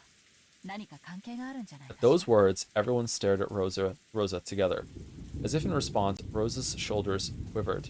Apparently, Kyrie's guess hadn't been wrong. Rosa couldn't deny it either. No, She swallowed whatever it was she had been trying to say and went silent again. Of course, the other siblings also began to realize that something about her appearance was different from usual. What is it? You've been weird for a while. Did you think of something? We all just swore to remain united, didn't we? Don't hold back worrying by yourself. We said we'd talk. Rosa, tell us. The men pressed her one after the other, and Rosa confessed, resignedly and nervously. The atmosphere made it seem as though she was confessing to some modest prank, which had inadvertently brought about a serious situation. No, this mistress of grandfather's, this Beatrice, I was wondering if she's still alive. Huh? Isn't it obvious that she's alive? After all, she was able to send that letter to us. Whether she's in good health or not is a different story, though. The woman in that portrait must be getting up there in age by now. I'd say she's healthy. People who are crafty when it comes to money stay healthy no matter how old they get. Her evil plan might even be the best rejuvenating agent. Wahahaha. She shouldn't be alive. Huh? What did you just say? Beatrice is dead. I killed her. What did you say? What do you mean, Rosa? But it wasn't really me who killed her. Though I did bring her to a place like that. No, I did kill her after all. I tried to make myself believe it was a dream. But it wasn't really a dream, was it? Which makes this a letter from Beatrice's ghost. Wah! It was so sudden that everyone was lost for words. Rosa kept on talking, unable to stop, holding her head as her hair flew all about. Calm yourself, Rosa-san. I have absolutely no clue what's going on. Already dead? What do you mean? I think it means two things. First, its literal meaning. And second, it backs up our earlier guess. Which means Rosa has met with Beatrice, right? I've never heard Rosa mention anything like this. Rosa, when was it? When could you possibly have met Beatrice? Long ago. Long ago. We just moved over to the island and I was still young. It wasn't my fault. It's not like I killed her. Wah. Wah. Calm down. Nobody's blaming you for anything, right? First, drink some water, okay? Natsui-san, the pitcher, please. Yes. Here you go, Rosa-san. Please, calm yourself.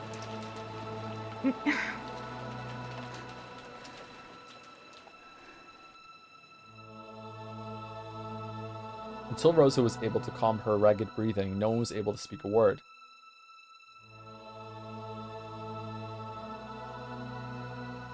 That's it. That's it? Wow. That's it. Okay. Well, we got to the cliff, chat. We got to the cliff. The cliffhanger. Oh, damn. Oh. Thoughts? Speculation? I got yelled at last time because you didn't speculate enough. What do you got to say? I did speculate enough. I just didn't know how to dig into it because like her attack was so strong. I'm really surprised. Oh, here's Kinzo. I'm really surprised that they went with Hempel's Raven or whatever, and didn't have a follow-up for it. So I don't know if they didn't, if Battler like outsmarted them there with like forcing good questions to repeat or what. But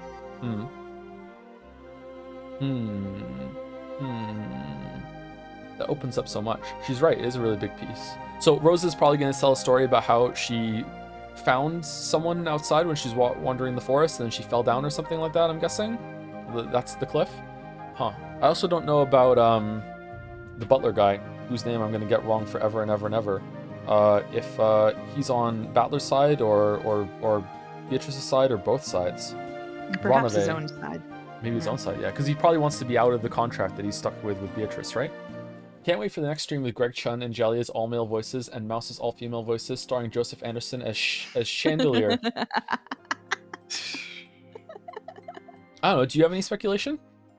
Do I have speculation? I'm not allowed to do that. It's against the rules. Do you remember what your speculation was at this point? Good question. My speculation at this point had to do with actually had to do with things I can't tell you. I'm sorry.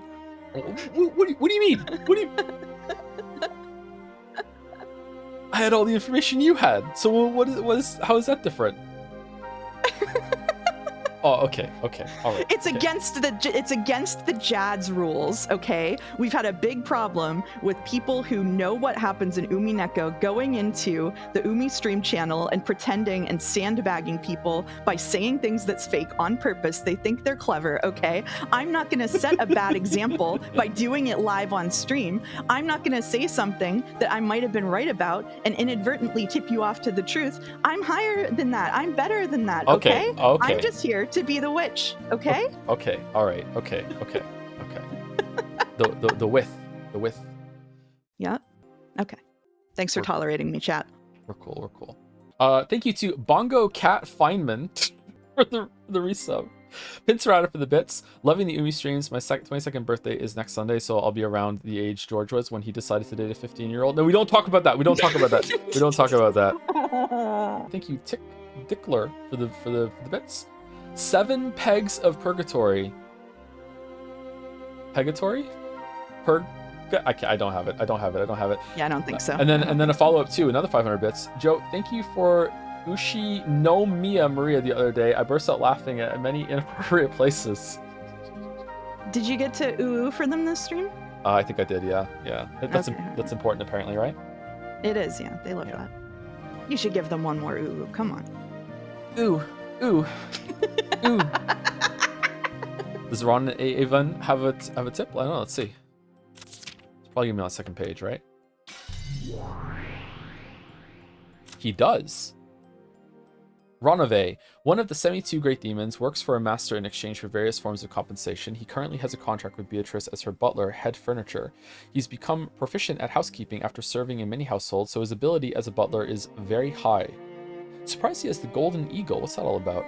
In the high society of witches, employing him has become a kind of status symbol. Furthermore, the cookies he bakes are superb, and witches often form a line demanding them. He must possess tremendous magical power, but since he always stays out of the spotlight to further boost his master's reputation, his combat capabilities are unknown. Runaway has what the kids call aura. Yes. Yeah. I'm not going to pretend I understand what aura is, but, you know. He's got it. What's the difference between Riz and aura? Aura is more like swag. Okay. Aura is unspoken, says chat. Would you agree with that? Yeah. Riz has to be exercised. Aura is a passive buff. two boomers discussing the Zoomer term.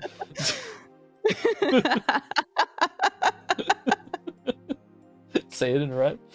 Okay, these streamers are declared in raid. Simply Allegra, Mitsuruvier, Germa playing WoW. Really? Okay. Oh. Aura is the drip that's wet. Riz is when you say that drip is wet.